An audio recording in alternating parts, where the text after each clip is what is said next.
They shouldn't have given you ashy blokes YouTube. Cursed be the ground, for our sake. Both thorns and thistles it shall bring forth for us. For out of the ground we were taken, for the dust we are. And to the dust we shall return.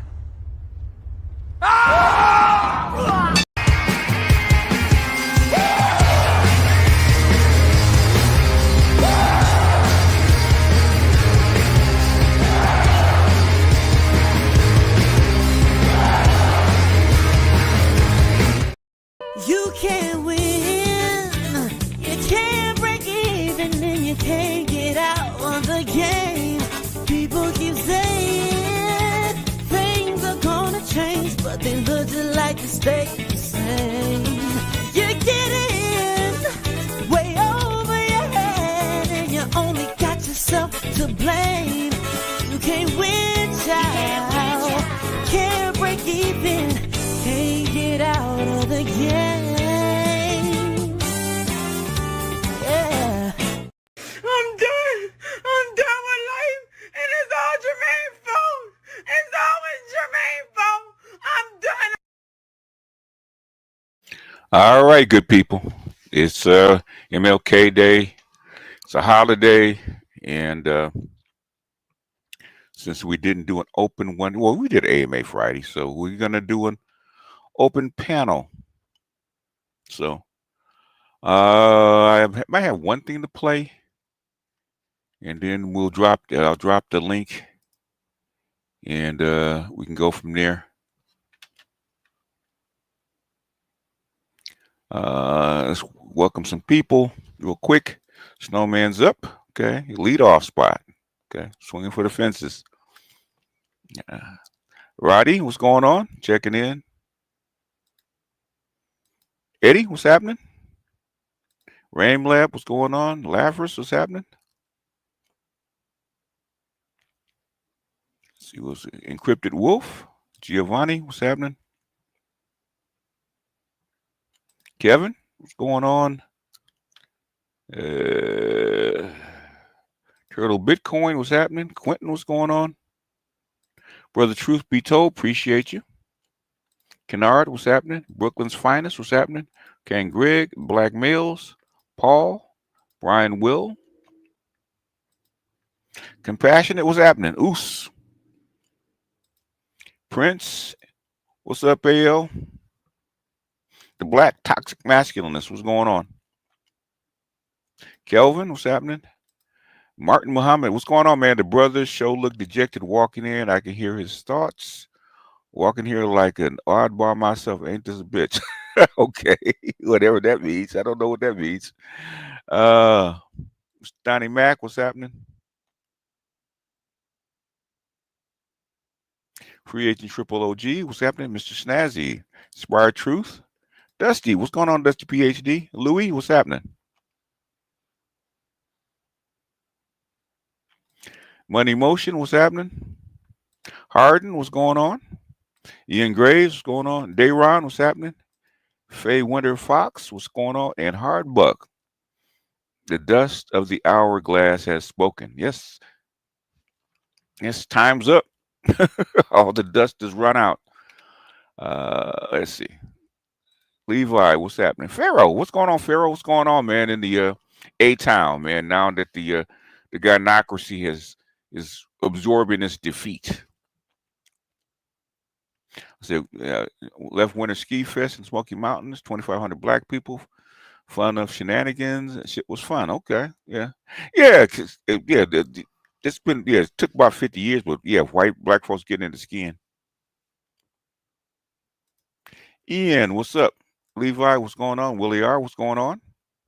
Happy Drunk Inauguration Day. Oh, yeah, you guys are hilarious. Anyhow. Sun God, what's happening? Craig, what's going on? Let's see. I'm noticing, this is just for me, a lot of these European, I say the thought leaders, okay? These are European thought leaders. are starting to starting to catch up with us. I got good MLK related question for you. How would you respond to the criticism of Cynthia G and her others or ilk of MLK for dating a white girl in his high school years? So what? So what if if they can find anybody of their ilk of their choosing that can did what MLK did, he could date 100 white girls. It doesn't matter. They deleted Pimp. Oh, they again? Wow, what for? I don't know why they deleted his channel. I don't know why I don't know why they delete his channel. He doesn't really say, I mean, he doesn't cuss a lot. You know, he kind of calmed down on the cussing. And hell, they didn't do that to Sinful to P. Sinful to P was much worse. It's much worse. I would say the Pimp Guide, man, just go to Rumble and we'll start basically Pimp Guide, start a Rumble and start a um, start a Patreon, right? And clean, you know, next time you do a channel, do a Rumble and do a Patreon, and then if you're gonna come back to YouTube, do nothing but clean stuff on YouTube. Okay? Esoteric, all the esoteric stuff on YouTube, and for all the other stuff, the pimp and hoe related stuff, put that on Patreon and make people pay for it. The hell with all that. MS Delta, quick hello and happy MLK and Inauguration Day. Hey man, go make them contacts, man. Okay, you a spook. Got to bring back the contacts, man. Got to bring back some names. Yeah, he needs email. He's a writer. He should do Substack. I was just looking at Substack. He should write a Substack too. You online now was 50, 60 of his old videos on my watch list, all gone. Yep. Well, he should have them backed up. He can actually do a Patreon and find a way to put them up. But I think you can do so many hours on your Patreon. On your Patreon, I think they have their own server. Bro, it would be interesting for you to debate. I've debated Cynthia G years ago. Okay, I debated her years ago. In fact, I don't debate her anymore is because she has a child, and I don't want to. You know, I said I wasn't going to take money out of the child's mouth. Okay, we debated her for years, so it's not new. If you go back and search BGS Ibmore and Cynthia G, all that stuff will come up. We debated her for years. In fact, I damn near killed her channel, but Obsidian and O'Shea saved her.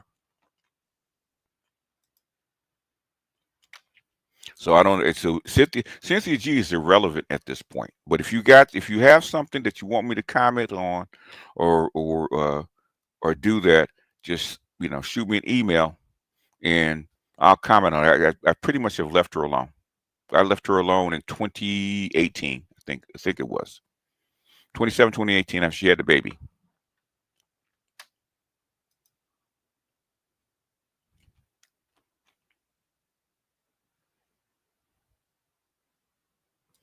Africa will be better under Trump. It doesn't matter. Okay, we'll get into that. Okay, we'll touch on that. Okay, because there's something that I think it was somebody sent me about the refinery they're building in Nigeria.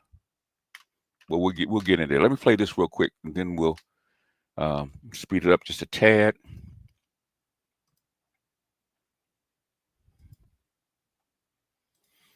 But the people on my Patreon already know this is not new for them. Okay, you guys that not on the Patreon, you guys are behind. But it's okay. BTS. Who is BTS? Who's BTS? I don't know who BTS is. Okay. None of this is in the best interest of anyone on the planet, including. So the Duran were in their bag today. Also, PG's content is very digestible. It's easily malfunctions in soldiership that makes him a big target. opinion along with him being bold about who he is. Yeah, so basically he's going to have to tone it down on YouTube and move all his real stuff, his money-making stuff. It has to go to Patreon. He's going to make more money on Patreon than he will on YouTube anyway. The collective West. It's in the best interest of a very tiny percentage of special interests across the collective West. Well, Will A.R., you can ask that question if you get your black ass up on the panel, okay? Even for them, when you really think about it, long term, it isn't actually in their best interest, but they cannot see it. And what they're doing is simply caving into their own human nature, their greed, their desire for perpetual money and power, almost like a virus. I mean, a virus ravages its host until its host dies, and then the virus will inevitably die with it unless it spreads somewhere else. And once you run out of hosts, the game's over for you. And that is a lot like how these special interests across the West operate. And that, like, they can't even see that it's not benefiting them. They cannot see it. And we've seen this all throughout empire, throughout human history. Yeah, you're seeing is the only thing I don't like about European folks like that, man, is they don't see white supremacy. Okay, it's because they ignore it because they're white. Okay, we in the third world know it's white supremacy. Okay, and that's the part that they leave out. That's why Europe got behind it so much. They think it's something else. Okay, it's a defect. No, it's white supremacy, and they don't want to be ruled. White people do not want to be ruled over by other folks. That's really what it is. But that's for behind the wall stuff. It's just this unsustainable. I said we have one. This is the way. Woot. We are the first in line. 2025, January 20th now and forever. Yep. January 20th is just a result, okay? It's just a result. This stuff has been coming for a long time. Expansion until they overreach and collapse. So that's kind of what we're seeing right now. And they always think that there's a way that they can somehow save it. And maybe they're convinced now that there's some way they can save this, if they just push a little harder. All of these nations that are starting to rise up and move out from under their shadow, somehow they can reassert control over them. This is basically what they openly talk about in their policy papers and even in op-eds, actually.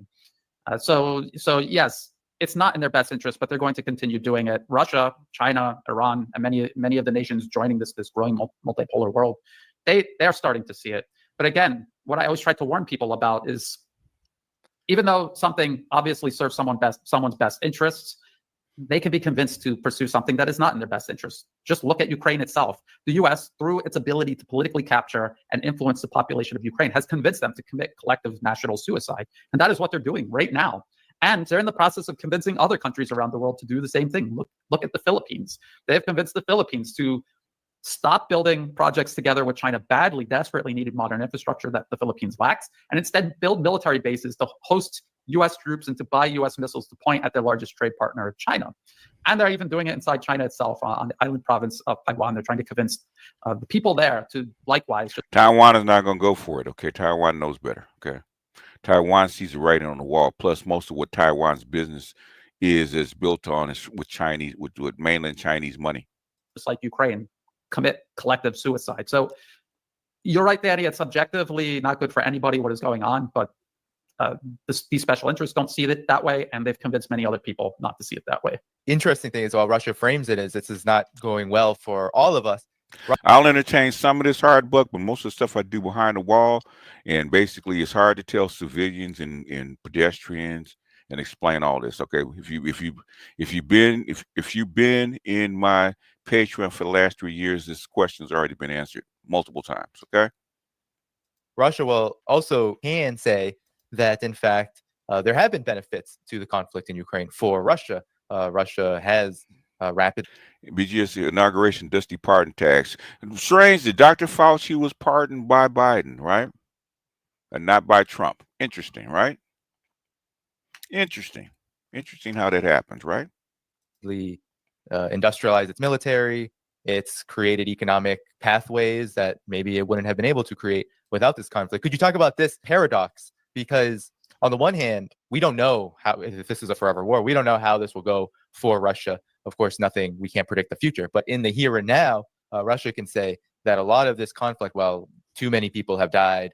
There's nothing to glorify about war. Russia has ended up turning out all right from this. in many different respects. Could you talk about some of those? Yes. Well, if Russia doesn't eventually collapse, if the U.S. does not succeed in overextending it and collapsing it, then you're absolutely right. This has allowed Russia to do things under normal conditions it would not have been able to do. And this is in terms of decoupling itself from this U.S. We said that 3 years ago, almost 3 years ago, we said exactly that. Okay. Now they're okay. I don't know whether they're catching up to us or they're finally willing to say it out loud. We said that 3 years ago. Okay. On my Patreon, part of it I deleted because it was too soon. I said exactly that. Okay. And everything that followed, me and Dr. Reefer basically called all that shit right down the line. Okay. But the thing is, it's not new. US-led unipolar world order, basically a global dictatorship that every nation, to one degree or another, is locked into, including Russia, including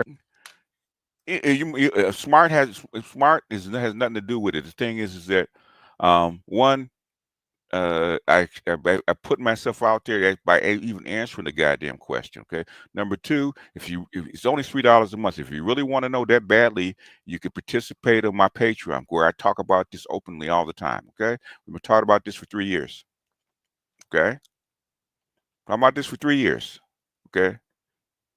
And $3 a month for basically a postgraduate education, I think it's a fair trade for most people. Iran and China. They're all locked into it to a certain degree or another. And so this conflict, and because of the West's hostility towards Russia, has allowed Russia to justify doing things that it wouldn't be able to sell to the public otherwise. I'm going to ask you this, Harden, real quick. I'm going to ask you, because you keep putting this up, man. Why the fuck do you care about Cynthia G? That's what this black male collective guilt. Why the fuck do you care about what Cynthia G has to say about you? Okay? Why do you care? I keep asking black men, why do you care? Cynthia G is basically a nobody. Why do you care? If black women want to commit collective social suicide, let them. Stop trying to save them. It's in terms of establishing economic self-sufficiency, expanding industry by leaps and bounds and through methods that it wouldn't have been able to do under normal, say, market economics and influences. Create alternatives for Western-dominated financial systems, which is something Russia isn't just doing by itself. It's doing together with all these other nations the U.S. is trying to target, encircle, contain, isolate, divide, and destroy. And so the U.S. is forcing these nations to create these alternatives that they normally would not have tried to pursue. We always hear about de-dollarization. None of these nations woke up one day and said, you know what, I'm sick of the dollar. Let's do de-dollarization. The U.S. forced them to do it. And even I said that 3 years ago. I said that 3 years ago. But now the white.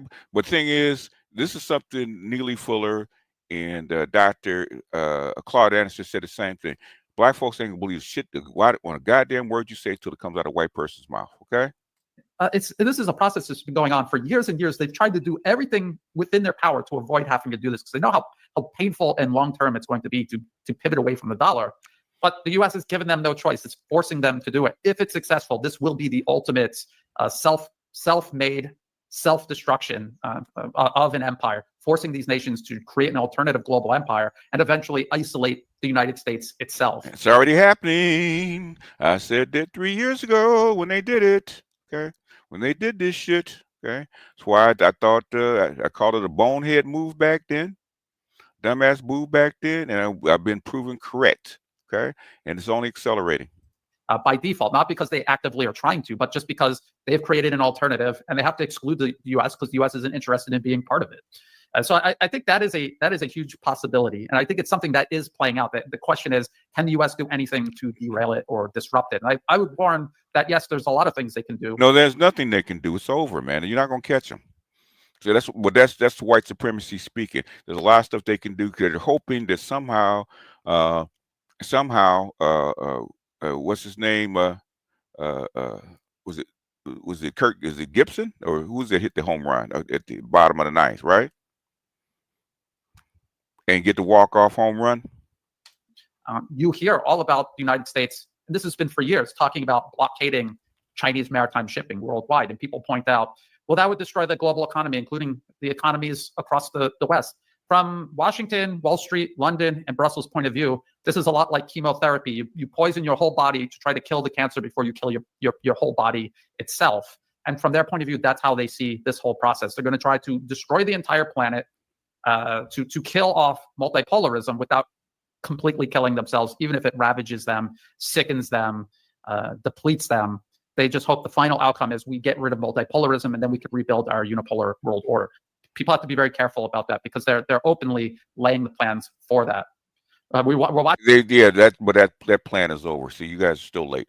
They're still late, but I'll play a little bit more of it, then we'll open up the panel. You guys can come up here. I just want you to hear. I said this shit 3 years ago. Okay, 3 years ago.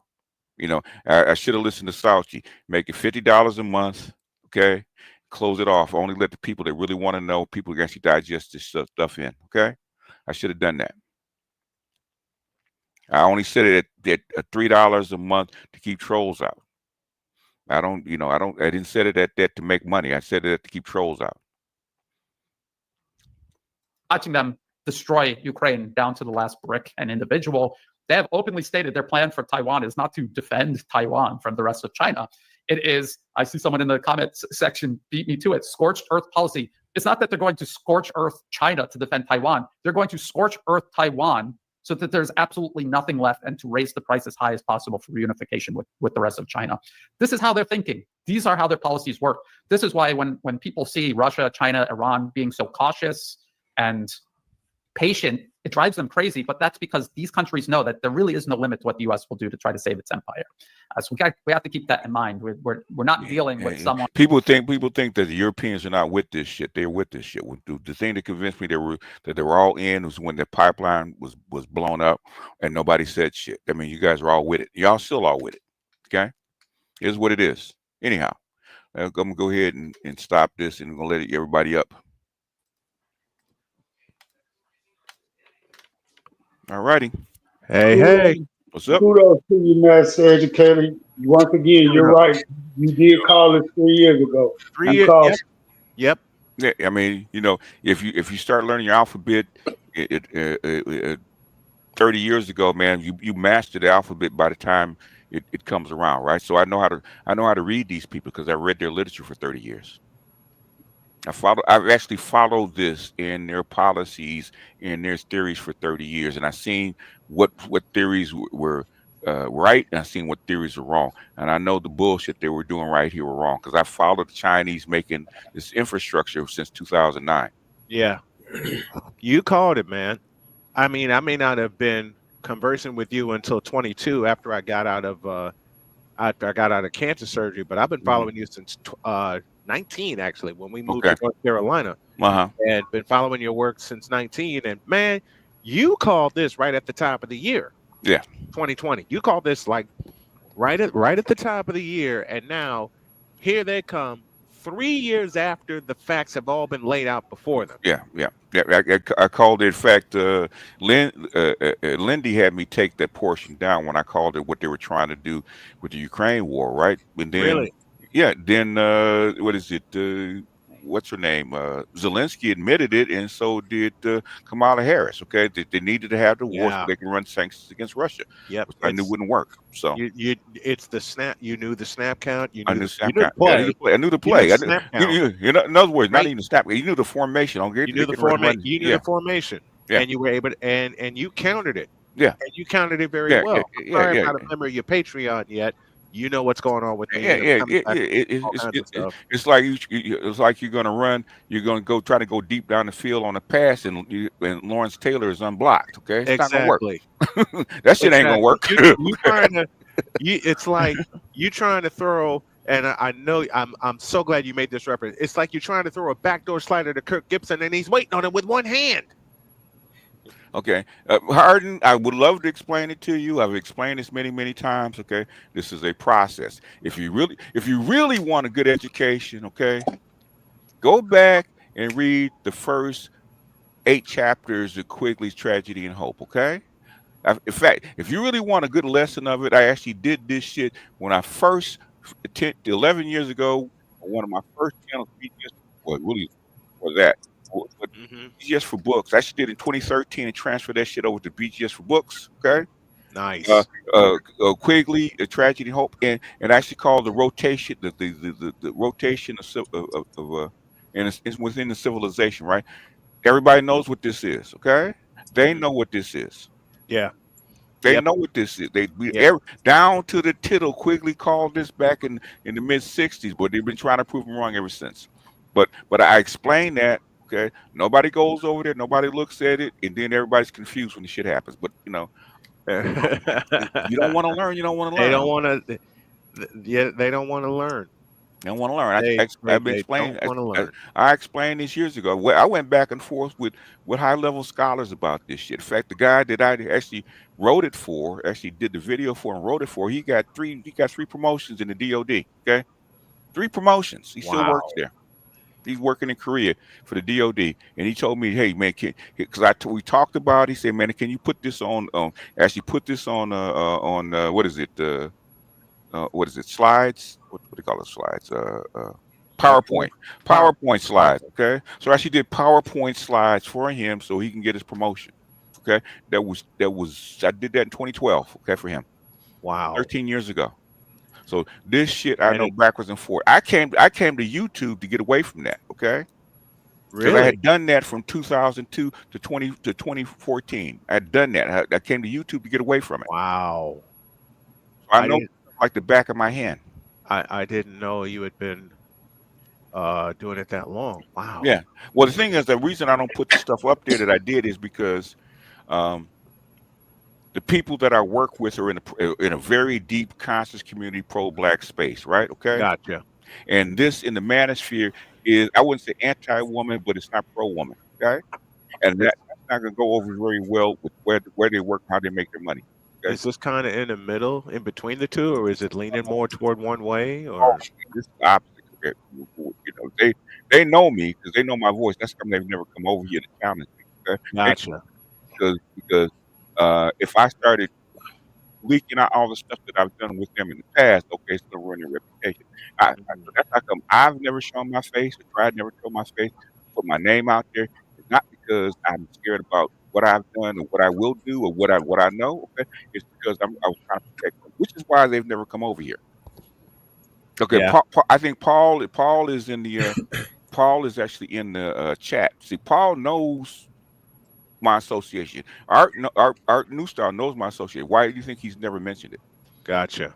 Because they would start losing money. Is because what black women would take a exception to what I'm saying about black women, even though it's accurate. And then they would start punishing them financially. I never understand, and I've stopped trying to understand. I Everything's accurate. Everything's on point, but they still don't listen. Oh, they listen. The thing is, they don't. How does it make them feel? Oh, Inauguration is built on narratives, and they can't afford them narratives. They can't afford it. Right. I ran a women's channel for what, 3 years? Okay. Really? How many arguments did them chicks win? None. Zero. None. Zero. None. Now you have seen me. You've seen me in this space. Get a chick, seen her narrative, and break her down. Right, break her down in front of you. Okay, yes, I have. Okay, that's in fact. I told somebody on Telegram I might start reviewing Kevin Samuel's stuff. Right, is because Kevin was nice. Okay, and how I would break down a woman is completely different than how he would break down. Kevin was actually kind to them. Okay. Yeah. Yeah, he killed him with kindness. He killed him with kindness because if I ask a woman, rate yourself, okay? She says she's a 10, okay? Okay. I said, baby, you've been wearing tight clothes and walking out getting attention since you were 11 years old. So all the Mercedes and expensive cars just pulled up and start pulling you in the car. Is that what you're telling me? Well, no. So if you walk down the street, you're gonna stop traffic. Well, no. Okay. So how do you rate yourself a 10? Now, you know girlfriends that you have at school that where them older guys will pull up at night and wait for them, okay? Or were you one of those women? Well, no, you're not a 10. And you know you're not a 10. You know where you rank. Stop. So that's why I don't accept that. Well, women don't believe shit. Stop lying. You know exactly where you rank. Real talk, BGS. You really need to start doing it. I am going to. Well, BGS for women is pretty much, for the most part, a dead channel. So basically, I said, you know what? Because I was listening to the piece and this chick was going off about Kevin, right? And I Yeah, got pissed because bitch, you don't, stop, try not to go. Chick, you I don't know, understand. you don't know nothing about what Kevin did, what he stood for, okay? And you don't. And Kevin was nice, Uh-huh.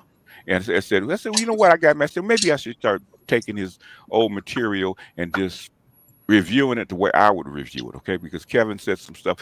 He was actually nice about it. He was accurate, but he was nice about it. I'm not that nice, okay? Right. Kevin's that nice father. I'm that hard. I'm the father with the belt, okay? My kids just Love tell it. me that. That's why they don't like studying under me. Is because I demand that they learn this stuff. That You they know, my learn. daughter said the Yeah. same thing. But guess what? My grandson just found that out, right?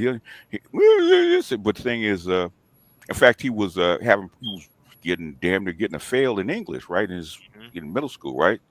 And so I got a hold of him. I had him reading Hamlet. Okay, so if you're gonna fail, you're gonna fail with the best. I started having him reading Yep. Hamlet, and then the book they were reading in class, I actually have him, how memory works, right? So I have him reading the book, the Kindle book, and have him listening to the audio book as you read. And then what I have him after that is after each chapter, you have to write a paragraph, right? Because he didn't like to write. Right. So I think it was Friday. I had to go to parent teacher meeting. I don't know why I had to go, but the thing is, I said, okay, so I brought on his notebook, the homework that he was doing for the book, right? And the teacher was impressed. Okay, she said, this is a lot. This is exactly what you're supposed to be doing, right in front of him because he's right next to me. Okay, I said, see, you think I'm being hard on you? See, but thing is, guess what? It's paying off. Yeah. Anyway, anyhow, That's how my dad got me. go ahead. I'm like Theo, man. You might Theo cracked the whip, but he's cracking the whip for a reason because he's trying to make you tough enough to survive and make your money in this hard business. Business is Yep. not easy, okay? That's why Same. I said Theo's Same not with me. teaching. He's apprenticing you. That's why he makes it hard because at some point you got it. In other words, Theo's trying to make you the fastest camper, right? You got to be faster than the next guy. That's what Theo's You trying to do. gotta go through the fire. You got in Gotta other go through the fire. Yep. Theo got 2 whips and 1 back just for spare. That's what Yeah. it really is. Hold on. I like your idea of writing after you read a certain point you have to write. I'm like, Yeah. Oh, I think I should do that. Yes. Okay. There's George Lakoff wrote a series of books on how the mind works. Okay, how the brain works, the consciousness works. Right. Okay. If you match that with what they call mega memory, right? And what Lakoff says is each of your memory is stored in 5 places. Right. Your senses are all memory locations. Okay. Touch, smell, Sight. taste, feel, sight, and hearing. Right? They're all memory locations. Right? Even Tim Ferriss says the same thing with his book, the 4-hour body. Right? 4-hour body. Right? About how to cook. Right? How he learned. Yeah. 4-hour cook. I think it was. Okay. And basically, what Tim Ferriss would do is he would use all 5 senses. Right? So he would taste the food. He would smell the food, see how it looks. Okay. He would hear how it sizzled, and also what he would do for each herb, right, that he used, right? He would blend it and juice it, right? He would ingest it into his body, okay? So he would all the whole experience of the herb and every herb he used, every taste that he used was all in the senses. When it came together and cooked, exactly what food was missing, okay? Because he's using his full memory instead of partial. Okay, so basically, I used to do this with my kids because my nephew was failing, right? And so what my brother did was sent him to me for 2 years, or 2 years, 2 years, okay, because he was failing.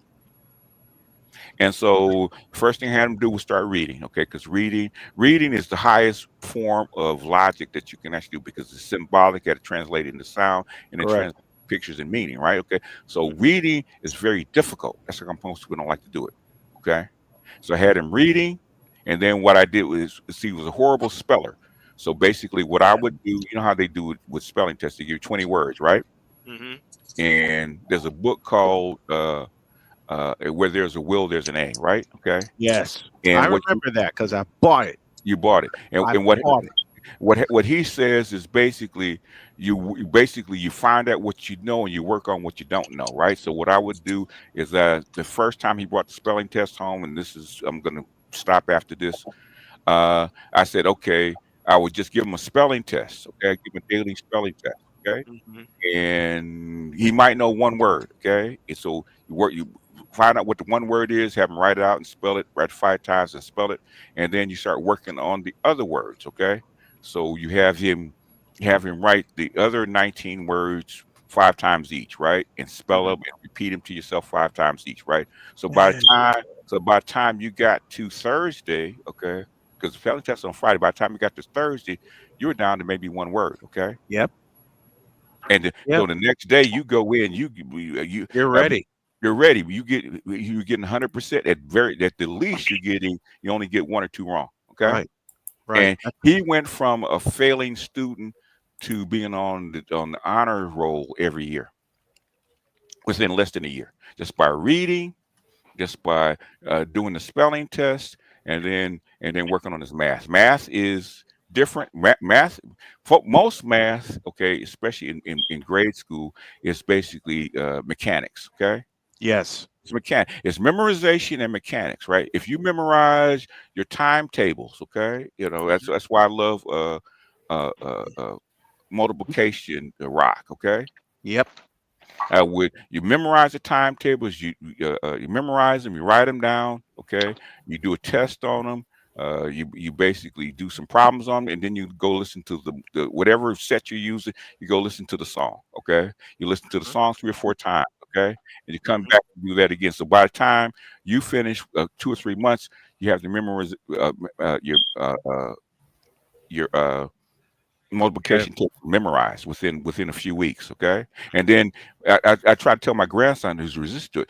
I said, if you don't like it, okay, if you don't like something, the best thing to do, and Theo will tell you, okay, because Theo's not human, so he would tell you, okay. if you don't like something, the best to do is master it as fast as you can, okay. You master that school, because you don't like it, because you're never gonna like it. So what do? Is you work as hard as you can and master it as fast as you can, so that it becomes memory. So even though you don't like it, you can do it very quickly and get it done with. I hated reading growing up, but you hated math? Huh? You hated what, math? Reading. No, I hated reading growing up, but my dad taught me the exact way you taught me. I mean, my dad taught me the same way you taught your grandson. Oh boy, I'm getting too excited for tonight. But that's how dad got me to read, and mom took it from there, teaching me how to learn how to speak in public. Yeah. I just turned it into a 30-year career. Yeah. And it's so crazy hearing this stuff. How you teach your grandson is the same way my parents taught me. Yeah. It's because the human brain has not changed in 100,000 years. It still works the same way. And I would say for myself, my father made me read when I was 3 years old. Yeah. And if I did not read, I did not eat. Oh. That was the punishment. Wow. Okay. Yeah. That's harsh. And but it was effective. Yeah, it is. Oh, yeah. And I did the same thing. If I couldn't understand something, like if it was hard, I attacked it from multiple positions because it was a weakness. I had to do it. Yeah. For my languages, particularly for Japanese, I would write every word 100 times. Yes. And then I would normally forget twice. Yeah. So that means I had to write every word 300 times. Yes. So I had notebooks of words that I would I would do 30 words a day. Yeah. That would be 3,000 words I was writing out frequency per day. Like I say, you're not human, but it's okay. Yeah. But I did that over a period of you ain't nice, 2 years. And when I did that, I was basically fully fluent in Japanese. Yeah. And I could read, write, function. I went back to Japan. I could read everything. And the people were surprised. I was like, no, I was just persistent about this every single day. That's it. Yeah. I mean, you basically basically the Zen, you focused on it so much it became a part of you. Right. Yeah. There was no way of escape. We had to do it. Yeah. KMS is catching up at 2x speed. The U.S. could have had a black face in Africa, should have had a black face in Africa, but white folks running things is more important than things running. So here we are. Yeah, yeah. Basically, we said that way back in 2003. Colin Powell. That's like Wilkerson is bitter about this stuff. You know, if you listen to Colonel Wilkerson, I might find his stuff. He's been saying for the past month and a half. He said, "You're not going to stop this shift. We don't care what you're trying. We know what you're trying to. You're not going to stop this shift because he was Colin Powell's attaché way back then. He knew it because Colin Powell used to preach it all the time, right? But the thing is, white folks, you know, white folks were white folks. Okay.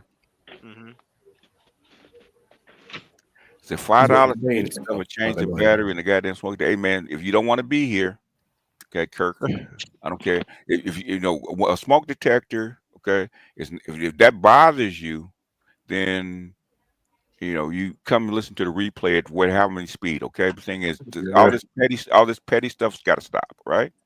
Thank you for the $4.99. Okay. Hey, BGS, You just spent $5 just to troll. Wow. I mean, he's not trolling, probably irritating him. But the thing is, you know, but I'm tired of it, man. All this petty shit, man. If you know, this is not a formal broadcast. But what I can tell you, if you really want to, if you really want it that badly, I could charge way more, and we can make it perfect. Oh yeah. Okay.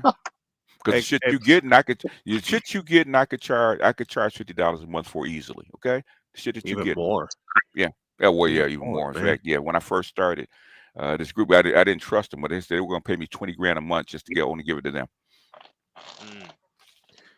Hey, guess who I had on my show this afternoon? Who's that? Former Price is Right announcer Rich Fields. Oh, okay. Okay. About a 35-minute conversation, and man, it was wonderful to have him. You should make it pre-recorded. I did. Okay. I downloaded the show, and I'm about to turn it into a few shorts right now. Okay. All right. Yeah. I'm gonna make some shorts out of it and promote the daylights out of it. Just send it to everybody. Yeah. But if you guys want to add, there's a link. It's an open panel. You guys can talk about anything you want. It's open. Hey, BGS. Yes, sir. How you doing? Hear me? I'm good. Yeah. You sound far away. Oh, my bad. I got my AirPods on right now. Okay. I was going to tell you, you were the one that put me onto the Duran show a couple weeks back. Yeah. And I've been an avid listener of them. And I just wanted to see if you had anything else that you wanted to add on. You said this all 3 years ago. That's when I started listening to you. It was back in 2020. Yeah. And I wanted to get your insight on. People really don't realize you had brought it up right at the end of his video that you were showing before. Yeah. About they said nothing. Yeah. About that pipeline being shut down, and that's how you knew they did not give a fuck. Yeah. Going forward. Yeah. And I don't think people realize outside of it. You realized 3 years ago, right? But yes, I don't think our community realizes that these people, like they have said in the chat, will go scorched earth. How did they? You can only get. It's probably going to end the same way that they got it. Yeah. These Western Europeans, went scorched earth. Yes. Over there in Europe, brought it over here to the Americas, and spread it across the world. And you think that them getting unseated from power is going to go any other way than that? And this is something that I think Burlek said it. He might have said it. Okay. Or it might have been on another panel. I'm gonna have to start clipping this kind of stuff. The only reason that we haven't had a nuclear war is because Putin has refused to take the bait. That's the only reason you haven't had it, because they were trying to provoke it. Okay, they didn't want to get blamed for it. Okay, for starting it, and two, Putin didn't want to take the bait. I think he's hoping that Trump has better sense, and so far Trump does have better sense. Okay. I think that if Trump had not won, we probably would have something pretty close to it already, because Kamala Harris and the neocons are with it. Regardless of what Trump is or is not, and V probably already knows it, but he can't say it because he's in the military, right? There's certain things he can and cannot say. So, but the thing is, V knows what I say. The military realists on the inside are talking. Okay, I'm sure he's at that rank where they're talking openly amongst themselves. Okay, they know. Okay, and they know that this group of people needed to go. Okay, because one thing I can tell about the military, they're not with this scorched earth shit. Okay, they're willing, they're not willing to sacrifice hundreds of millions of people over an idea. They're not. So, Hell no. And I told you whenever I first started listening to you back in 2020, I was a general's aide for a year and a half. Okay. I came out here to where I'm at now. And Yeah. he was the guy who I was the aide for was a foreign national. Yeah. So he was a 1-star for a foreign for a different country. Oh, that's rare. Yeah, that's rare. So, and of course he picked me because of my last name. I won't say it, but yeah, as Irish, descent. Okay. But he was telling me that he was explaining he is over there. I won't say his name, but I won't get too deep into it. But he's basically where he's talking about ending this war at in Europe is immediately where my boss went post him leaving me. So talking to him, even now, you're saying like, oh, you're at that rank now where you're having these conversations. People at my rank aren't basically having it unless you've been in a position like I have. Okay. And that's where my boss went after he left here. Okay. So he's over there. And it's just crazy, like the stuff they're saying, like you're saying right now, like you were like, they don't want to go scorched earth. No. And when I don't know if you all watched Trump's inaugural speech, he was talking about, this is going to be, I am bringing unity. Now, I don't believe everything he says because I'm like you. If you from a non-avid listener to you, the people would probably assume, oh, he's a super Trumper. Oh, he's a right-wing guy. But the same discriminant, nuance that you feel that Trump is not a good guy or a good president are the same things that I came to realization of. And then I watched a video later on about why you didn't like Trump and the reasons. But when it comes to war, I definitely agree with you. I do not believe that he is the neocon that they want him to be. No. And that's why they don't like him. Okay. That's why they didn't like him when he got elected. Yeah, because he got a kid. So like, what they gonna do? Like, he got a young. What they were showing his son. He want the whole world to go down, and he just and Trump is not from the English collective, right? He's a Prussian. Okay, which is another thing why they don't like him. Okay, where he's closer to Putin than he is to the crown. And if you talk about Prussia, they were the initial ones, from what I'm assuming is from history, were the original military in Europe at the time. The military geniuses that came out of there. The military genius came out of Prussia. Yeah. Yep. But that's all I had to add right there. Yeah. On a slightly lighter note, you SYSBM and Passport guys better grab these little proto-exotic Caucasians for to get up out of here, bro, because he will be here for much longer. Well, it's always a process, man. Depends on where you are. Okay, you got what? Yeah, it depends on where you are. I mean, if you some guys are not gonna have a choice, okay, because you're gonna be stuck in the environment where that's all you got, okay, and the people that can make choices, okay, and some people make, there's guys here like KMS has made a choice, okay, for his own particular reason, even though he could have made different choices. So that's why that's basically SYSBM. We changed it from just dating out to making the best. They said it from the very beginning. Make the best choice for you. It has nothing to do with race. Has nothing to do with whether you go overseas. Basically, SYSBM say you have options and make the best choice for you. They said it from the very beginning. Even though they promote snow bunnies and stuff like that, which is fine. Okay, but the thing is, they from the beginning, it's never been we don't date black women or we don't like black women. The thing is, we don't date black women that are not cooperative.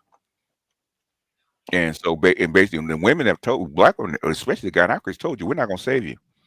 And we're not going to do anything to save you. So you have to save yourself. So basically, me and Dr.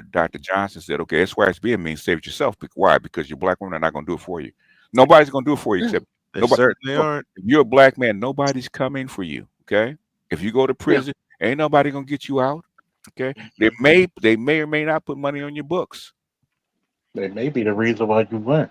A lot of them are the reason why. A lot of drug dealers in jail because of the women. And like you talked about, convince them to actually sell drugs. And like you talked about on an earlier stream, BGS, if you happen to fall ill like I did, they're certainly not sticking around. Oh yeah, they tell you that in a heartbeat. They're certainly not. Two occasions I got sick, and I was dating a black woman at the time. Yeah. Think I heard from either one of them? No. Nope. No. Nope. Basically, this should be a running joke, man. Way back, I guess, got to be 20 Oh years ago, man. right? In fact, it was on a radio station, right? And they were doing a survey for about a couple hours, right? The women Uh-huh. called in and said, "How long will you how long will you stay with a black man if he didn't have a job?" Right? Mhm. Okay. Okay. Most of the max was a year. Okay. You know what the average was? A month. 3 months, 90 days. 90 days. Sounds about 90 right. days. You got 90 days. So you get the same kind of treatment a new job will give you. Yes, you got 90 You, days. you Okay. got the 90-day wall. You got the 90-day I cannot think of the word I'm looking for. Probation period. Probation That's period. the Yeah, word yeah, I'm looking yeah, for. yeah, Thank yeah, you. yeah, yeah. You're on Thank If you. you lose your job, you got a 90 days probation before she bounces. Yep. Okay. And sometimes even sooner than that. And as you said, if you get sick, and I know there's been about, the old school chicks, man, because they believe, because they were in a different covenant, they would stay with him till he died, right? Okay. Yep. But these new school chicks, man, Uh-uh. the boomers and going forward, they don't play that shit. If you get sick, okay, worst thing they do, the best they can do is drop you off at your mama's house if she's still alive, Mm-hmm. and then they're going to go find another guy, replace They're him. gonna find Because another. you are They're because gonna you find are. another guy before you die. Well, yeah, well, you're not gonna die. Basically, that you're still sick. If you languish for 2 years, you basically that's on you. Yes, they hope you die quickly and painlessly. Okay. Yep. That's what they're And they should looking drop for. you off the fucking vet and have you put out of your misery because that's really what you are.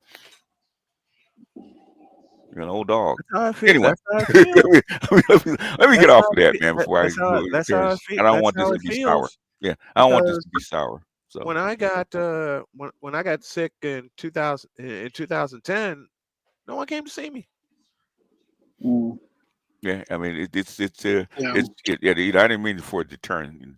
I don't want it to No, no, I turn think dark. this is All right. important. That's my This is fault. an My bad, important y'all. part No. because It started without when he talked about white supremacy and what the stuff that's going on, and I don't want the whole stream to be dark because we could go completely black pill and a Mhm. dark stream of BGS, never. That's never. I've never heard ooh one of those.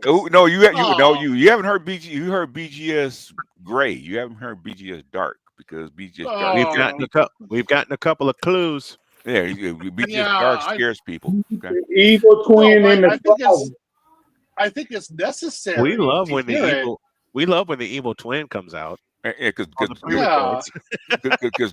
now when guys because now with 2025 I've stopped all that crap about Millie Mouse and about black women, right? Like with Cynthia G, okay, where Yeah. she's talking about this. Why, Hard? No disrespect to Hard. Why the fuck do you care? Mm-hmm. You got 4 billion women on the planet. Why the fuck do you care about a black woman talking shit about you? So what? They've been talking about shit about you for 150 years. Why do you care now? That's What's because new and they're what's used to next? it.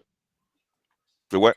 What's That's, new and what's next? We that's already know because that. that's because they're used to it. They're scared if they don't talk about you, they don't care for you. Who cares? What? Yep. That's not caring. Oh, you're No, talking it's about not caring. black women? Or talking about black men? Black men. Because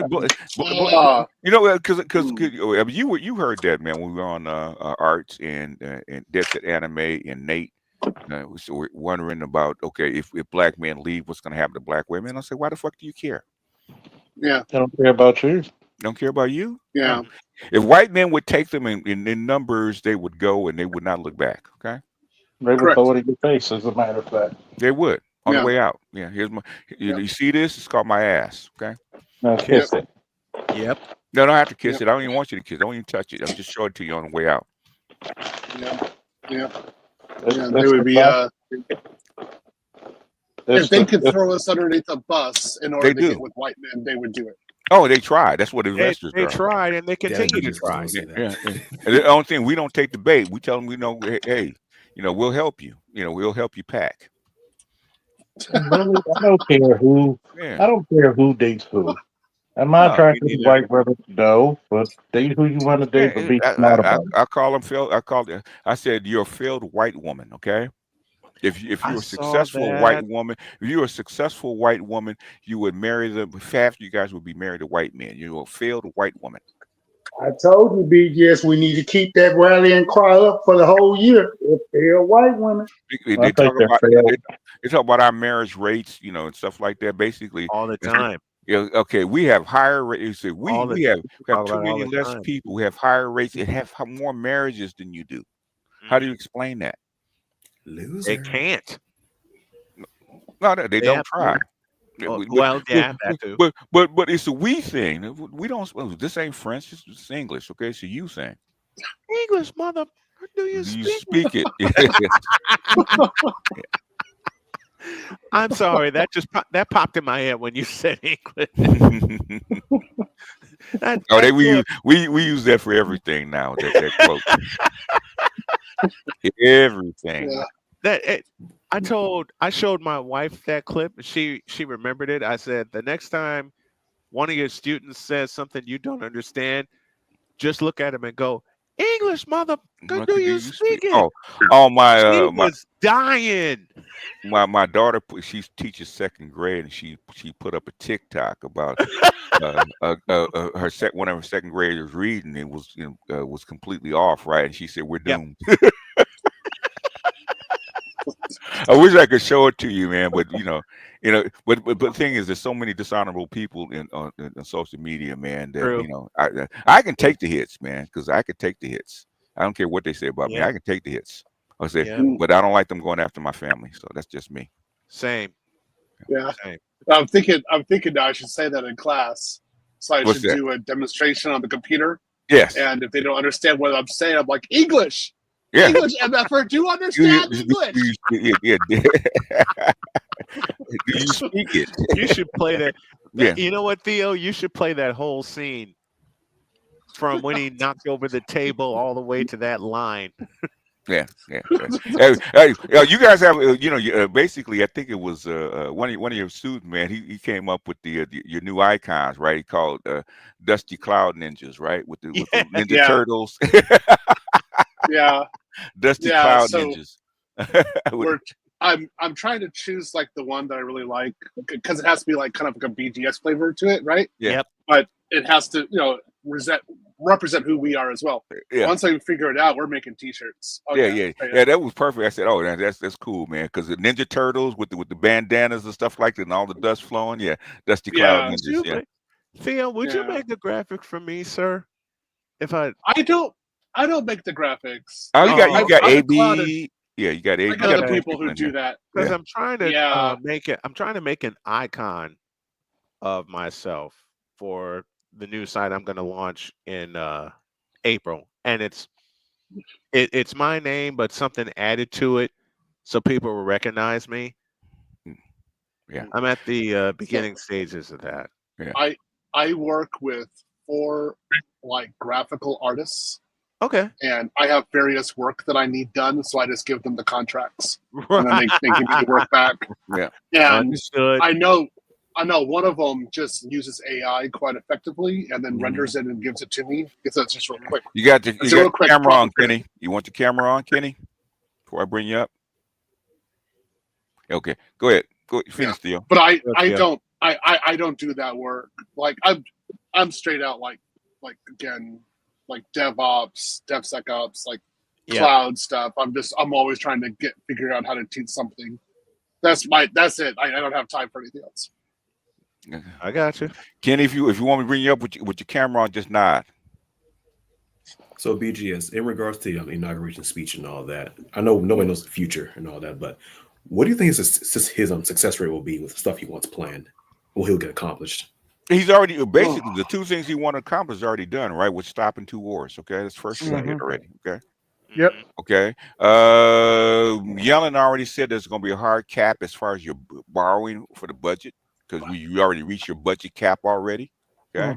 So basically, that means cuts. Okay.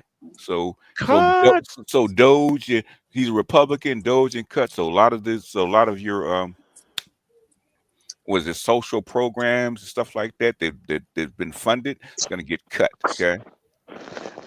You've already multiplied your currency like 10 times, right? You're 10 times over where your currency should be.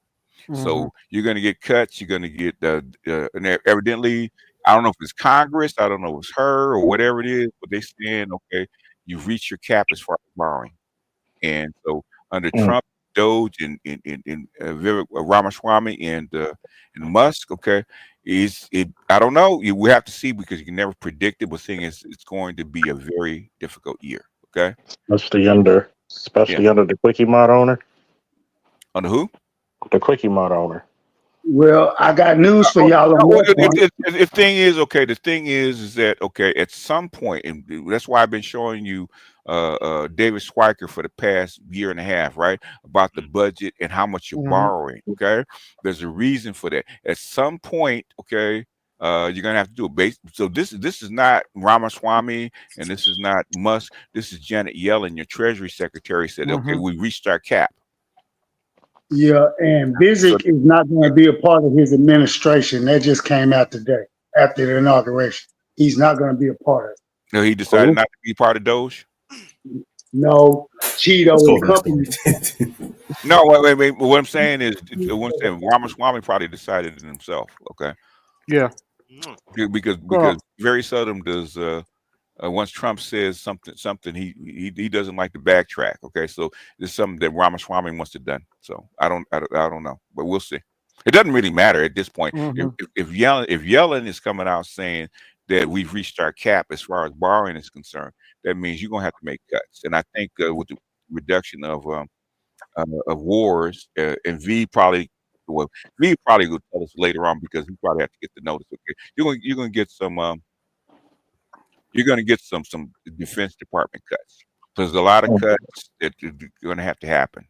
Okay, so with stopping the wars and since I think I think what's happening is they're pivoting from the anti-China, anti-Russia containment to what I think what Trump is pivoting toward is Fortress Americana. So in other words, instead of focusing on the rest of the world, they're going to focus on the Americas alone.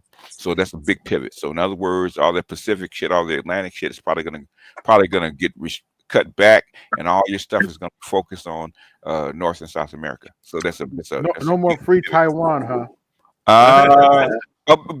Basically, okay. This is the problem, right?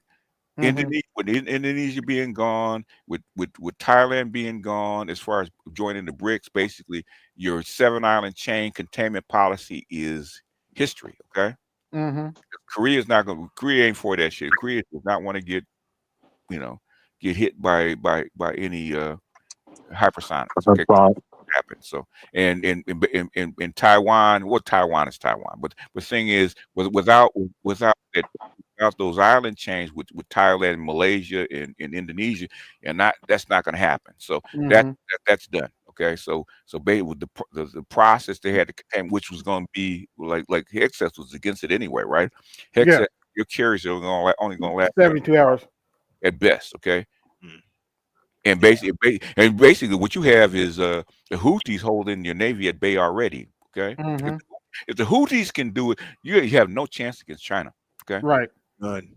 Yeah, I heard Nigeria just joined the BRICS too. Nigeria joined we okay. I'll say this, okay, because even though this is since we're doing an open panel, normally I wouldn't even say this in open air, right? Okay, I knew Nigeria. To say it now. Huh? Might be safe to say it now. You never know. Okay? Never know. No. But basically, this is something. Remember when I said that when Nigeria made a choice remember when I think it was those two countries. Rebelled against France. Yeah, against France and had those coups, and they tried to get Nigeria to step in. Remember that? They said nope. And they said nope. I said they had made their choice. I said, remember I told you they're probably going to join the BRICS. Right then. Okay. Yeah. They made the choice. BGS was right. Huh? BGS was right. Yet again. Because if they had done it, because okay, this is something. If you read Daughters of the Trade, right? Right. Very good book. Okay, there's a reason that you never see Europeans fight or try to fight in the middle of Africa. In sub-Saharan or subtropical climates, right? Because they don't do very well. Which is why black soldiers had to fight in World War II, right? Because Japan was kicking their ass because they couldn't fight in that climate. Same thing in Vietnam. They can't fight in that climate. Okay. They can't fight in that climate. Without black soldiers, they cannot fight in that climate. That's how come they had to recruit a whole bunch of black soldiers to go over into Korea and into Japan. Is because they don't fight well in that climate. Okay, they can't fight. They can't fight on the continent. Go ahead. Actually, to your point though, I think that's one of the reasons why you don't hear about Leopold too much, because it turns out he had to use black soldiers. 90% of Leopold's soldiers were black. Okay. 90%. So like, I see what's going on. So and go ahead. The only successful African country who has white folks is South Africa, because it has it's closer to Argentina's climate, right? It's cool. Okay. So basically, it's white folks can thrive there. Okay. But the thing is, you see them spread to the rest of the continent because they can't. Okay. They cannot. That's how come they had to import black people to build the Panama Canal, because white folks were dying. That's how come France failed. Oh, but BGS, we were stolen. They will burn up. In layman's terms, they will burn up. No, they were. No, the thing is that the diseases and stuff like that, which is cancer, which is why COVID, okay, quote unquote conspiracy theory hat, quote unquote, didn't work. Okay, because COVID was designed for sub-Saharan Africa, right? It actually mimics what malaria. Okay. Guess who didn't really suffer from COVID? African people. Probably because they're immune. Oops. Because they're immune to it. Yes. And they eat fucking malaria like it's fucking ramen noodles. I mean, their biology has adapted to the parasites, which the spike protein mimics, right? So your bodies has already mimicked it, right? So guess what it did do? It devastated the rest of the world. But it didn't do it. When you look at that three-dimensionally, BGS, that's just very nefarious. Absolutely nefarious when you think about that. I mean, put your hat on when you're saying put your hat on. Yeah. Put your conspiracy hat on, right? This is not fact. This is wink, nod. Even though Rand Paul wrote a whole book on this crap and actually Wait a minute. How do you call yourself a goddamn soldier? You're talking about morality. Shame. For shame, Negro. For shame. You know what? I would say this, Charles. I would say this, man. If our politicians had the same morals that our soldiers did, we would be in a much better shape. I will say that. Okay. Everybody knows that. Why do you think I tell you? These politicians are so nefarious with their shit. They either don't know, don't want to admit they know, or know and don't want to tell, or know, and the worst one is they know but still go through the same direction. One thing about soldiers, man, even in the Ukraine, that's what Ukraine showed you, right? Okay. Soldiers, once they sign up, they know that I have to do shit I don't like. Okay. Yeah, I might agree with it. I don't like it. But guess what? This is what I am charged to do, and I will do it to the best of my ability. So that's why I have a lot of respect for soldiers and military people, because sent on missions that they should not be sent on. Okay. Yeah, that's the worst. Yeah, that's the worst of it, is that you're gonna literally put so many people in harm's way over your fucking interests. Yeah. You wonder why people.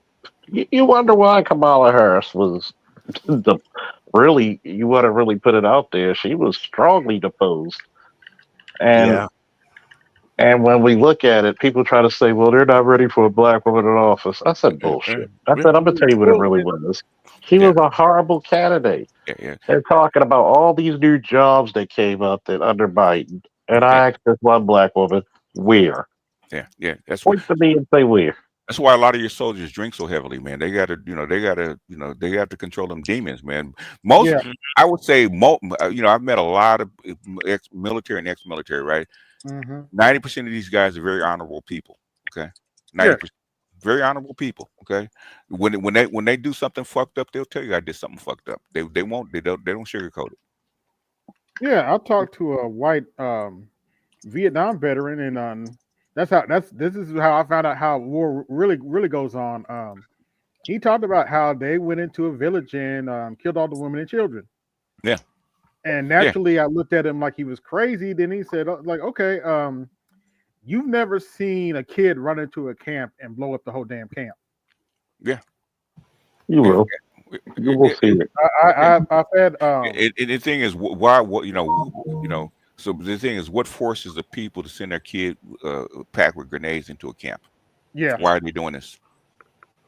They're not doing it. They're not doing it because they don't like the color of your skin. Okay, they're doing this because they're trying to protect. They're trying to protect their homeland. Okay, it's one of those all hands on deck type of things. Yeah. In other words, basically, if basically if say the Vietnamese had enough weapons and people to come in and invade our country, would we not send our kids with grenades into a military camp? You never know till you're forced. You would, and we see it all the time. Okay, and that's what I So thought earlier, when people say I wouldn't pick up a gun to hurt people. I said, what if that was your child? I said, what if that was your child about to get essayed or murdered? You would do it. I said, you never know. You never know what you would do until what? Until you're forced into that. Half of your bombers in Israel used to be female. Okay, female. So, anyways, go ahead. Because you don't expect them. Perfect cover. In fact, I think it was Jesse that sent me the video about Nigeria building the first refinement plant, which should have been built 50 years ago. But thing is, you know how. But thing is, why now? Well, we know why. But go ahead, Jesse. Yeah.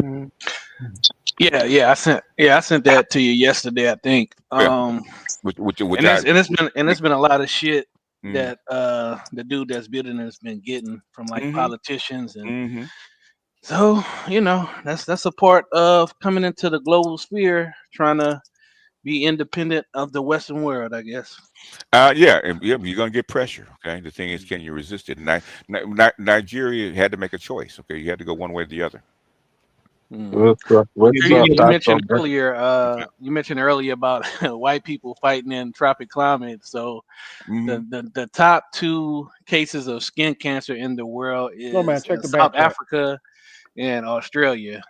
Yeah. And white South Africans have the highest cases of malignant melanoma in the world. I mean, and that's just that. We're not talking about all the other things that if you go further, if they went further into the tropics, they would actually suffer. And this relatively mild because South Africa is because it's so close. It's closer to the Antarctic. It's cooler. Okay. Exactly. That's my point. So if you're getting messed up in an African country with a colder temperature, just imagine if you went, closer to the equator, you would really be screwed. That's how come they really don't want to send troops to Panama, Venezuela. They really don't want to do that because of that. Yeah, you was on point about the black soldiers thing because I'm a big I come from the pro-black community too, so I did a lot of black history, and it was surprising. It was like, okay, most of these wars that the Europeans fought against black people, they always had black soldiers from different countries that they employed against in these wars. Going all the way back to using the Numidians, against certain countries and stuff like that. And I mean, you don't really think about it when you read history, but like when you really get into it, you're like, okay, so they were actually using different black countries as kind of like cannon fodder, so to speak. And then on top of that, international, they also had going back into history, the Carthaginians as well. It wasn't until they went up into a colder climate that they started being not winning as much as they used to, and even Alexander having them bring back up, or excuse me, going up into that harsher climate, opposed from what it was in Africa. Yeah, BGS. Yes. Yeah, how you doing, man? I had just a quick statement, and I wanted to ask you a quick question too. Go ahead.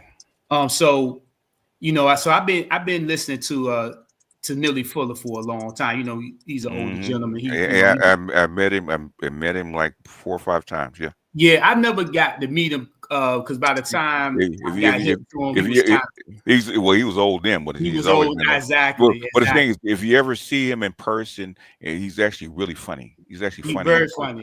Yeah. But see, he took calls for years. He doesn't take calls anymore. But you know, he's in his 90s now. And Catch him unfiltered, okay? absolutely. I've talked to him. I've talked to him on the phone personally for over 2 hours because you know his number is public. He allowed people to call him and stuff. So I was leading in with that because the way Neely Fuller Jr. has broken down racism and white supremacy over just 10 or 50 years. I haven't seen anybody break down the relationship in the conversation that we have the way you have. So I equate what you do on this side to what Neely Fuller Jr. has done on the side of racism and white supremacy. Yeah. And I just wanted to say that. And I've been in it, and I've been in this space for 46, but I've been around for a long time, even when the conversation wasn't popular. 18 years ago, we used to do this thing in DC called the Love Lounge. And I actually met Rom when he came out with one of his first books. He used to come through and talk about his book and stuff, right? Yeah. So I've been around the space a long time to be able to say this. And I send your stuff to this brother. You know Carl Nelson, right? Because I'm aware of Carl Nelson, absolutely. Okay. Yep. Carl Nelson started what we call the front page, okay, back in 92, right after the riots, okay? Yeah. That's how long, okay? That's how long. Absolutely. And yeah, I was Over going to 30 years. Wilson. I was going to Wilson lectures from about 07 up to when she passed away. You know, Okay. she was doing it Yeah. every second Thursday at the Blackburn building at Howard. But in the last, I sent my information to this brother. He in his 60s. Okay. And he just be like, man, please stop sending me BGS because it's so surgical the way you break the game down, right? Yep. It's a lot of the Black Gnostic stuff I sent him. And the last one you sent them about protect your emotional wall. Yes. When I say that was like Nobel Peace Prize type. I mean, not Nobel Peace Prize. I mean, Pulitzer type level game. It was on a whole nother level. But the question I want to ask, because I know I've been long with it, is the Love Yourself joint you did. Love Yourself first, yeah. Because me and Dr. Thunder kind of had a respectful, because Dr. Thunder respectful. Okay. Back and forth about it. Because he did a kind of like a thing on your video, right? And he doesn't believe in loving yourself. He thinks that people innately love themselves. And so that's not true. I agree with you as well. And we kind of had a nice back and forth about that. So I just kind of wanted you with all that I just said. I know I was long-winded. About the love yourself piece. If you could just kind of touch on that a little bit, on just what your overall view on that is. Okay, the thing is, right? Okay, this is something.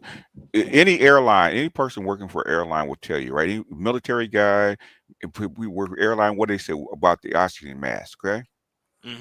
Put the mask on yourself first. Why? Because you can't help anybody until you help yourself. Until you help yourself first. If you pass out, how you gonna help the person? How you gonna help need? How you gonna help? There's an old military saying in basic training. Your med pack is for you on your duty zone. Yeah. If number one goes down, you can't help 2, 3, 4, and 5. No. Exactly. No man can truly love anybody if he doesn't love himself. If you don't love yourself first, then you're no good to anybody. Okay? Anybody. The most powerful people that sacrifice, okay, Malcolm X, Martin Luther King, all these people that we name, okay, they love themselves first. They believed in themselves first. And once they believed in themselves and loved themselves first, then they can go down and spread that love that they have that's inside to everybody else. The problem, I think, with a lot of people, if I did not love myself first and believe in myself first, I could not be on here doing this. Okay, go ahead. The problem I think a lot of black men have is because you've been raised to be such a selfless soldier for who.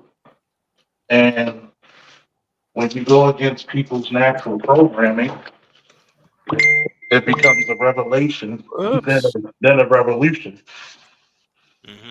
Yeah. And, go ahead. No, I said it becomes a revelation, then a revolution. Because you're going to fight against what you naturally were taught. first and foremost. And what I noticed is that when women call me cocky because they like, oh, you're so full of yourself. I said, why should I like myself? Exactly. Give me one reason. But it also goes back into what type of men women want. They want that cocky, confident man. Why? I mean, what it just takes. I'll take for talk to Snowman for a second, just a sports analogy, right? Okay.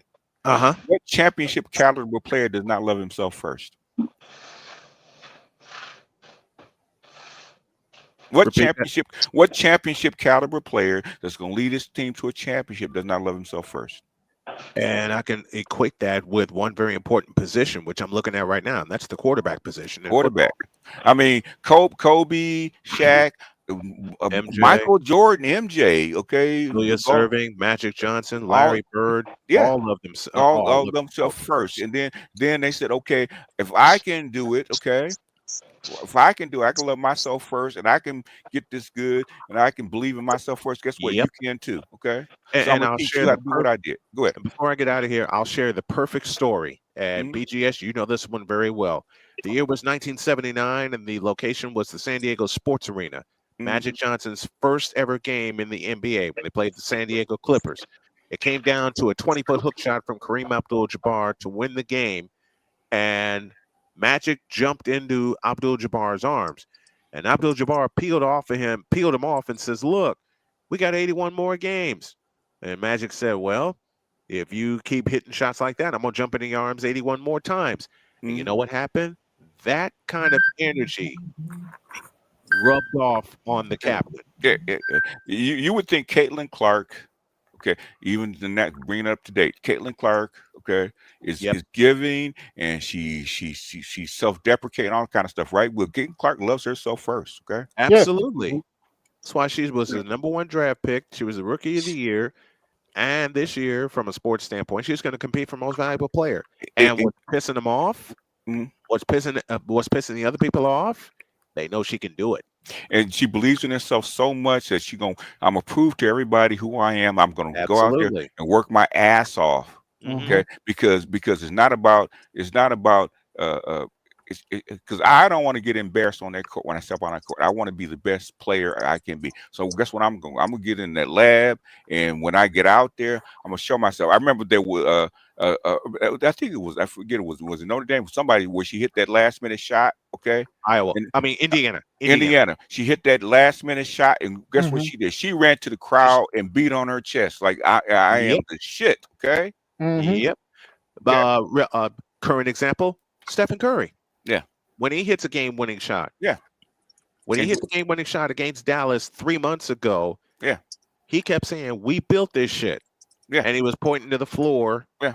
In San Francisco. Yeah. At the Chase Center. Yeah. Yeah. He believed in himself.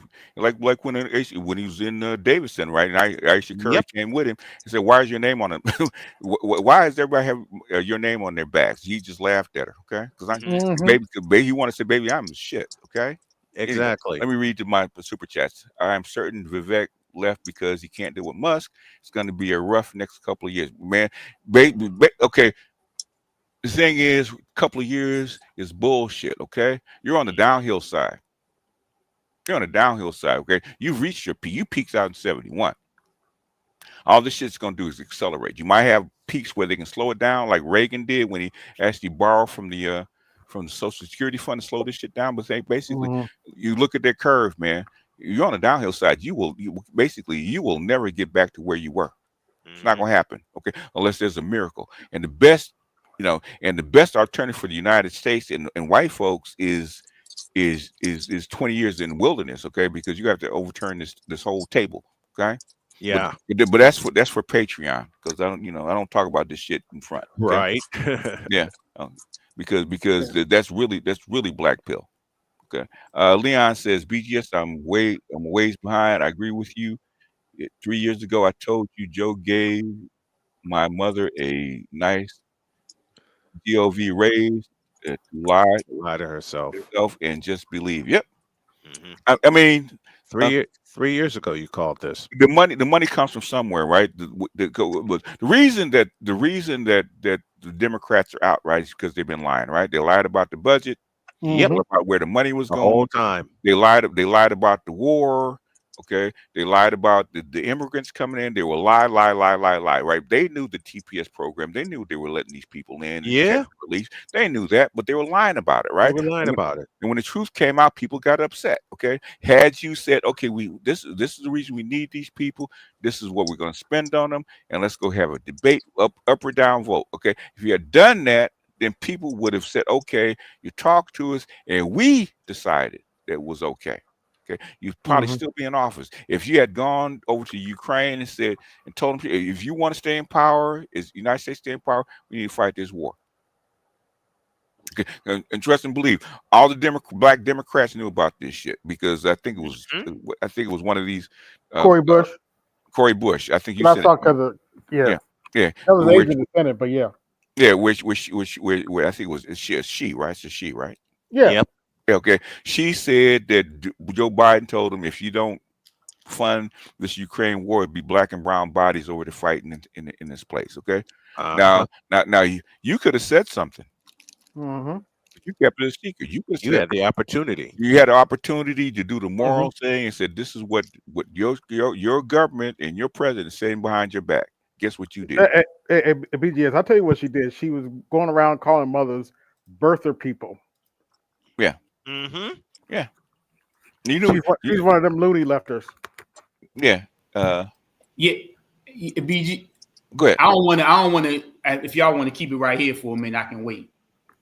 Go ahead. Yeah. Okay. So the other video you did on Married to the Game. That was another Pulitzer Prize level. That Married to the Game joint. I had to listen to that a couple of times as well. That Married to the Game one. That was on the Black Narcissist channel too, right? Yeah. Yeah.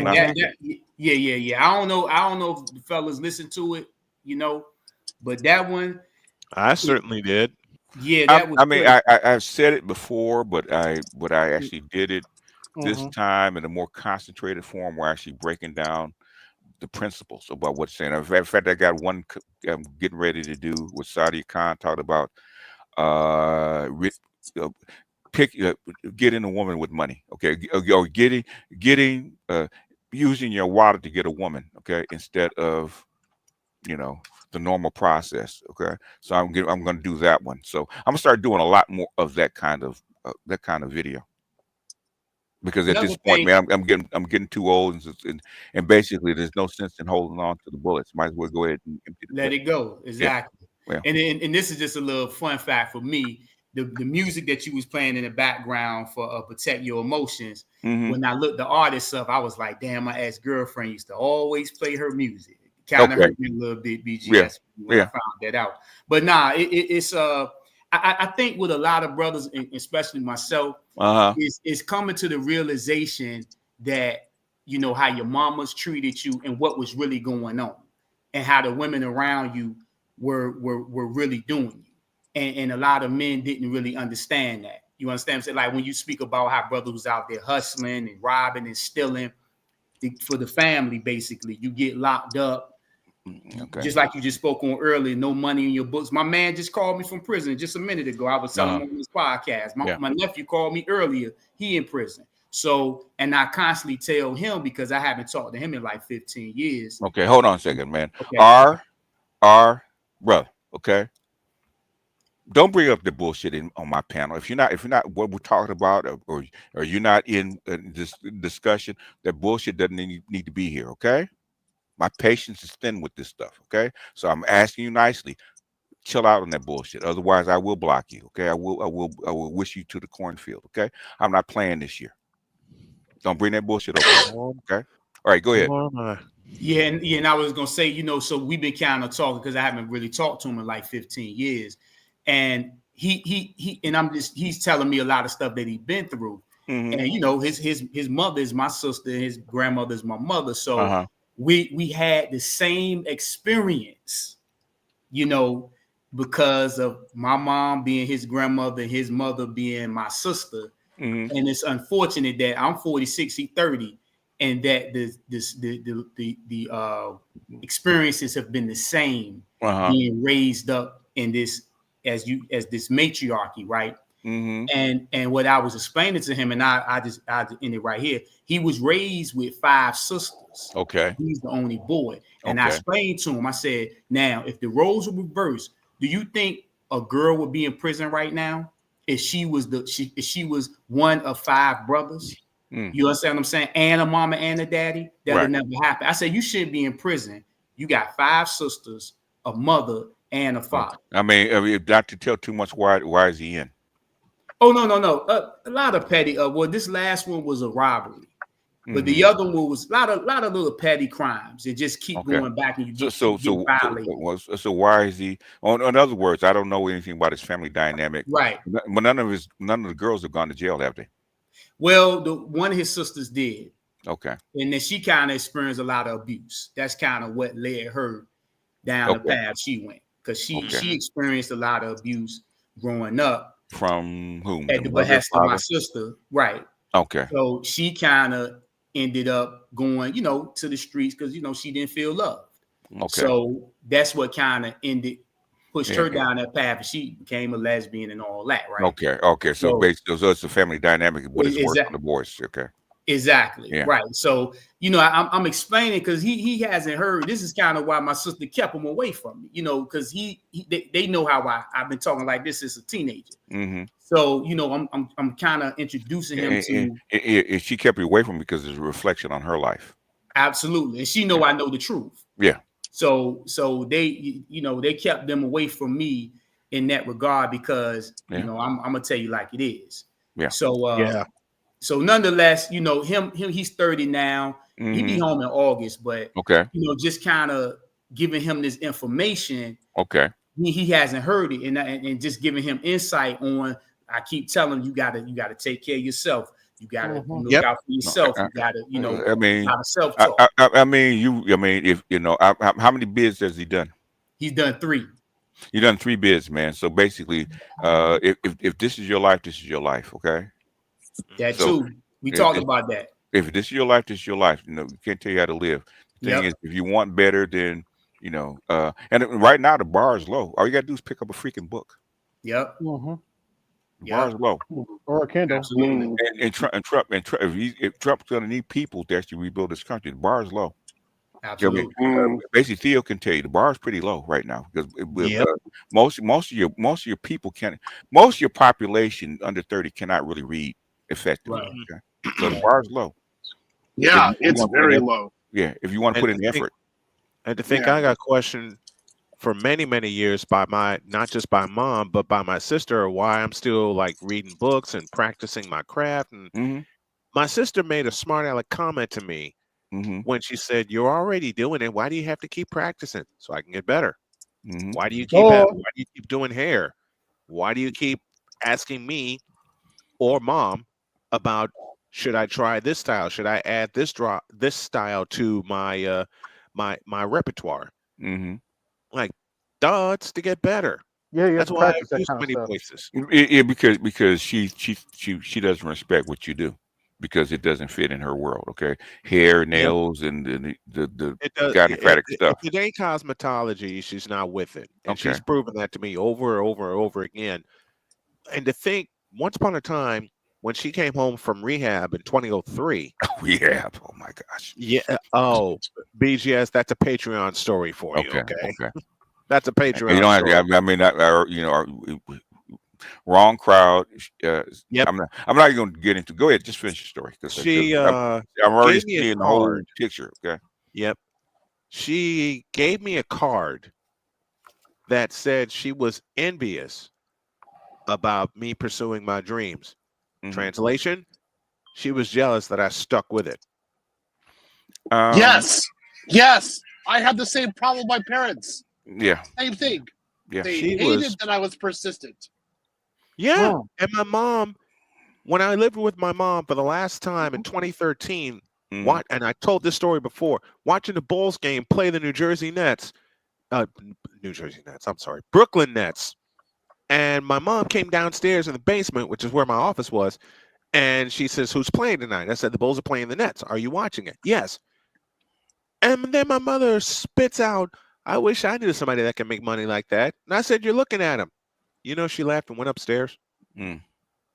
didn't say goodbye or anything or good luck or nothing. I never, ever on a consistent basis got a good luck from my mother whenever I went out to do a game. Yeah, yeah, because she, number one, basically black men are supposed to be underneath you too. Yep. They think it's weakness to actually show a black man affection or any kind of compliment. Okay? Man, my dad didn't care. My dad was like, "You got a game tonight? Yep, go kick ass." It was Thank you. that's the father. But black women believe that it makes them look bad. It makes the man soft if they show any kind of affection or appreciation. Fact. To him. In other words, what did I say? Black women believe you're supposed to support to that, right? Not vice versa. What it is. I mean, that's why I don't understand black guys. Okay, you know what the truth is. Black guys think treat black women like they never lived with them, never grew up with them, never dated, never had sex with them. Right? Okay, you know who they are. So why are you fighting me? You know who these people are. Okay, same thing with black women. You know what black men want. They've been telling you for years. Stop acting like there's some foreign species. You know exactly what you do. Because you talk about your man and what you do to them behind their backs to your girlfriend. Stop. All the time. Stop playing me. Every now and then you get one that will tell the truth, right? Like the chick talking about she forgot about all her bodies and stuff like that. They were gone. I don't remember these people.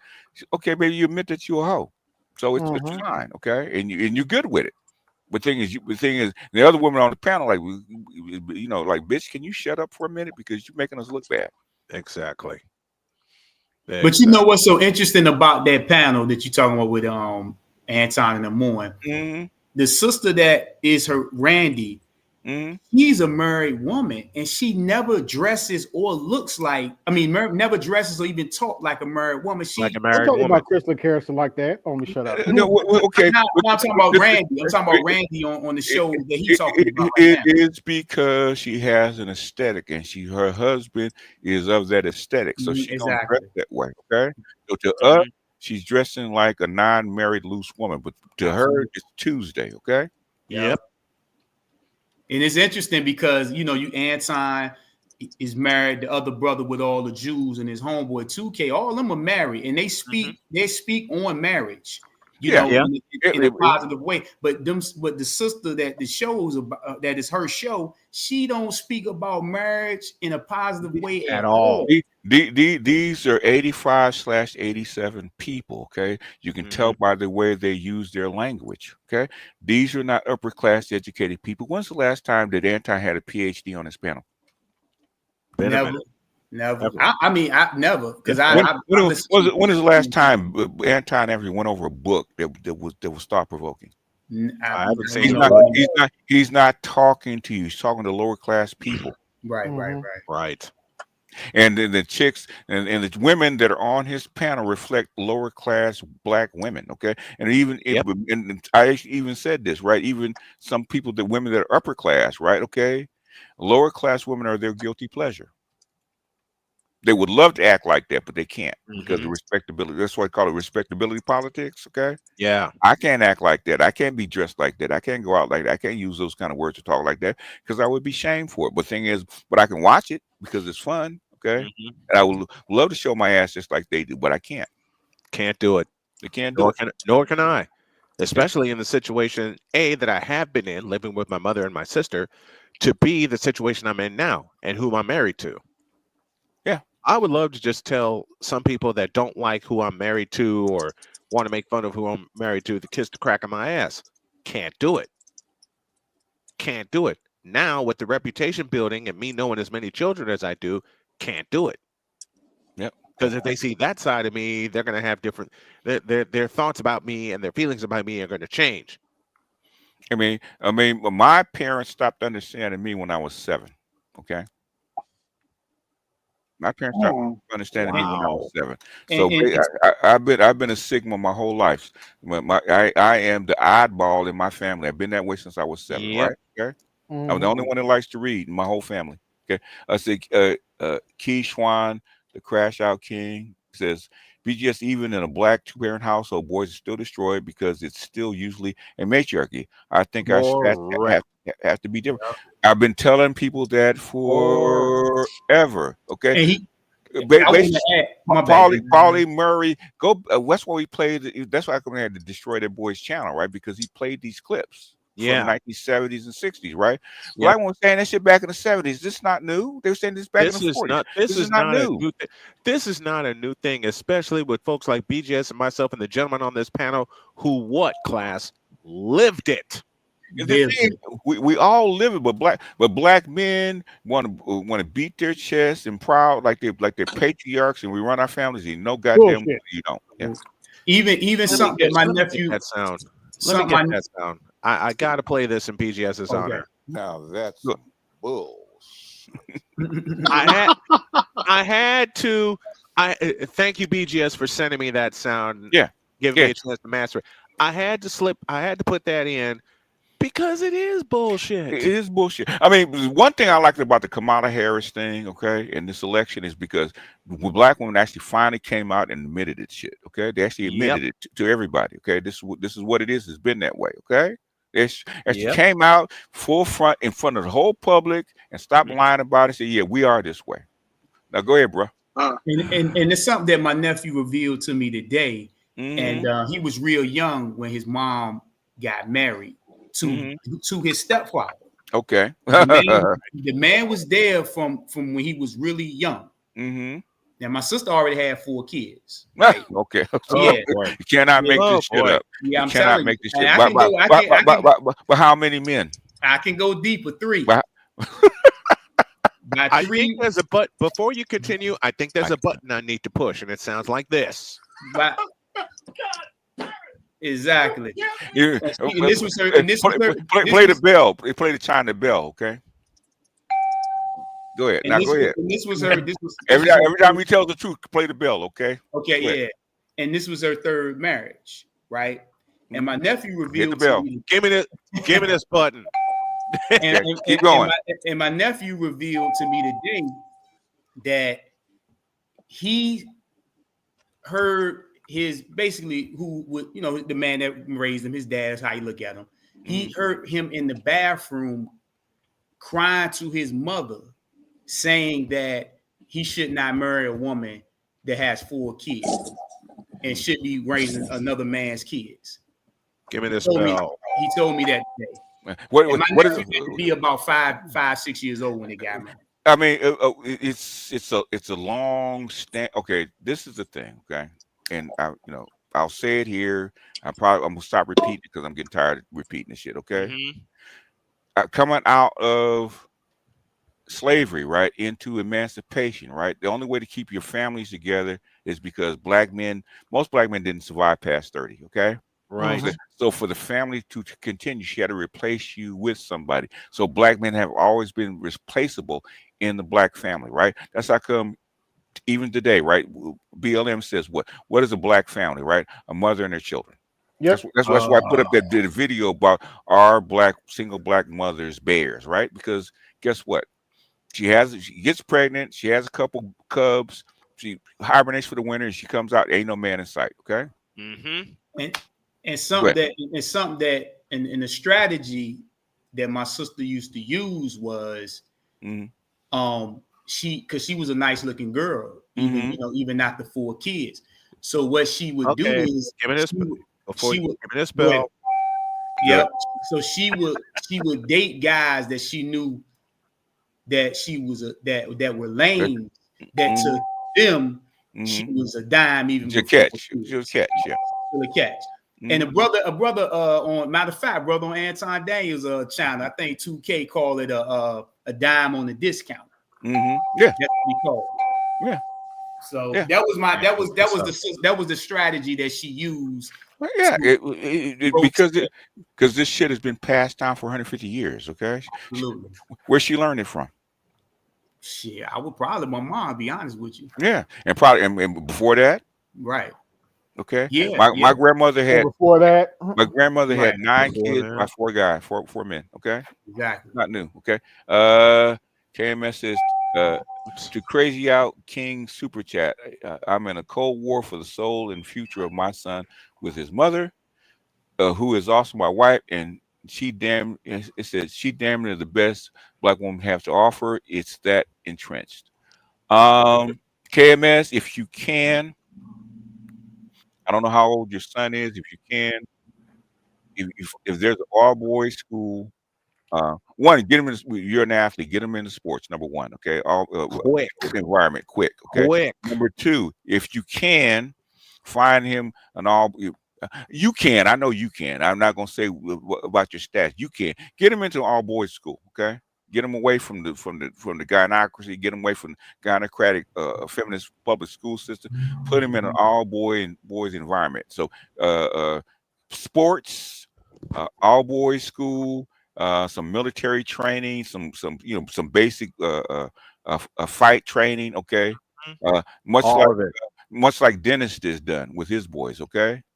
Yeah, that will counteract anything that the woman does. I could tell you from my own son. Okay. The only thing that saved him from being what I call sorry is because he plays basketball, right? This is a male environment. I don't think I've told this story. I'll leave y'all with this because I got to go get ready for the national championship here in a little while. I'll leave y'all with this. My nephew Remington, who is now 26, I met him when he was 3, when I moved back home from Minnesota. He was stuck to me like glue. Until 2012, when 13 actually, until 2013, when I welcomed a daughter. Even when I moved to Gary, Indiana in 2007, he was still attached to me, and he kept calling me saying, "Uncle, when can I come see your place? When are you gonna let me come get you?" Well, I got to talk to Mom first, and I knew it was over. Soon as he said I got to talk to my mother first, I knew it was over. How old was he? Letting him out of her sight. How old was he? At the time, he was 7. Okay, there. When they start knowing each other, it was done. Yeah. And then on a lighter note with him, 7 years later, they go on a trip. He, my mother, and my sister. They go on a trip. They're packing bags, and Remington pulls me aside and says to me, "I really wish I didn't have to go on this trip, Uncle. Get me out of here." I said, "Man, I wish I could." Yeah, that you got to talk to God about that one. Yeah, because I tried getting him into baseball.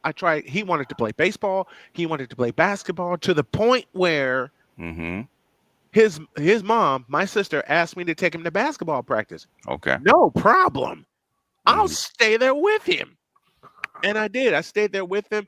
He did great at his practice, only to find out that when he was selected for the team, guess what his mother did? Yeah. Put a hex on the whole damn thing. Yeah. Say, Snowman, I got 2 questions for you before you go. I'm listening.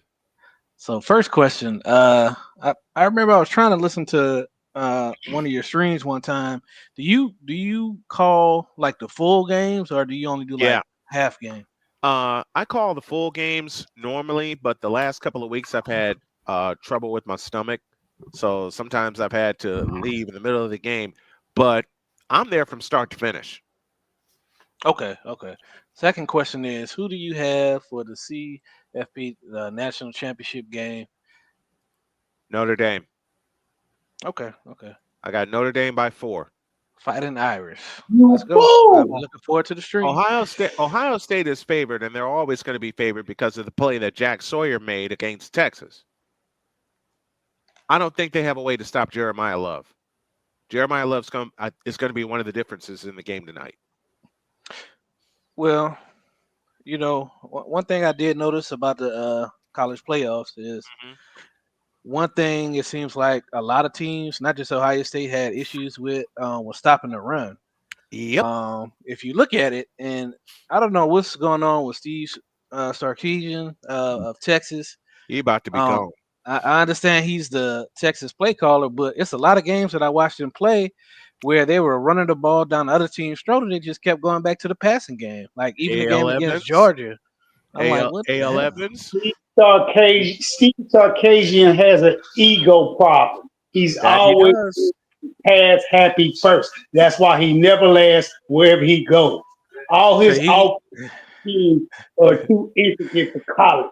He's running a professional pass offense and trying to lap it onto these college kids and have them digest it when they normally have simple, easy assignments, and he's placing it on them, and he expects it to work. It works in the beginning, but guess what? It always catches up to him They at the end. always Trash. figure it out.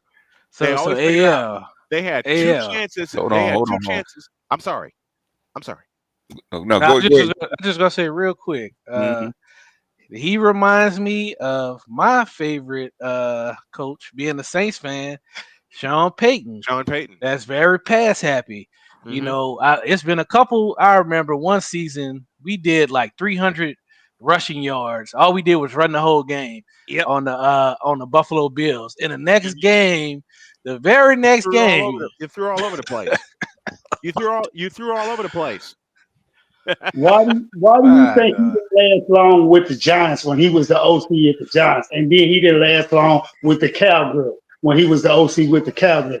He had head coaches who told him, I want a 50-50 balance. But no, he kept bucking the system. I'm going to do this my way, my way, my way. And guess what? He got ran up out of everywhere he'd been. The only success he did have was with the Saints. The Saints was in a hard press pinch and needed a coach. He filled the bill. He literally took good running backs. And you don't even know them as running backs anymore. They're all receiving.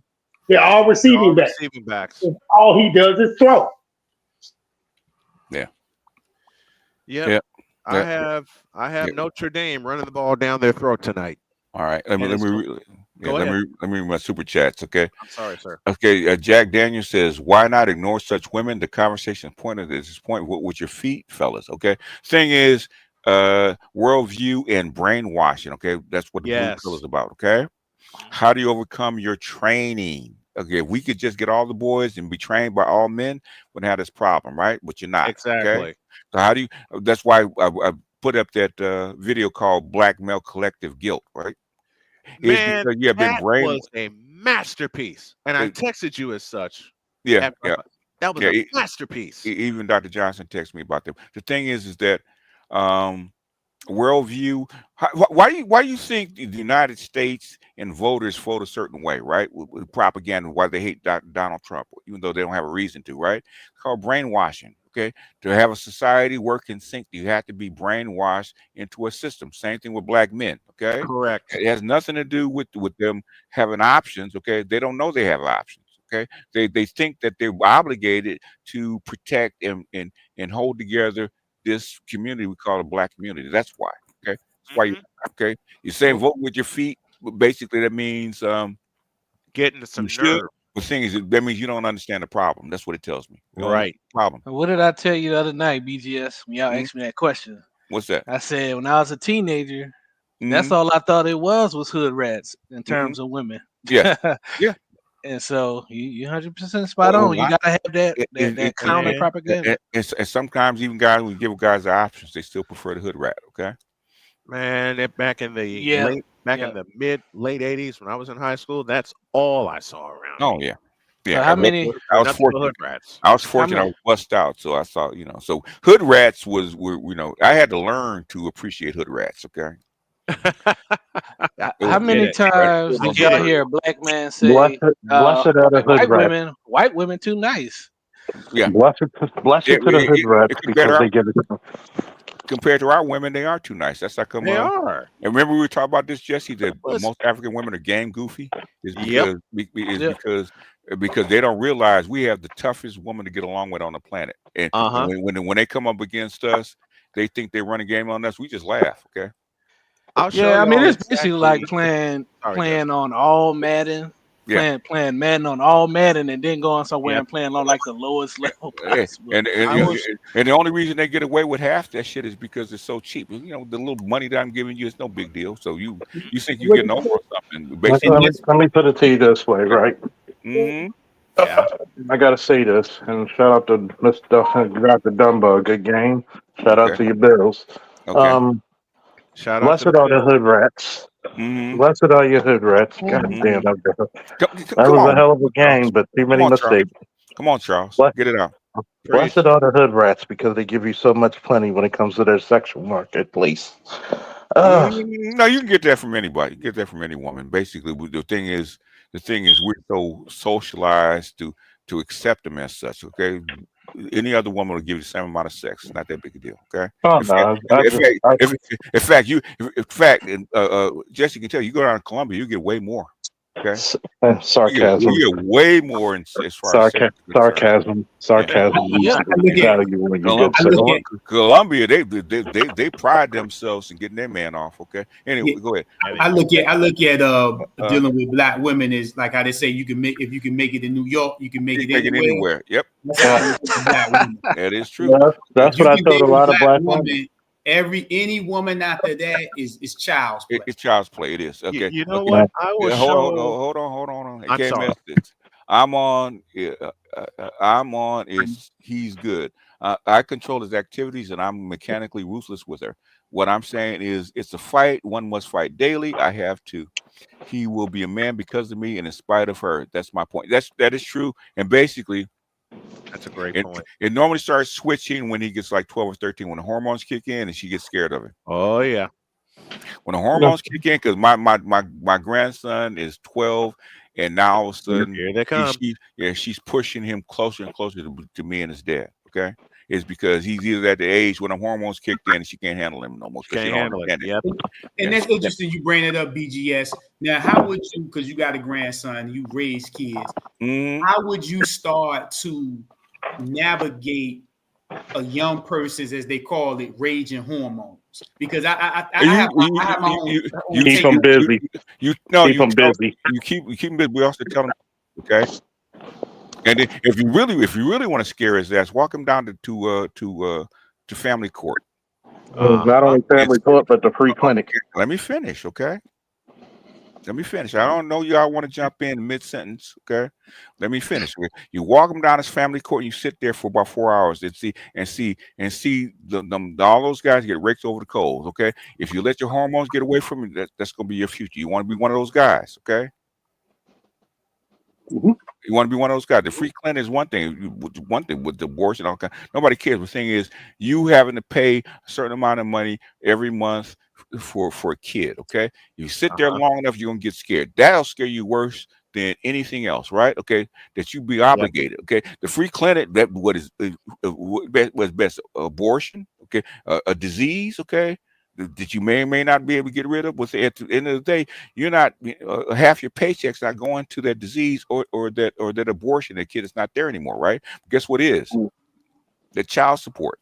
Okay, if you have you have to live in your car because you got 3 kids by 3 baby mamas. Okay, that'll change. That'll change your whole perspective on outlook on where you place your dick and how free you are. Okay, I am so happy. Can I make a comment on that real quick? Jump in. So I largely grew up in a white world. So when I went to my school, I was in the upper level of the classes. Like I was protected, but everyone was white. And some of my class friends, they were black, but they tended to be in the lower level of the classes where I was in the higher levels. Yes. And what I noticed was with my white friends, what they said was, if a white guy got a white girl pregnant, it was love, passion. If a black guy got a black girl pregnant, it was welfare, social degeneracy. Yep. But they're both my classmates, right? And I knew that my white friends were looking at me. My pants were zipped. That was it. There was no way I could fail. Because if I failed, I would have failed all my black friends. And I would have fulfilled the preconceived notions of race by my white friends. Like did nothing. And even though your father's black, right? Yeah. Okay. They've proven, I've shown about 4 studies where you can determine the success of the kid by who the mother is. That's why Asians are at the top. Okay. Yep. And all right, let me go. I got to get ready for my national championship. The link's in the chat right about now. And if y'all can stop by, drop a super chat or a cash app so I can continue to help my family, I would appreciate it. When is the Super Bowl? February 9th. Okay. Let's set up a Patreon stream and a watch party. Absolutely. Because I want to put the pictures to the call now. Yeah, that would I was work. going to talk to you about that. I need to talk about that this week because I got a couple games I want to test out. Okay. Do you have a Patreon? Yes. Okay. All right. I'll put it out here now. Okay. All right. Let me read the chat real quick. Okay. Library Holder says, thanks for creating the space. Thanks for the game. Thanks for the information. Peace, BGS. Okay.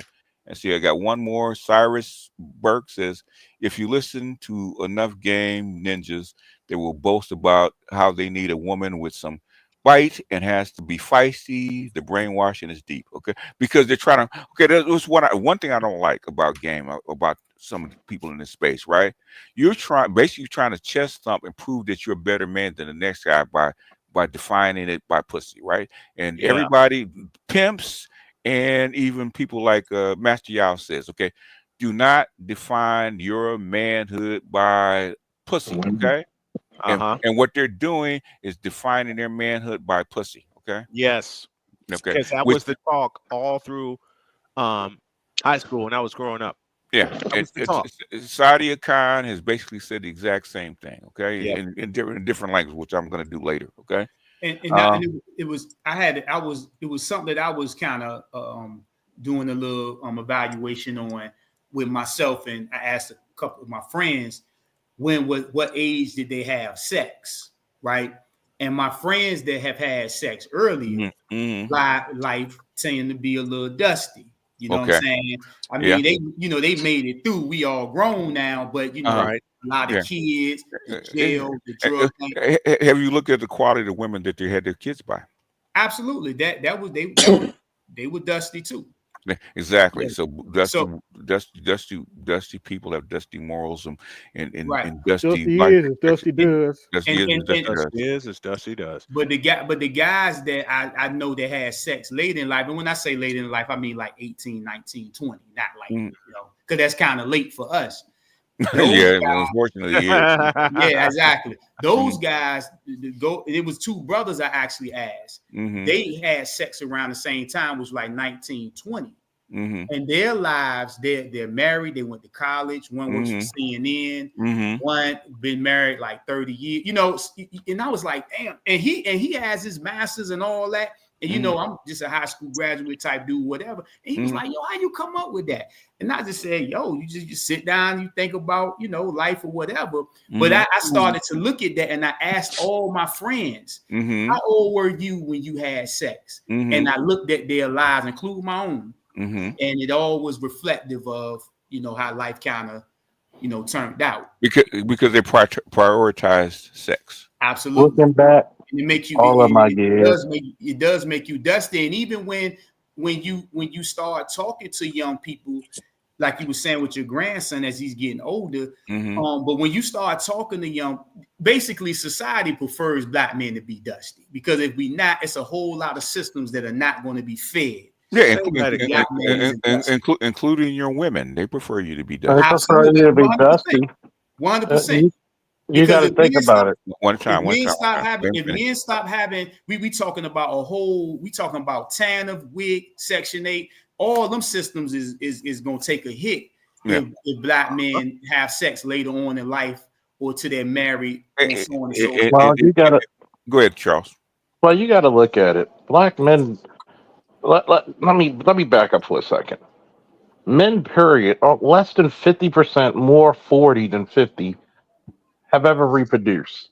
So that narrative right there can easily be debunked, because you could look at the DNA structure of everybody. Number two, black men are the most responsible men on planet Earth, because we know how much that shit's going to hit us.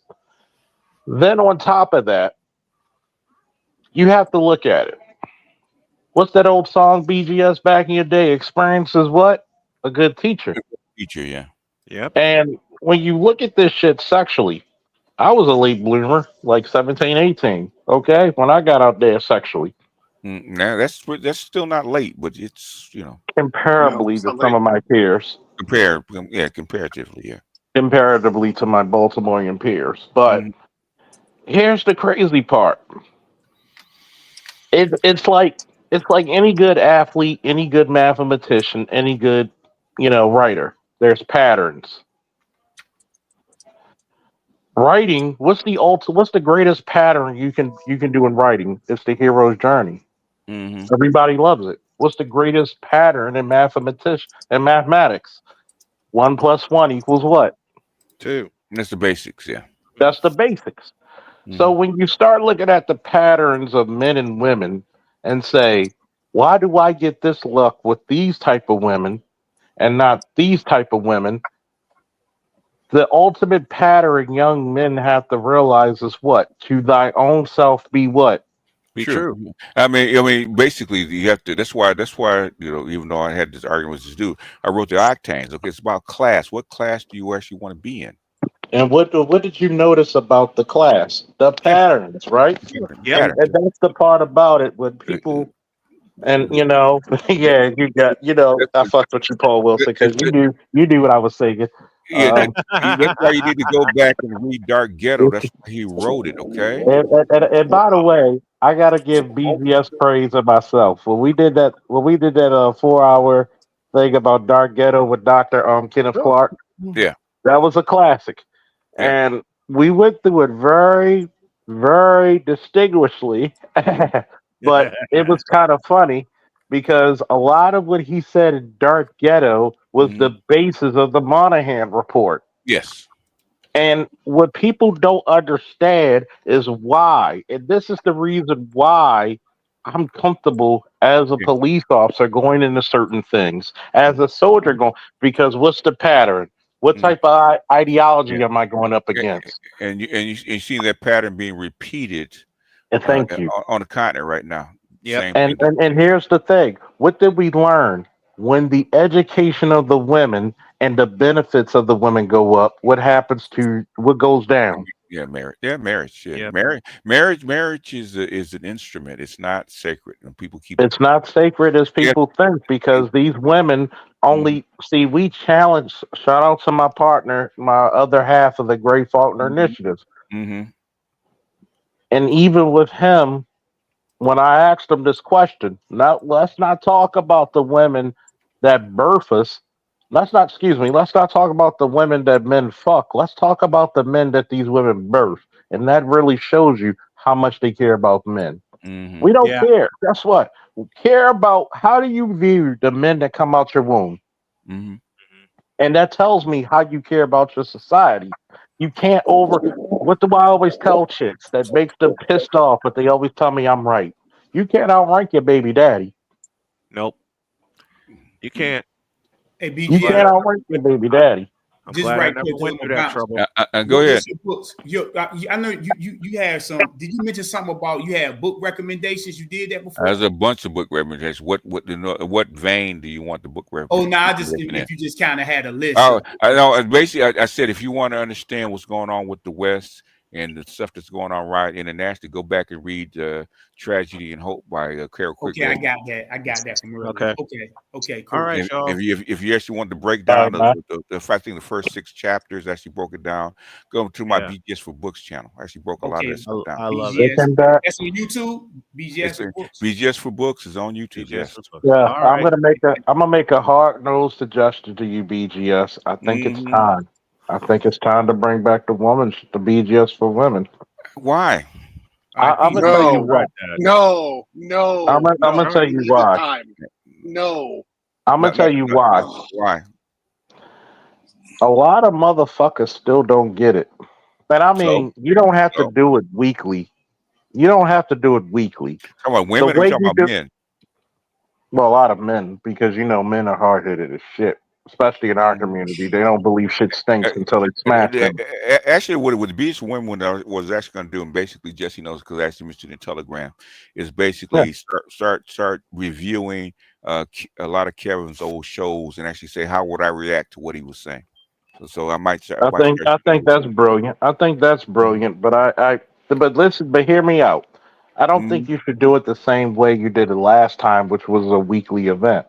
I think it should be like Charlie Brown's Christmas. It should be a special, a special case or a special cause. We just did it a couple weeks ago. when you did it a couple of weeks. The next special cause, let's say, if another prominent female comes up, that's when you do it. I wouldn't. I would leave that in your. I mean, treat it. how Treat it how like many your. how many prominent females have enough guts to get in front of me and go an hour or two with me?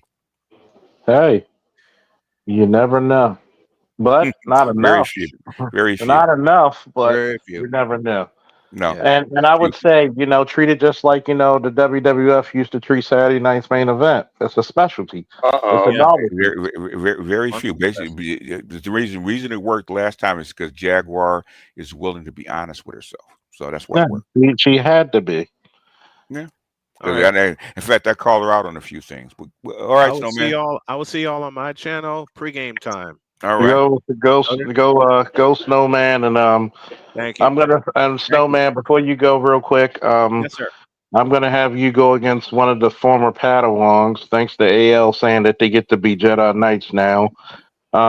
He wants to debate you on sports talk, and I think that would be a great. I think that would be a great segment for generationally, because I can dig that. I think it would help him out and it would help you out ratings wise, and I will simulcast that on my channel to give you a lot of views. Just Done. let me know when you're ready. I'm ready anytime. Hey, I'm gonna set it up. At the time. Hey, Set it Chris, up and we'll knock it when down. are you ready to be on a sports show? Tomorrow? Okay, you ready tomorrow? Give me a time. What time? We'll do it prime time, motherfuckers. Good luck. Okay, we'll do it about 9 o'clock. 9 p.m. Oh, that's right. That's right. Can That's right on. That's right over with Art. So Art. Matter of fact, we'll do it. We'll do it 7:30 tomorrow. Done. Can I come? 7:30 tomorrow. New school versus old school sports trivia, sports debate. Oh, yes. I'm gonna be the referee. Ding, ding, ding. Let's get ready to what? A young person cannot do sports trivia because they don't know enough. That's right. We're gonna kill him. BGS, I swear to God, you would be the worst drug dealer in the world. Why? You gotta sell the drug, nigga. God damn. You keep stepping on your product, though, man. Hey, Charles, I don't sell, I distribute. Okay. That's what you think I'm doing, nigga. I'm trying to make. He wants to start a channel with sports, and we already have an established guy in the manosphere with sports. This will help you both. Yeah. Matter of fact, we're gonna talk about certain subjects because we're gonna We're gonna do it 7:30 tomorrow on the big TV, and we're gonna talk about the first just to get everybody hooked. Jordan versus LeBron. You know what I'm saying? Close to the mic, man, instead of being Charlie Brown. Oh shit! Here we go. Here we go. This is not your average sports young fan. This is a young sports connoisseur. How old are you? How old are you? I'm 25 years of age. Bullshit. Prove it. Prove it. Stop it, kid. No, prove it. No, you on prove it right now. I love the Padawan, but I'm gonna end this right here and get ready for tomorrow by saying one thing. You don't want this smoke, young fella. No, we're gonna have fun. It ain't no smoke. It's so bad. You got my new number? If you got my new number, it should be in the back. No, I do have it. In other words, you don't get forced by smoke. You get forced by fire. Fuck right. And I got fire. It's gonna be. Matter of fact, to make it all sports welcome. To make it fair. The first subject. No, hold on. You got 2 minutes to prove your knowledge in sports. Go. It starts tomorrow. No. Right now. You got now. It starts tomorrow. What I'm saying is, what is the Padawan? Got to get ready. Well, we'll let Snowman ask the question about the sport. 2 minutes. If I may ask, what is the Padawan's name? Let me address him correctly. Chris. I'm Chris. How you doing, Chris? I'm doing fine. All right, Chris. How are you? I'm going to throw you one question. Okay. And one question only, and this will be a precursor for tomorrow. Okay. There are 2 receivers in NFL history that came from an HBCU that started multiple Super Bowls together. Name them. You said together? Yep. Okay, I'm gonna name one name, right?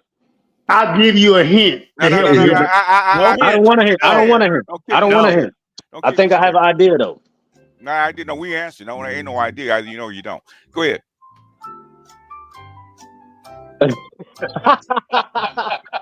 Go ahead. It's one of them Sterling Sharp. He's one of them Sterling Sharp. They had to be in the Super Bowls together. No, it's one of them. Just a minute. Just a Terrell minute. Owens. Say again. T.O. Wrong.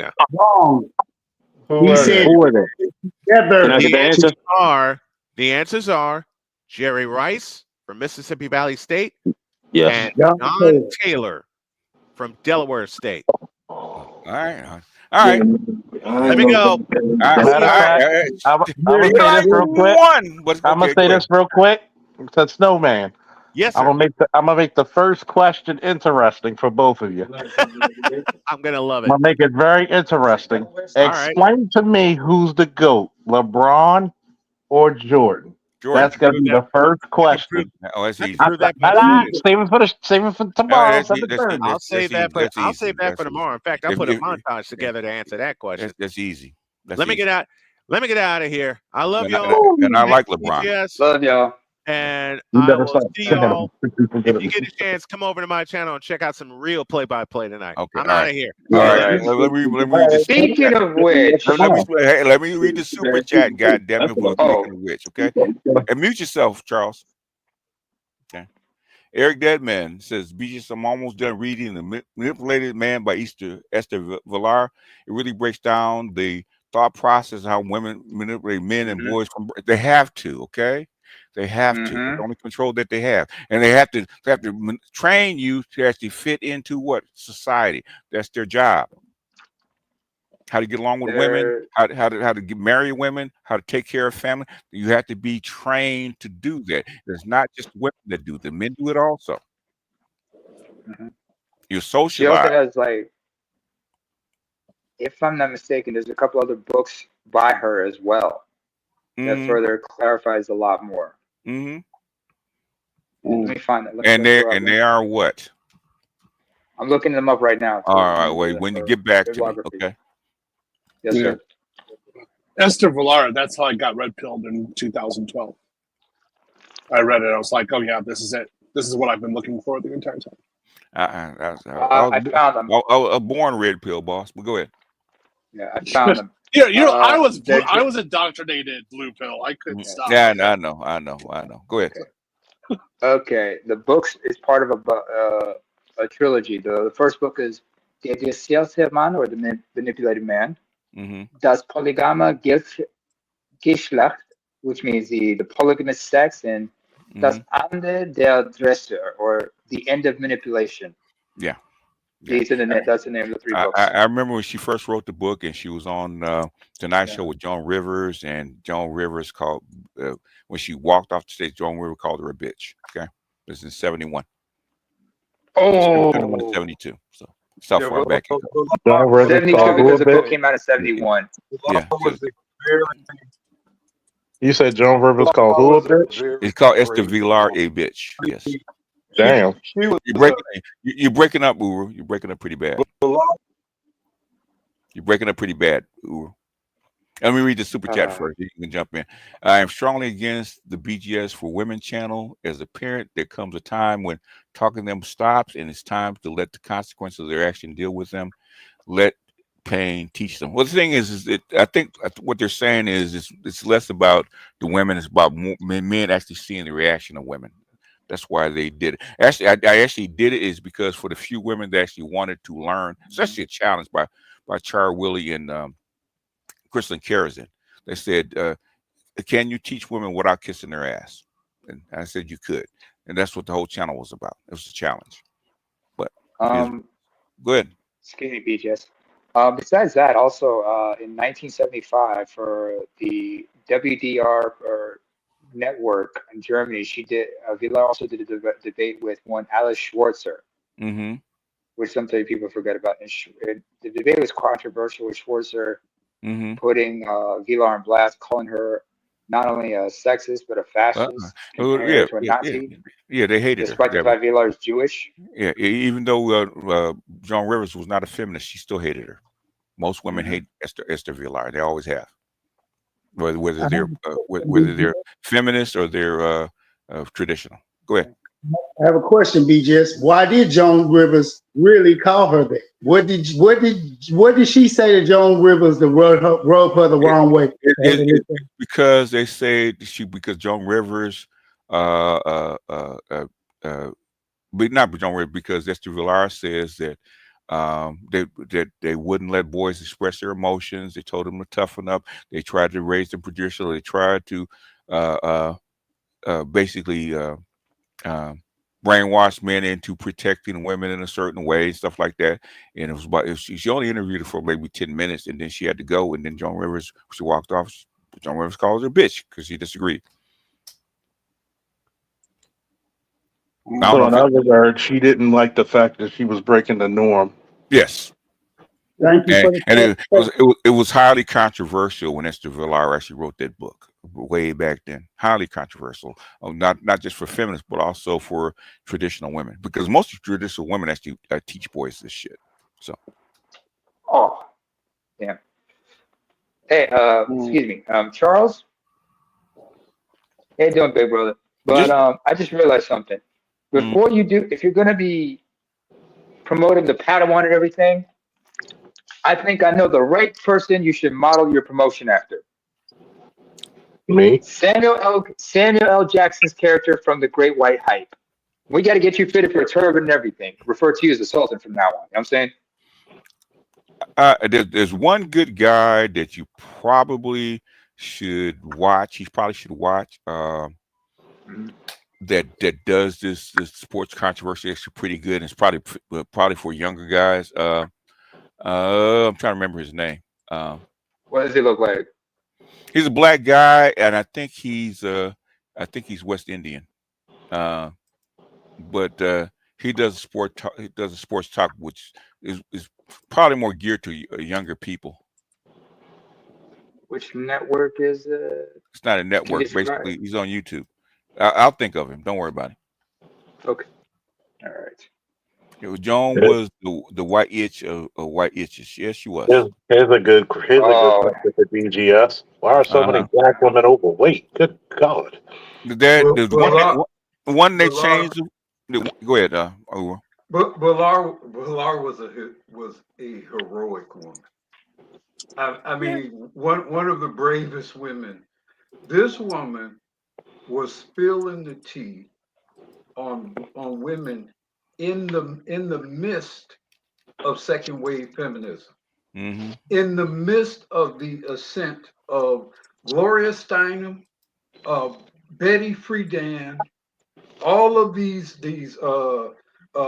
Dworkin, all of those women, black and white.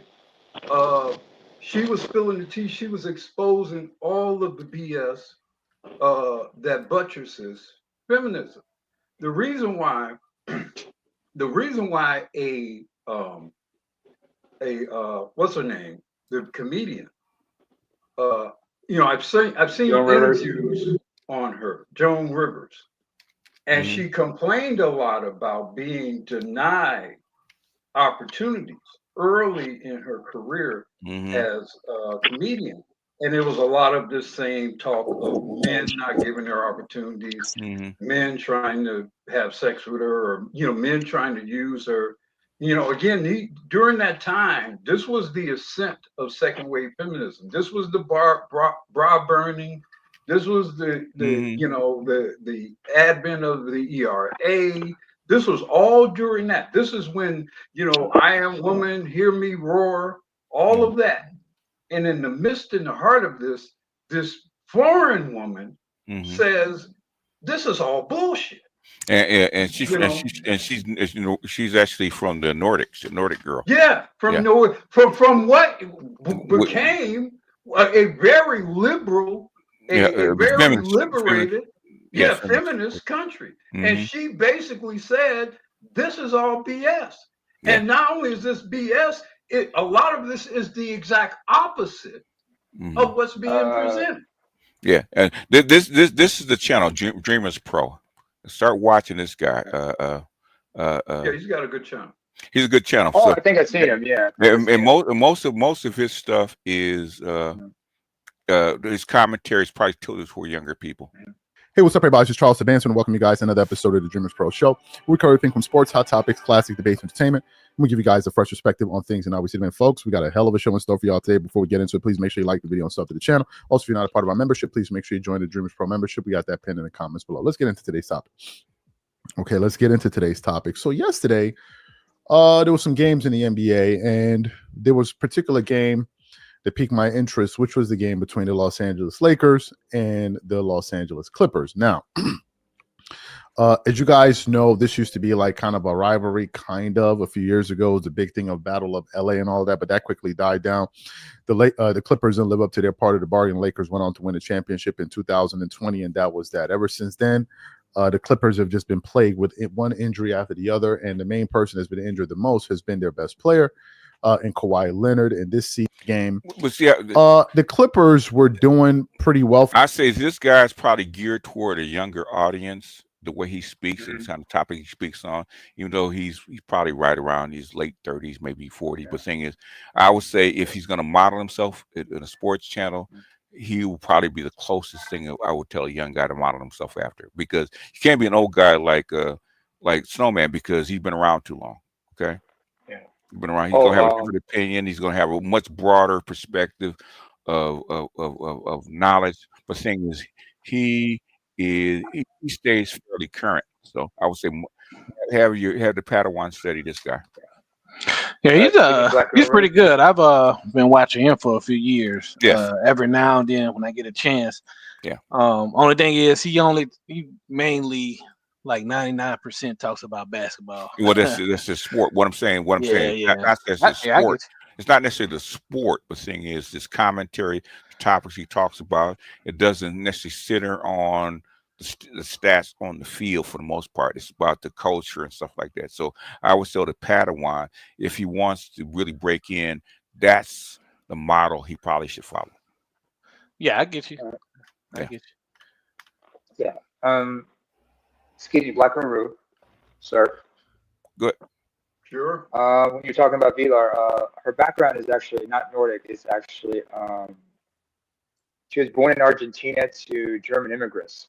So she's German by origin, and she became a German national. So she's an automatic German national. Argentinian by birth, but German also. She has a German citizenship through her parents. Through her family were Nazis. Is that what you're saying? No, her family immigrated. She was born in 1935 in Buenos Aires. So her family immigrated long before the war and everything. Okay. And from what I understand, her family's Jewish. Okay, her family's Jewish. Okay, so where'd she get a name like Vilar from? Vilar. That's not her maiden name, actually. Her actual full name. It's also I think it's her alias, because her actual full name is Katzen. That was her actual last name. Okay. Because Vilar is a Nordic name. Yeah, it is. Is it? Yeah. Oh. How many Germans named Vilar? Okay. No, but there is a last name VR, and that's a Vilar with two L's. VR, you hear that in Spain. I mean, in South America, that's a common last name. I remember Vilar with the two L's is common. Yeah. Vilar is not basically a Spanish. Okay, I live in California. Okay, nothing but Hispanics. Okay, you ain't gonna see no Vilar. You don't see no Vilars in amongst Latinos. Okay, it's a Nordic. Like I said, my mistake. Thank you very much. Okay. I said, why are older guys so good at reinventing themselves at an older age? Because you have learned all your mistakes. I'd be interested in someone providing an example of that. What Robert Downey Jr. Yeah, Trump reinvented himself. Yeah. Robert Downey Jr. Yeah. Mike Tyson. How is Trump any different than what he has always been? I don't see the Trump I see is just an old version of a guy. Trump went from a very serious, button-down businessman, okay, and then he came into this. He became a populist overnight, basically. Okay, he reinvented himself. You got to remember, Trump has looked like a populist since the 80s. No, Trump was different. Trump was a different guy in the 80s. Okay, he was a different person in the 2000s. Well, really the late 2000s. He reinvented himself. He ain't the same guy. Reinventing yourself is easy to do when you don't have to bear the scars of your past. You know, I mean, if you compare a white man to a black man, the black man is going to be made much more to bear the scars and the weight of his past.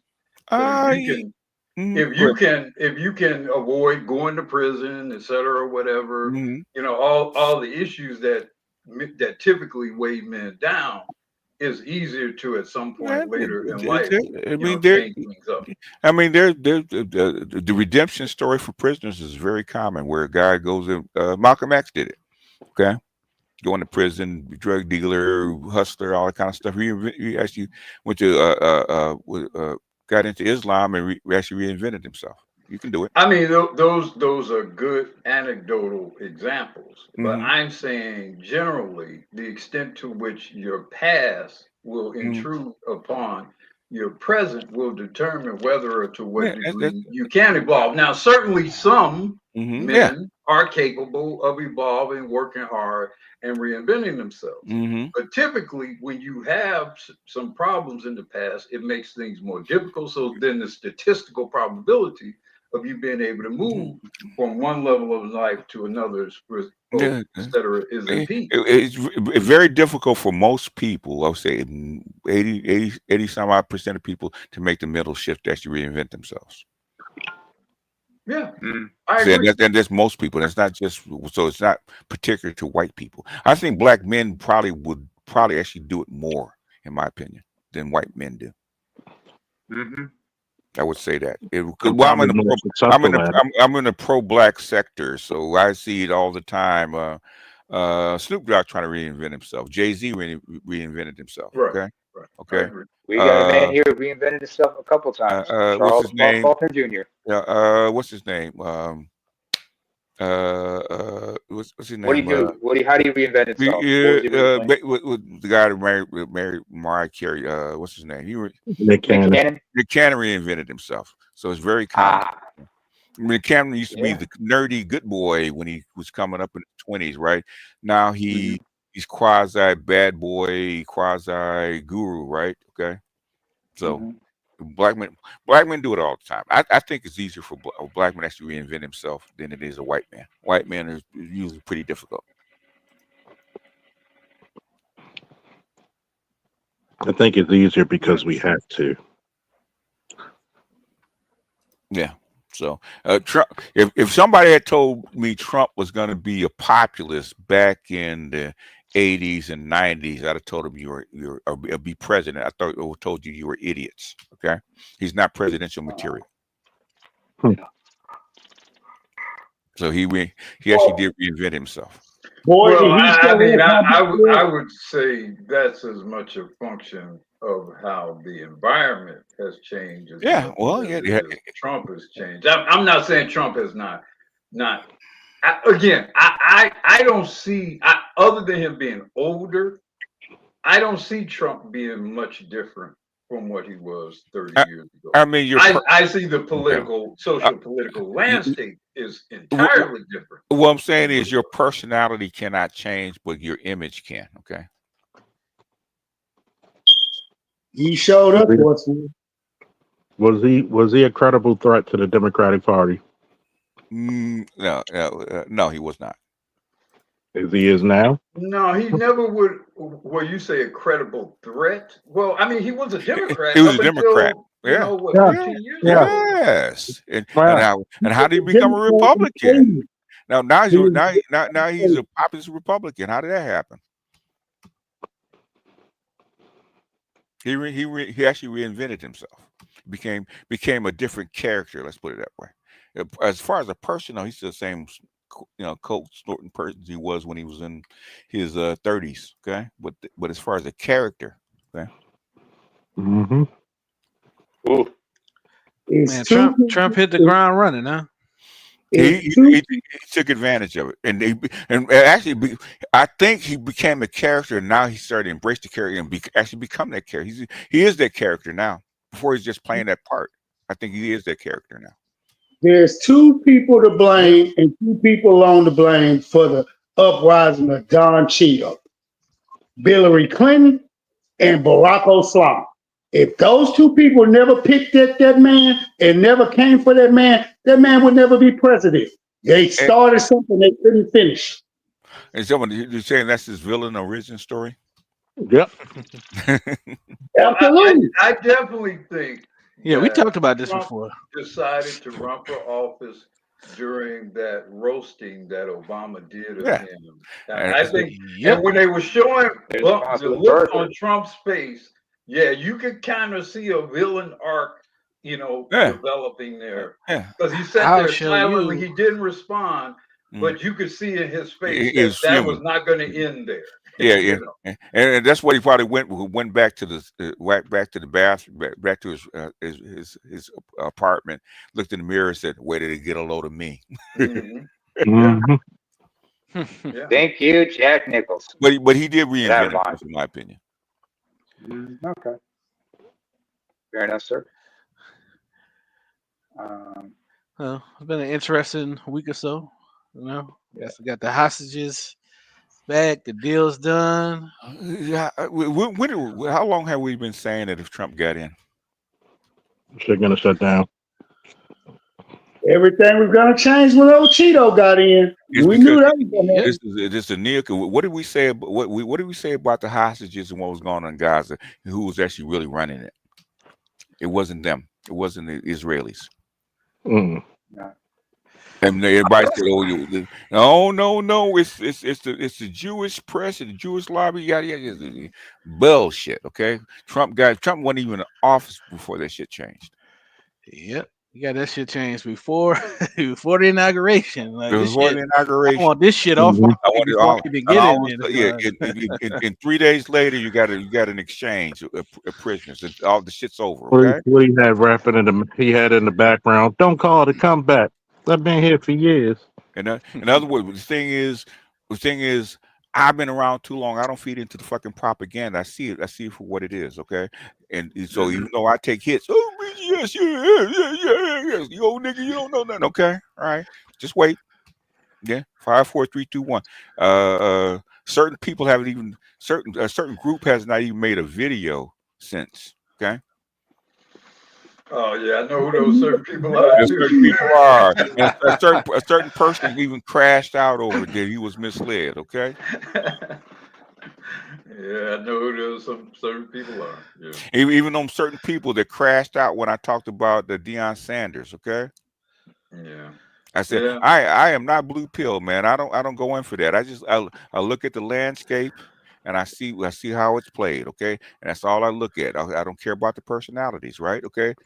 Deion Sanders did what he's supposed to do exactly the way I said he was going to do it. It's because the environment and the landscape allows for that. Okay, if you follow if you like I said, if you follow the money leads you to the truth, right? Same thing with BTS. Yes, sir. Could you play that clip by Dion where you're addressing the journalist at the press conference? Okay. To make your point, I mean, What's up, boss? You believe that? You hold on. Oh no. Do you believe that? Huh? Oh no. Yeah. Oh no. Exactly. Thank you, sir. Because that really proves the point right there. That hits home. So let me ask you, BGS. I wanted to ask you this earlier, but it slipped my mind. I didn't see your reaction to part of the clip that you played earlier. with the bald head white guy. Burlak, yeah. Yeah. Uh-huh. So what is your opinion on? I'm not sure if you watched the whole video, but I caught it live. But what is your opinion on his theory or his view of Trump basically being the same old in line with all of the previous presidents in terms of, he's just in his presidency, he's essentially is going to use like Philippines, Japan, and like Taiwan the I same heard about way that. they used Okay. as Ukraine against Russia, number one. And number two is Mhm. that him getting Greenland and Panama Canal, he's going to use that as a launching point for the Arctic, number one. And number two, use the Panama Canal and several other choke points around the world to start attacking Chinese shipping or Chinese trade, rather. In my opinion, he doesn't know what the fuck he's talking about. Okay. Trump already told you what his plan was. He actually, I already said, he's trying to solidify and concentrate and protect the Americas from the rest of the world. He's closing it off. Okay. Right. Yeah, and I heard that. I don't remember who I heard say that. I can't remember. It was an older white guy. But he was he was basically saying what you said about the Monroe Doctrine. Basically, Monroe Doctrine 2.0. He said he basically kind of consolidate the Americas. Like, okay, we can't.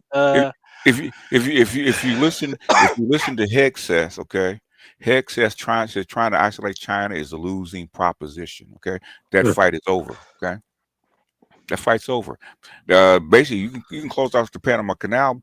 China will just build out another canal or a railway like they're doing right now to actually bypass all this shit. What you gonna do? Nothing. You got to do something else. Totally.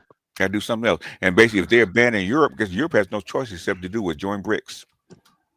And then on top of that, you're trying to have an isolationist mentality of holding what you got.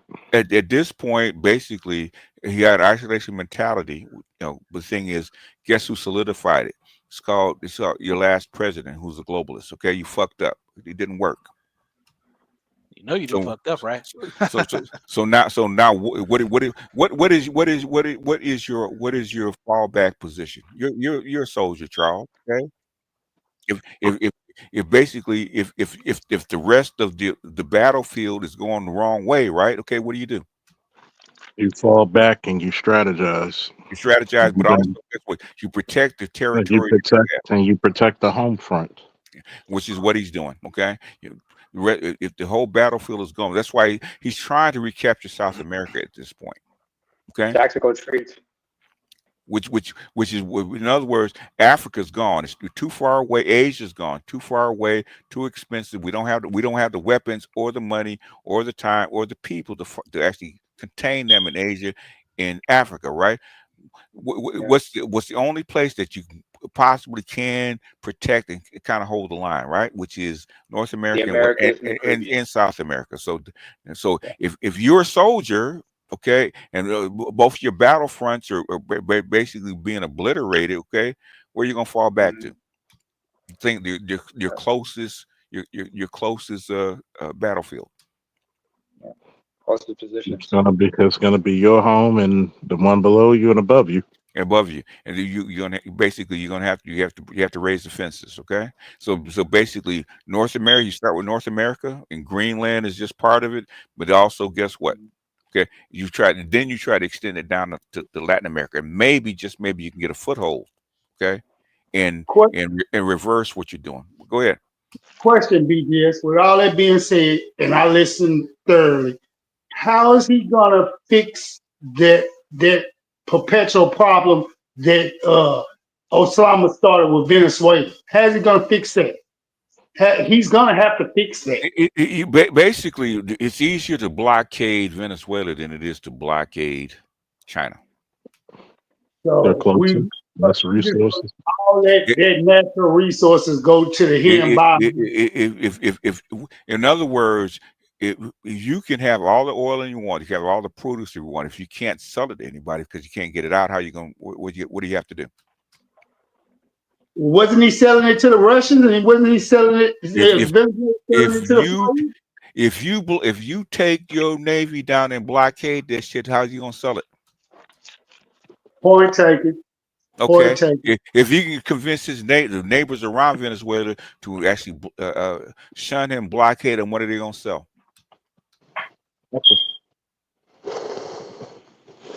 Exactly. Nothing.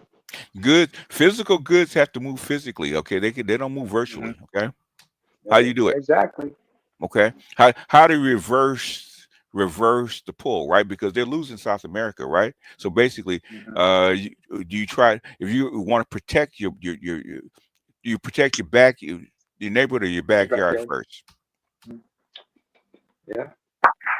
So what he's saying on the ground makes sense. He didn't. Trump didn't come up with this plan. Okay, somebody else did. Trump didn't come up with the plan. And so we have to see exactly because we don't know all the details. There's him throwing out an idea. We don't know what the details. We have to find out what the details are first. Okay. See, you know, it's like, think of it this way. When you're going to watch a Superman, Batman, or Spider-Man movie, what are you going there for? Yeah. The action adventure. You're going there because of the character, right? Yeah. Yeah, the characters are. What do you have to tune in for? The details. The details will happen. Burlick is saying that Trump is going to continue the same policies with the Philippines and other groups. Okay, Trump's not even in office. How do you know he's going to do that? Okay, he could, if that was he could continue the Gaza thing and the Ukraine thing. How come he's not doing it? There's a reason for that. You have to wait. One, you have to wait till he gets in and see what he's actually going to do. Okay, that's why I said to Burlick, respectfully, sir, you're full of shit. Okay, that's in my opinion. But you're a foreigner, so that makes sense because you don't know these people. You don't know these people. When you find if you know who the neocons are, really study who the neocons are, then you understand that Trump is not a neocon, and Trump is an isolationist. Okay, that's what he believes in, which is a total reverse Uno card of trying to arm the Philippines with weapons. Okay, if that's a losing proposition. Even if you arm them with missiles and weapons, what good would it do? At best, you're gonna have close off some shipping lanes at best, and then if China really gets pissed off, you're gonna get an invasion. What good is that gonna do? They have 1.3 billion people. Okay, Philippines, how many millions of people? They're not with no army. How long are they gonna last? And you're not gonna come in and help them because you can't. You have the Houthis fucking holding off the best navy in the world, holding them at bay. Okay, holding them at bay. It's over. I find it disgusting and it's over. The way you fight naval battles is over. Okay, and the Philippines' population is 114 million right now. 114 million, which is less, is like a tenth of what China has, right? Correct. 10 to 1. You're not going to last very long, especially when you have no industry and no weapon, no military weapons manufacturing. Okay, you got to buy it from somebody else. Okay, you're not going to last for very long. And if China were to invade the Philippines, oof. China can do damage to the Philippines with a week's worth of cruise missiles if they really wanted to. A week's, not a month, not a year, a week's. Okay. So that's why respectfully, I like to do it's bullshit. Okay, you're 3 years behind where we were already. You just not coming to that conclusion. Okay, and the thing is, you still white, so you still believe that there's hope that white people can overcome this shit, even though they won't say it out loud. Okay, they know. He white. He still think he got hope. That's why I listen to the Duran and these kind of people, and I take them with a grain of salt. Okay, because I have to, because they won't go there. A huge grain of salt. And so for most of the basically Europe is Europe is going to have to figure their shit out, because if they don't get on board, they're done. If they're not done already. Because what they are dependent on as far as revenues and stuff like that, that shit's gone. Okay. And basically they're holding on to what's left. And that's not going to last for very long. Okay, unless they get their act together. Hopefully they do. They wake up, because nobody wants to see this shit. Okay. Anyhow, I mean, I don't see how Europe can possibly recover. I mean, obviously, certain parts of Scandinavia has oil, but I don't see the resources contained within Western Europe to. We share that oil fields with Britain, first of all. But yeah, we have to do it in a working progress. Was 500 or 600 million people in Western Europe? Somewhere something about that. Where do they get their food from? Russia. Russia, the wheat and everything. The good stuff from South America, Africa, and basically Eastern Europe. Okay? And Asia. And Asia, okay? What if they're cut off? Yeah, I don't see how they. I don't see how you have a modern society in Europe. They fucking fought a fucking war over cocoa, okay? Yeah. Anyway, now this is black pill shit, man. Let me taper it back a little bit. Stop that. Stop that, Negro. Stop that, Negro. You know black pill for now. You suspended from black pill for a week. For a week. And so, wow, I'm answering questions, okay? Well, You suspended from black pill for a week. Use the soundbite. Let's use the soundbite by Snowman. I guess there's a brain drain from Europe to North America, so more pink toast for you guys out there. Not really, okay? Not really. And there's not enough of them. Most of the brain drain is coming from Asia. Asia, yeah. I mean, most of your ITs are coming from where? India. That's what they paid in the 90s because of the Y2K problem. America paid a whole lot of money to train these kids back in the 90s and 2000s on how to program, especially legacy programming, right? That's where all these people are coming from. They didn't come out of nowhere, okay? Especially from the IT universities, mainly centered around Bangalore in Eastern India.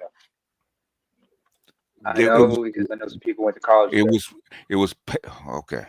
I'll forget it. No. I'm sorry. My apologies. Forget it. Okay, you know more than me. Forget it. Okay. No. I didn't mean to be disrespectful like that. My apologies, sir. Sometimes let me get my foot out my mouth. Sorry, as you were saying. I'm saying that the shit was paid for by. Remember the Y2K problem? If you're old enough. Yes, I do. Okay. Most of the American programmers did not know that shit, except for the old guys, right? Okay. Mm-hmm. And they didn't want to rejigger the whole American educational system. Actually, teach these kids for legacy programming. So they outsourced all that shit to where? To India. Okay. All the call centers, all that kind of crap that was actually outsourced to India. Okay. America paid for that shit. Okay. Didn't exist before. That's where all these IT people are coming from. It's cheaper to train them there. Okay. H-1B visas. Okay. Yes. So they say it costs $1 million to train an IT programmer or an engineer here in the United States, right? It costs $200,000 there. It's cheaper there. Probably not even 200,000, probably more like 100,000 to train them there and send them all the way and get a master's degree in the shit. And then with H-1B visas, they're already trained. Bring them over here. It's cheaper. That's why they do it. So BGS, don't start. Go ahead. All right. You know what you talk about first. Yeah. I know what I'm talking about. So BGS, I hopped up. I'm actually going to confirm what you were talking about because you've been saying this for a while when you were talking about the feminism in Africa. Mm-hmm. I'm actually starting to see real world I don't want to say results, but pretty much that. Mm-hmm. Because I have spoken to people from Africa, mm-hmm.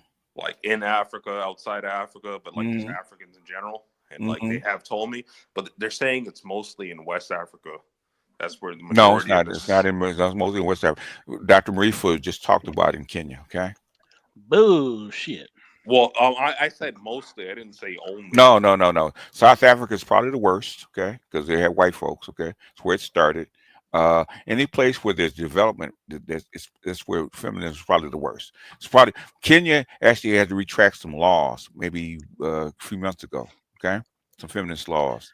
So it's probably in West Africa less because you have countries like Mauritania, Niger. Yeah. You have countries like Burkina Faso and stuff like that. Cote d'Ivoire, Senegal, all that kind of stuff. They don't have that. So the main country that they mentioned was Nigeria. Yeah, because Nigerians have a big transfer of women coming from what they're actually educated and trained where?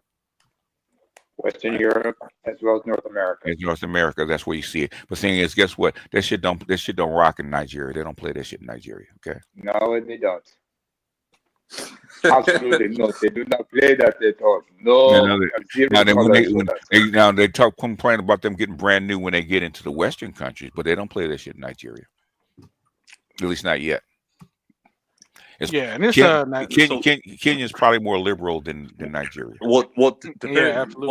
Just to finish off what I was saying, it's like also because I was telling Ed the other day. Well, I believe I told you as well. Is that because I do listen to like people talking all over the place. Get to your point, okay? We don't need to know about who you listen to. All right. So my point is that listening to like Africans talking, like I have listened to like this one chick. I believe she was African. And she said she went to Howard, right? And the Americanized. And remember how you said that black women are paying people to just like talk shit about black I mean, I didn't say it. I didn't say it. A usual business said it, on my stream. Go ahead. Okay, so all right. So I heard that, and it's like this chick is like talking to people like in the UK, and she was slandering the hell out of black men. I was like, this is crazy. It's like, well, she's trained in the West. When did she come to the United States? I have no idea when she came to the. You need to find that out. Her history matters. If she's been westernized, she's westernized. She's no longer a traditional African. Go ahead. Well, she's clearly. What did I just say? Well, she's westernized. She doesn't count. Okay. Well, she said she went to Howard, right? So if she went to Howard, she's westernized, and she doesn't count. She's not traditional.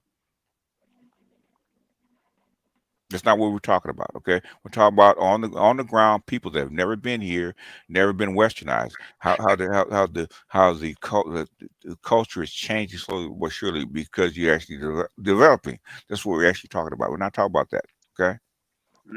So I don't know if you understood that. If she's been westernized, she's been westernized. I thought it was open. My bad. It's open, but the thing is, what I'm saying is, what you're saying is incorrect. That's not what we're talking about. Okay, that's not what we're actually saying.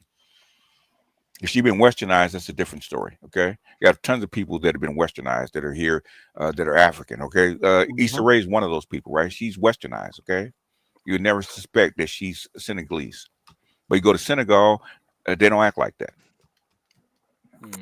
In fact, well, a lot of your Nigerian women will tell you they're actually trained here, born here. They will tell you when they go there, they have to get some act right. They have to because the Nigerian man will slap the shit out of them. Yeah. Case in point, Rhoda. First lady. Yeah. No, I know Nigerian people here. They'll slap the shit out of them over here. Yeah, I know, but yeah, imagine that's here. Okay, imagine when they go back home. Okay, oh boy, some act right. Oh, they act like they got some sense. Ask your American women that marry a Nigerian man and go back over there. Get them act right, okay? What did O'Shea tell them? Bring your black man over here, cause they yeah. They ain't gonna put up with you. So it's a different thing. But the thing is, eventually, as they develop, it will start to change because feminism is not a cause; it's an effect. Even here. That's exactly like the conversation I was listening to. It was like they were talking about like modernization and industrialization. Which where the hell did they get that from? It's just they just all of a sudden invented out the top of their fucking head. Well, they got it from the manosphere, but they never want to say it. No, they got it from me. Nobody talks about that shit except me. Me and Name has been talking about this shit for 7 years. Where do you think they got it from? I know that's where they're getting this stuff from, but they never want to say it. I don't care what things you know where they get it from. Yeah, I know.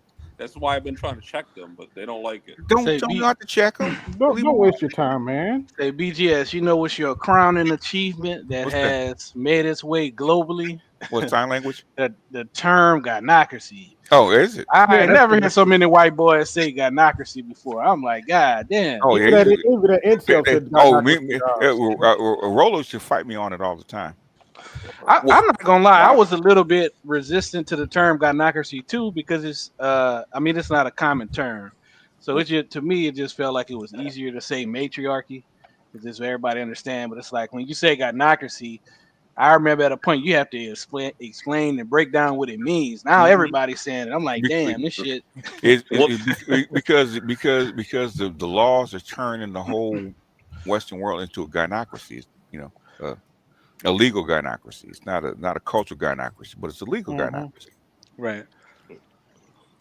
Well, BGS, just real quick. Yeah, just the other days, just watching somebody speak and real quick. All right, so they were challenging me on Rolo and and just the MGTOW community and how. So you want me to, what you want me to coach you on, man? Let's get to it, because that's what you want. I didn't need any coaching. Because you're asking me, give me a scenario. You want me to coach you on something. What's the issue? Okay. I don't actually. Yes, you do. Stop, man. I do this all the time. Stop. What do you want me to coach you on? Do you want to answer? Well, maybe a better argument. Because to what? Basically, it was the argument about whether a split for black men was necessary, or whether we should have just stayed with just the main MGTOWs and also the main manosphere. Just there was never any reason for this bullshit, because they couldn't control the motherfucking races over there in their goddamn white manosphere. That's why. Okay, that's why the four of us split. That's why it had to split. They can't control the right. Hold on. Let me finish. You can jump in, okay? Me, 240, Black Ram all split is because of fucking racism over there. That's why we split. Okay, real simple. Okay, even the old MGTOWs know that shit. The MGTOW monks, they agree to that shit. That's why we had to go. Okay, is that simple enough for you? That's simple enough. It's just that's the argument that I was making. Is it was necessary for the split. Tell them from motherfucking OG that actually split. Actually help cause the split. Okay. Well. I actually quoted you. If they dispute it, send them over here to me. I'll tell them right up front. Okay. Because it's actually the Missouri protest. Right. Remember the football players had a protest. Okay. And they're blaming this fucking white teacher that's actually out here. Fucking feminist, motherfucking racism. That's why it split. I believe that was in 13 or 14 that happened. It was 15. It was actually 15. Yeah, 14. Yeah. That's why we split. Not that hard. Okay, that's exactly why we split, because they were coming after us because we said this is racism. By the students and the folks in the town, and basically it's people on the campus. That's why they're protesting. Some football players protest. It had nothing to do with feminism. But the thing is, they went after us on that. Said, okay, it's time to go. That's why we said it's time to go. That's why we split. Is that the answer that you need? Look in the back chat. Is that the answer that you need? I don't have to look in the back chat. Yeah, that's the answer. That's why we split, okay? In a heartbeat. That's the same way the black the white manosphere went after the black manosphere is because of what happened with Kevin Samuels and Fresh and Fit, okay? That same event. That's how come they got pissed, okay? It was a major split. It's a major split. It's not that hard. Anyway, now go ahead, man. I didn't want to mean to. Well, I the question. There's always one thing that no one ever blatantly talks about whenever there's any discussion about black men aligning with white men, and that is their complete and utter fear of the black phallus. No one ever talks about that, but we all know that is the center of the perpetual inability of there to be any sort of significant diplomatic relations between black men and white men. But nobody ever mentions it. Yeah. We pretend it don't exist. Yeah. Even on the international forum with I love the Duran, I love all these other folks talking about, cause I read all these people, they will not mention white supremacy about this, even though they know. Okay. But They I know it. don't expect them to. Okay. They know it, but what criminal ever wants to be brought up on his own charges? True. For what Black Rule just said, like a great example is like BGS covered this months ago when he was talking about like the Chinese historian dude that was talking about like all his BBC videos, like Yeah. Yeah, that's true. Yeah. And the thing is, you know, when we came over, we didn't go in on white people and racism and stuff like that. That wasn't productive, right? Okay. We stuck to helping black men. Okay. We cannot help black men over there in a white manosphere. We couldn't. Okay. In my opinion. Now, maybe you guys have a different thing, right? They went after Coach Greg Adams for the same shit. Okay.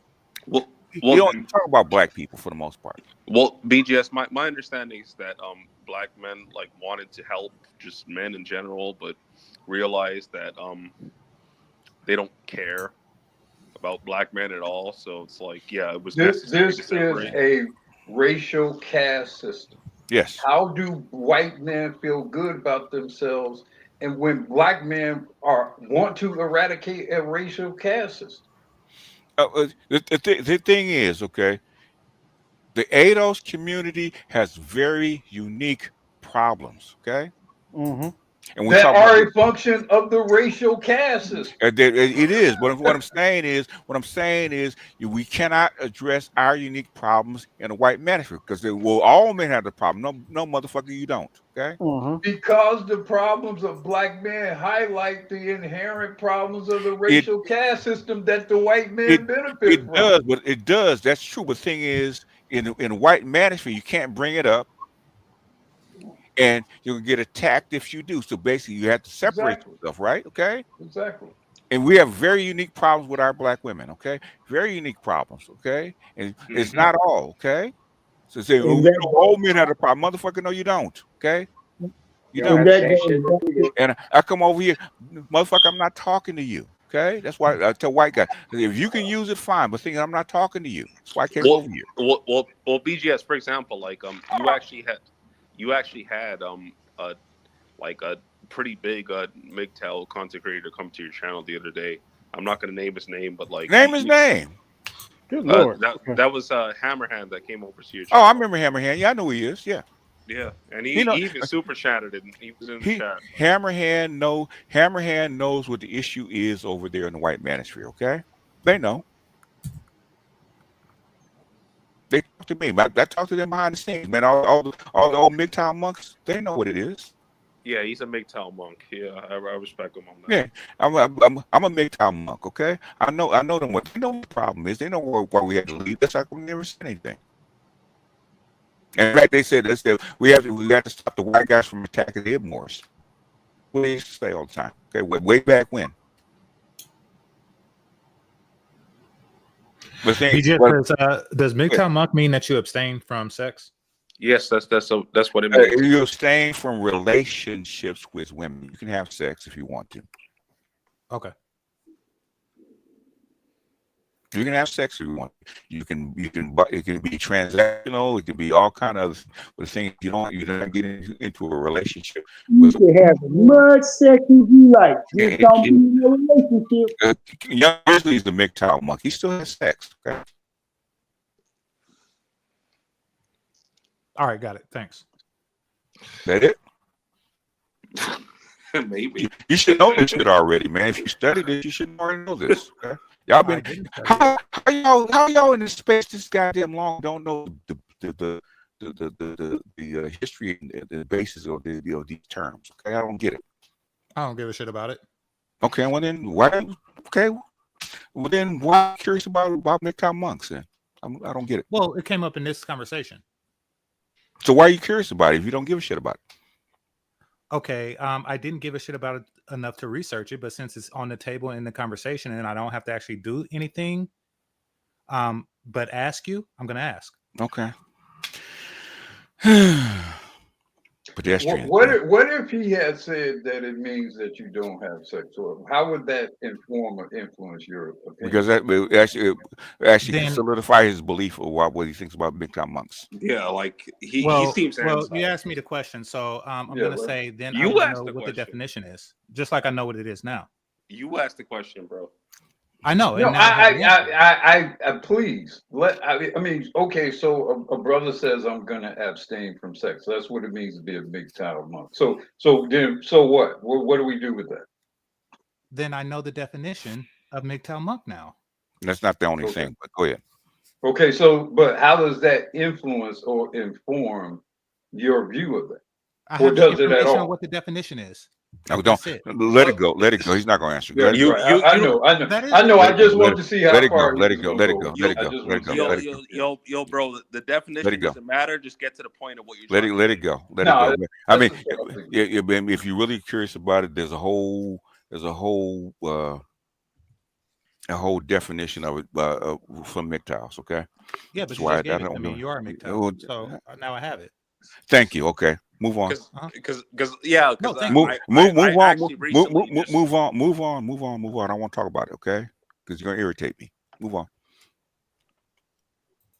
Go ahead. Who's next? how about like this inauguration? How's that going? How's it going? I don't know. I mean, I could care less about fucking inauguration. I got to do this. Can I finish? Is it okay?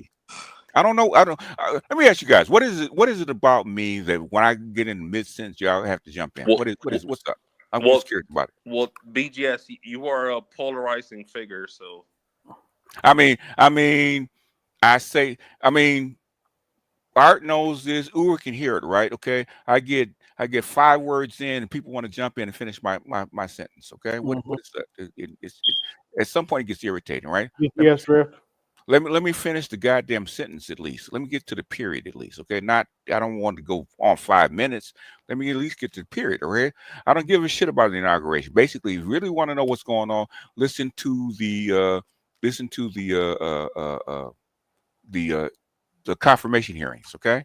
Way more important than inauguration. Yeah. Go listen to Hexeth. Go listen to what's his Bondi. name? Bondi. Go listen to what's the other guy's name? Listen to the confirmation hearings. They're giving you way more information about what I they're have to give ready to do. Pam. I have to give Pam Body her credit. She's sharp. Okay, that's going to tell you way more about the administration than inauguration. So why is the inauguration so important? That's just a celebration for the most part. BGS, like I think like an important thing that needs to be told to men, because like they never seem to understand this. Like just saying that like you're a MGTOW monk doesn't mean that you can't have sex. I know. They seem to believe this, and I'm not sure why they believe this. I don't know where it came. That's why I don't know where that idea even came from. Okay. Let him believe it. Okay, but if some guy for whatever reason decides not to have sex, so what? What I'm saying is that question, like Uru said, that question came from somewhere. Okay. Yeah.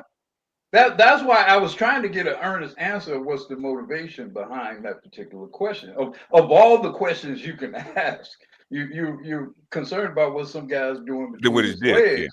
That's from where I come from. That's an interesting approach to take from a supposedly straight male.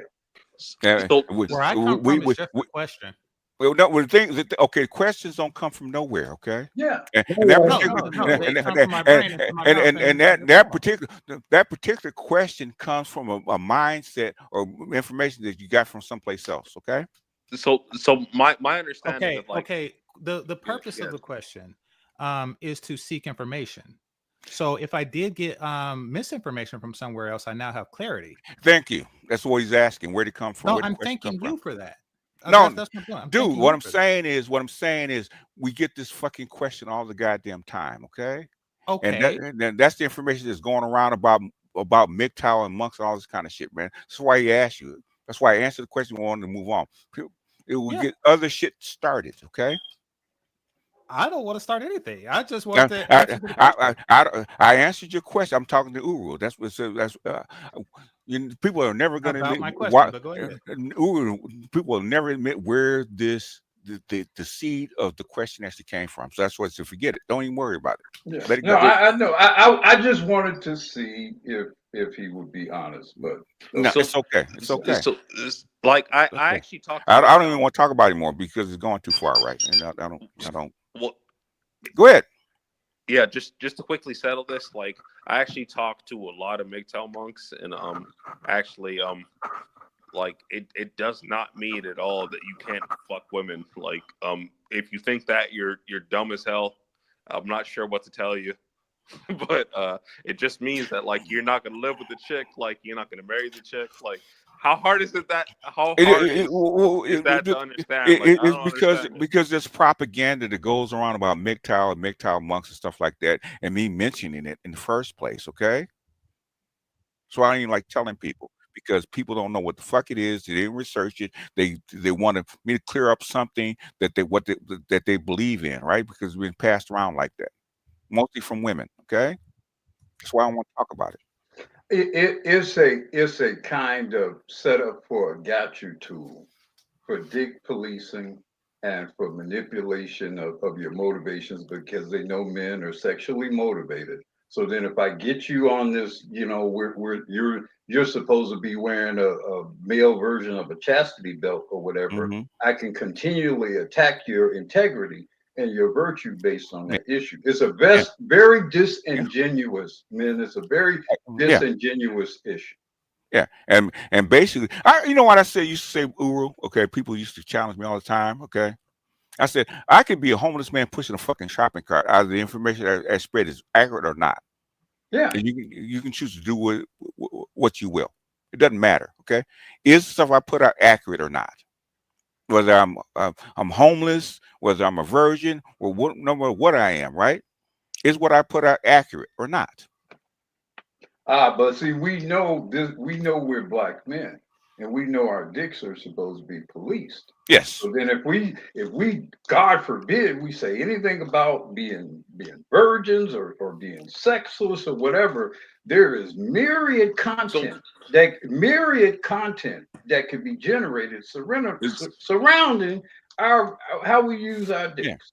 Yeah. I got so what, a great point that I want to make is like, why did Hammerhand even come to your chat the other day? Because I'm a MGTOW monk just like he is. This is what I've been saying. It's like the white manosphere been like they rely on black people. They've been doing this forever, and it's never gonna stop. And it's like, why are we not talking about this? I mean, dude, what else is new? Who did they get their music from? I mean, what else is new about America?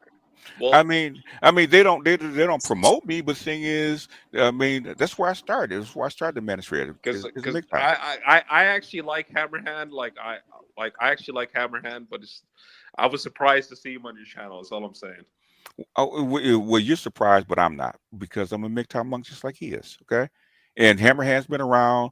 There's a bunch of others that have been around, okay, including Snowman, including Darius MGTOW, CG I didn't know very well, okay. Me and Black Rambo were MGTOWs over there for a long time, right? Okay, Proteus, my boy died, okay. He was a MGTOW for a long time. Okay. What's his name?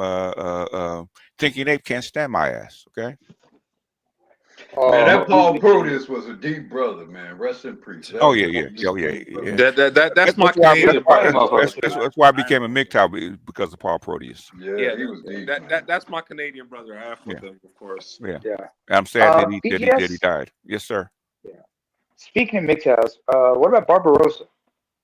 Barbar became an engineer, and so his being a MGTOW was negative to his career. That's probably why he dropped out.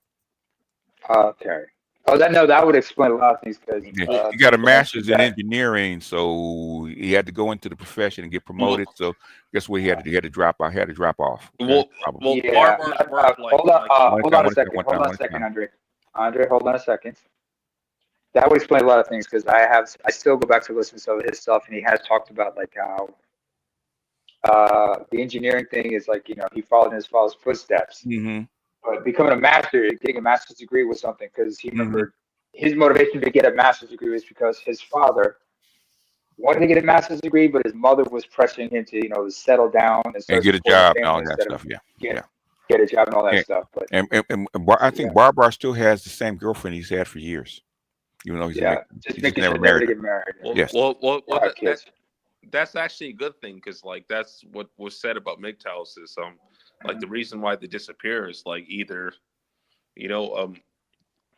pretty much like they figured out stuff in their lives and never had a reason to talk anymore, but they got their point across. Like being a MGTOW, being in the manosphere, okay, unless you are close to the purple pill, right, it's bad for your reputation and bad for your professional career, right? Mm-hmm. That's why he dropped out. Yeah. That's why I come with the academics, we separate them, okay? Like Dr. Johnson and Dr. Neal. Dr. Neal got called to the carpet about this shit, okay? Ooh. So basically, that's why we're really protective of like people like Dr. Thunder, Dr. Dunbar, right? About not really letting shit go too far left with them. Right. Okay. That's why that's why you can't come over to when Dr. Johnson puts up a video or live, we sanitize his chat, okay, because they check his chat and his comment section for shit, okay, so try to use against him. Okay. Well, just real quick, I mentioned this before, I'll mention it again Real quick.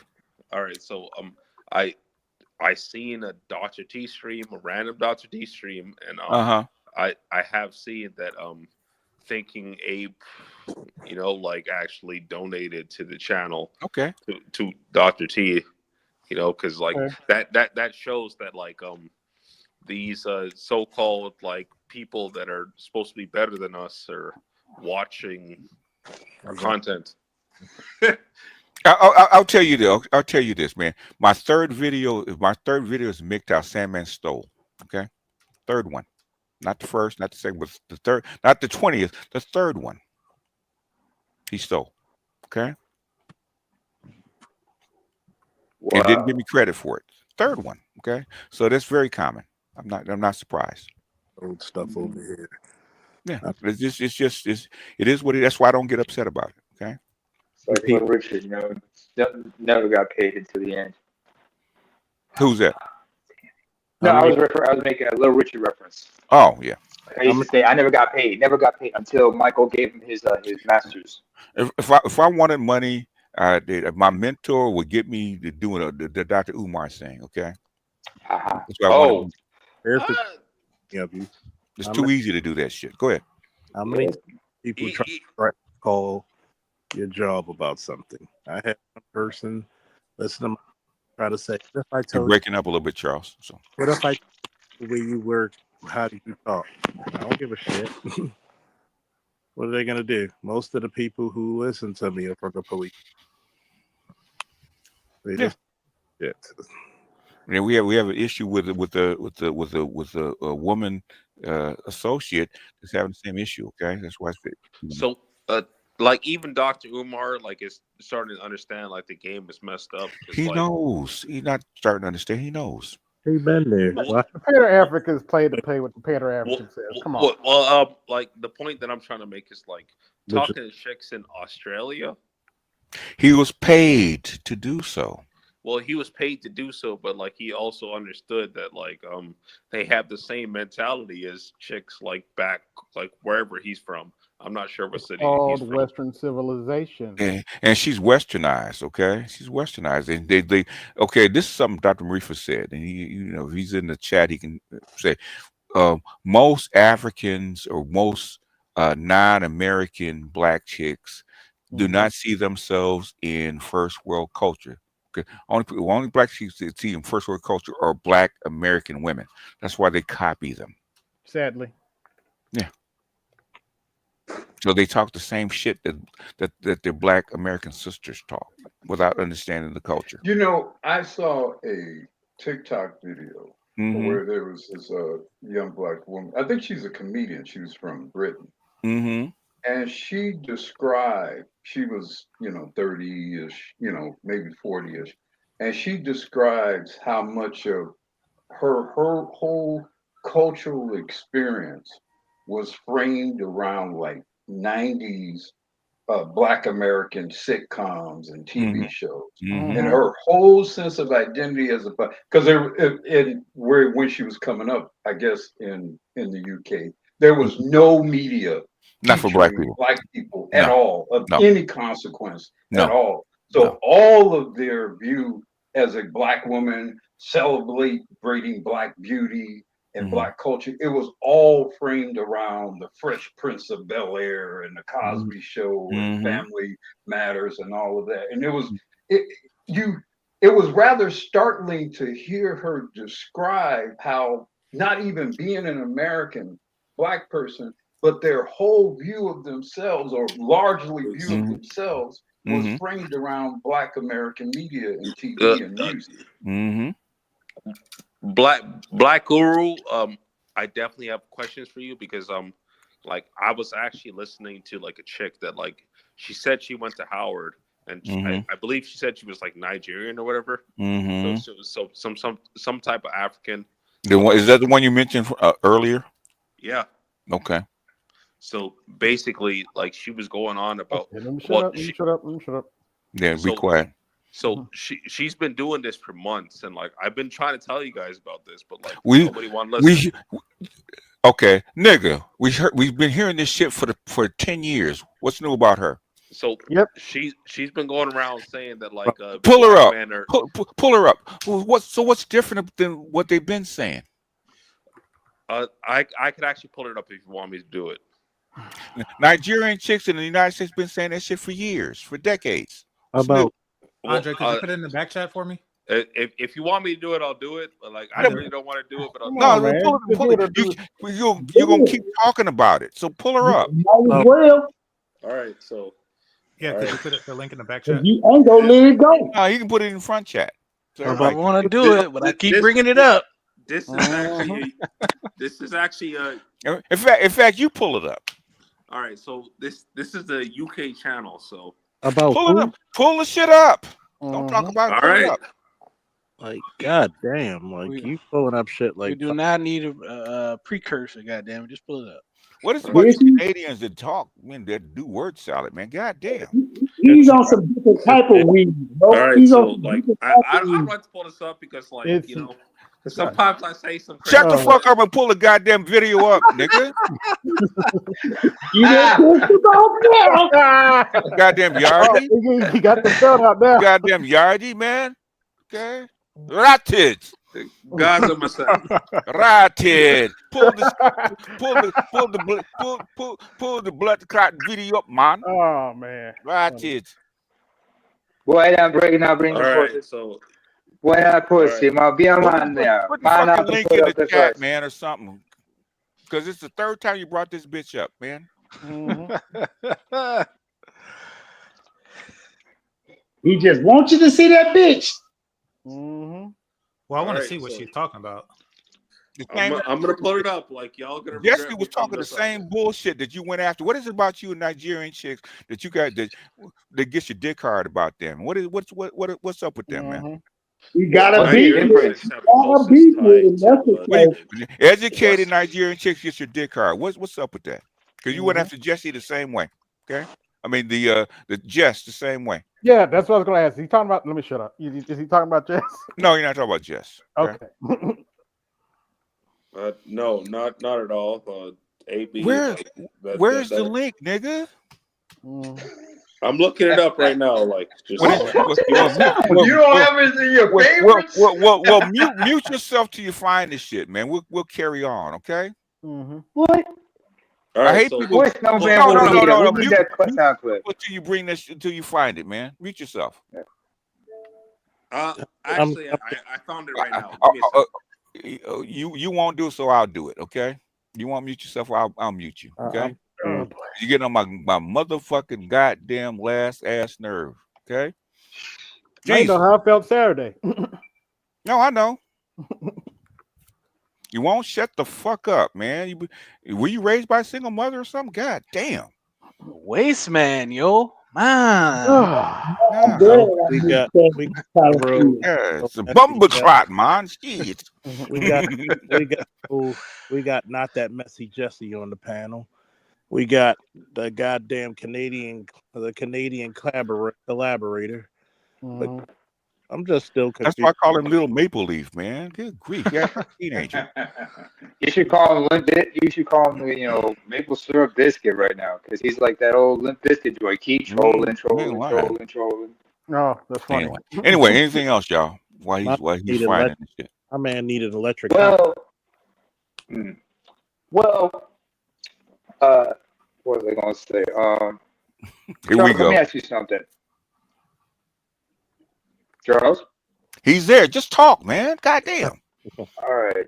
If you want to talk to Charles, call him, okay? Talk.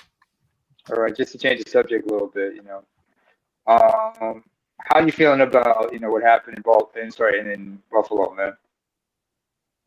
Good game. Lost the game by 2. Come back next year. They hung in there. I have to give. It's gonna be a 3-peat anyway, man. Doesn't matter. They hung in there. You didn't get raped and robbed on Saturday. It's gonna be a 3-peat anyway, so it doesn't matter. Yep. Oh, so that was a good game, man. Talking about the Kansas City. That was not a good ass game. That was a highway robbery y'all witnessed. That's what the fuck. What? Highway robbery? Highway fucking robbery. Okay, gentlemen. Riddle me this, gentlemen. How can you lead somebody 2-1 in rushing, passing with no turnovers and lose the game? Don't worry. What game you talk about? You want to answer? I'm waiting for it, old man. Come on. How many times did your quarterback get sacked, sir? How many times my quarterback got sacked? My quarterback got sacked 5 times. No, he didn't. Okay. No, my quarterback got sacked 5 times. Well, I thought it was 8, but yeah. 9 times. There's your answer. When it counted. If we would have made the PAT, it would have been 13-13. They were flat on their asses. Hold on, man. They were flat on their asses. And if they would have made that kick, we drove 98 fucking yards, scored the touchdown, tied it. We was about to tie it, and then here come the rest again with that bullshit. How many times did your quarterback get sacked, sir? Like you said, it's rigged. We know it's gonna be a 3-peat. No, It is rigged. So did your alignment, or they actually in on it? Was my alignment in on it? Yes. Yeah, they were part of the collusion. Oh, then fine. Well, then it's rigged. All right. Get over it. Get over it. Yeah. No, I'm not gonna get over it. I said I'm sticking to my guns. I said it's highway robbery. You don't have to agree with me, but I said it's highway robbery. What happened? So the rest called them to miss that extra point too, huh? That was Kyrie Fairbairn's problem. No. The refs robbed you from that extra point. I just said that was Kyrie Fairbairn's problem. The kicker's problem. Did the refs do that though? No. Did the refs allow your quarterback to get sacked 9 times? Especially on the last drive. Yeah. No. Okay. Now. Okay.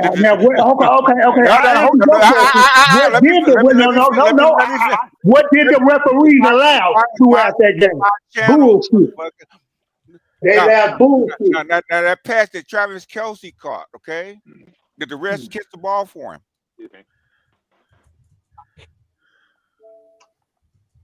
Okay. Kelce can barely run, man. Come on. Now, did the refs throw the ball when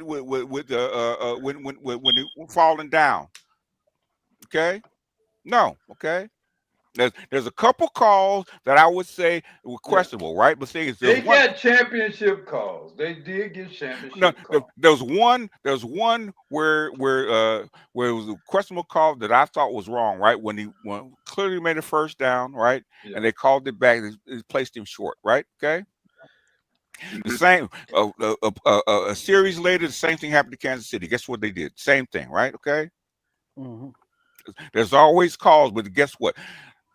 If you outrush the people 2-1, okay, fine. You should beat them no matter what the refs do. Okay. And no turnovers. Cut the shit, man. Your quarterback. We outpassed them. We outrushed them, and we had no quarterback turnovers. got sacked 9 times. If that happens, you're probably gonna lose the game.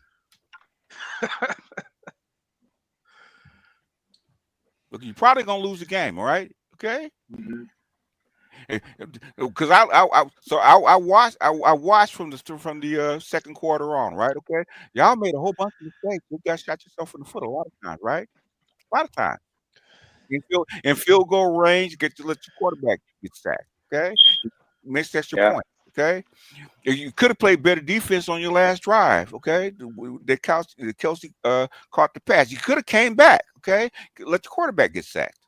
A lot of things happen. Now, I do think if the Texans had all their receivers, I think they would have had a good chance to win that game because I think that takes the pressure off of CJ. Mm-hmm. But yeah, man, CJ Stroud got sacked almost as many times this year in the NFL as Shador got sacked last year. I mean, we can, we can actually do this on Patreon and actually go there and watch the game blow by blow. Okay. I mean, he was pressured that whole game. Even when he wasn't getting sacked, they were surrounding that dude, man. Yeah. I mean, you asked me why they lost. That's why they lost. Okay, Andre, did you find this bitch? Yeah, he ain't even up here. He disappeared. He made ran away. That little troll. Hey, Charles, I got a question for you, Charles. About what? My question about the game yesterday. How the hell does Derrick Henry only get 16 touches? It's called you went away from the game. It's called coaching. It's called coaching. And why the hell? How the hell? A lot of Charleses does the Ravens coach pull a Pete Carroll in this damn game? You go for 2 points twice in a game, and then passing plays both times. Well, one. Don't have balls. Is Mark Andrews drops the ball. Good. Andre put the link in the chat room. First of all, when you look at Mark Andrews has one of the trusted hands in NFL history right now. Trust me, Mark Andrews made one hand catches while being horse collared.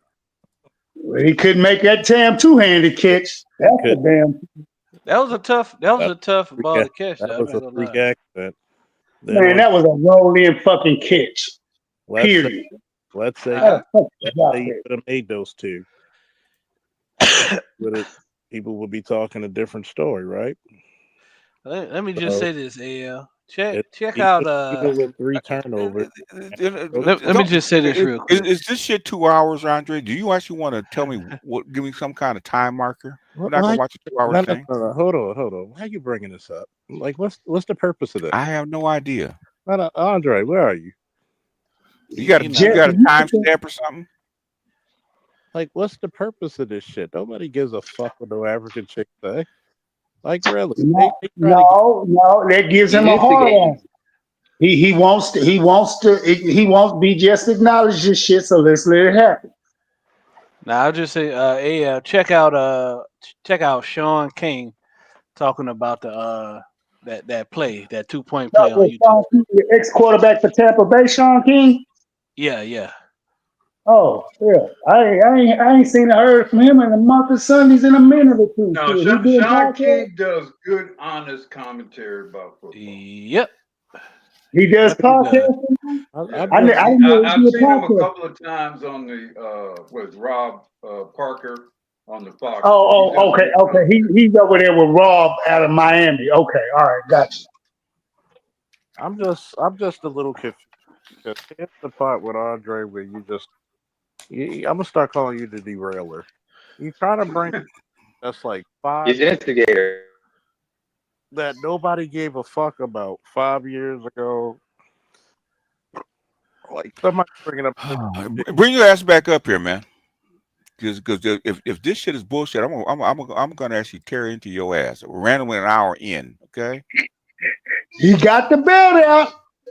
No, he ain't using the belt. He got the extension cord out. You go get it. Come up here. Tell me where to stop. Okay. Here's the bad part. You bring this shit up for what? And nobody thinks I'm coming. Another thing that stood up. It's mostly Sometimes a guy. for us, we see it as, we're what makes at least African American. Rihanna came out today. Sorry, Black Rob. Okay. I have no idea what Good this morning, is. Subi. Hello. Thanks for letting me in. Now this is a call. We can't hate you. Yeah, you're too soft. Okay, Andre, what is she talking about that you're interested in? All right. Good morning, chat with Nat. You've been patiently waiting. Yeah. Black thing, or what was the word? The whole color thing. Yeah. Yes, exactly. She sounds Americanized. She doesn't sound African. Sounds Americanized. She just wasn't able. No one was on her team to really teach her the impact of how that type of rhetoric impacts the Black community. And I think even in her attitude is very showing of history behind. She doesn't sound African. That kind of war behind the diaspora versus Africans. Like what particularly rubbed me the wrong way and what kind of made me write off Tyler as a person outside of her music was the Breakfast Club interview and the way she just dismissed the entire conversation. So what do you want to highlight, man? Because I don't want to go through 2 hours of this shit. Okay. What do you want to highlight? You tell me where to stop. Like, oh, you kind of owe it to the people who are actually funneling a lot of traction around your music to at least give them. It might come from a place of ignorance by definition, because as Americans, we aren't too much exposed. She's American, so that one's American. I don't know who you're talking about. Even before white people turned up on the continent, and I believe that division contributed to for the ability for things like slavery and all of the colonialism to happen. So within 7 days. Is it just me or not disclose his stake until the full. Okay, all right. It's not a concentrated video where the chick's talking shit, and and you're not up here telling me exactly where to go. So I don't even know what the fuck you're talking about, man. I'm not gonna go through a 2-hour video when she's not the fucking host. Okay, so I don't know where you get this shit from. So. Because like this is what happens when there's too much information, not enough knowledge. And this is going back into a lot of you motherfuckers panels. And there's a lot of I hate to say it, it's not arrogant, but sometimes people don't need to come. Okay, hold on a second, Charles. What the fuck was that, Andre? Unmute. What the fuck was that? I was listening to this like while I was working, so I wasn't able. I don't give a shit. What the fuck was that? Basically, you brought this bitch up 3 times. We can't even find it. What the fuck was that? Well, the chick that was talking, like that was the chick that I was talking about. She calls herself an American. So what the fuck was that? Well, she technically would be American because she was like African born in America. So technically she would be American. She's American, yeah. So what the fuck was that? So basically she's American, right? And like as you can see that panel, like that show that she was I don't care. You're talking about her. What the fuck was that? So basically, like this is what I was talking about. Where I'm trying to tell you that, like, because you said that apparently American Black women like are paying money to, like, just I didn't say that. Unusual. Well, maybe sorry, I keep saying that like you said that, like maybe you didn't say that, but somebody told you that. But like basically, I'm agreeing with like just like paying money and like doing the work. So did she say she was paying other people to actually spread this shit? Did she say that? No, it's like the reason why I posted this to you is that like over there on that panel is like that's like I've been there like a few times, and like what I've seen is they did this on dynasty shit. They say the same shit. What I'm trying to say is like basically it's like this chick is from the U.S. So like she was born in the point that I'm trying to make is like she was born in the U.S. but like she's over there she lives in the U.S. and she was born in the U.S. They've been saying this shit before there was fucking YouTube. Well, so you're what? missing the point that I'm trying to say is Make that the goddamn point and stop talking around it. So the point that I'm trying to make is that she's over in the UK and she just disparaging black men. And so yeah, like I don't know. I personally see an issue with that, but maybe you don't. I see. We see this shit happens all the goddamn time. What's new? What changes the narrative? What change? Andre, he's trying to tell you we're not losing any sleep over this. This shit that upsets you and enrages you, this is yesterday's news to us. What is different? What's different than what she's saying to what Jess said like last year? What's different? Nothing at all. Thank you.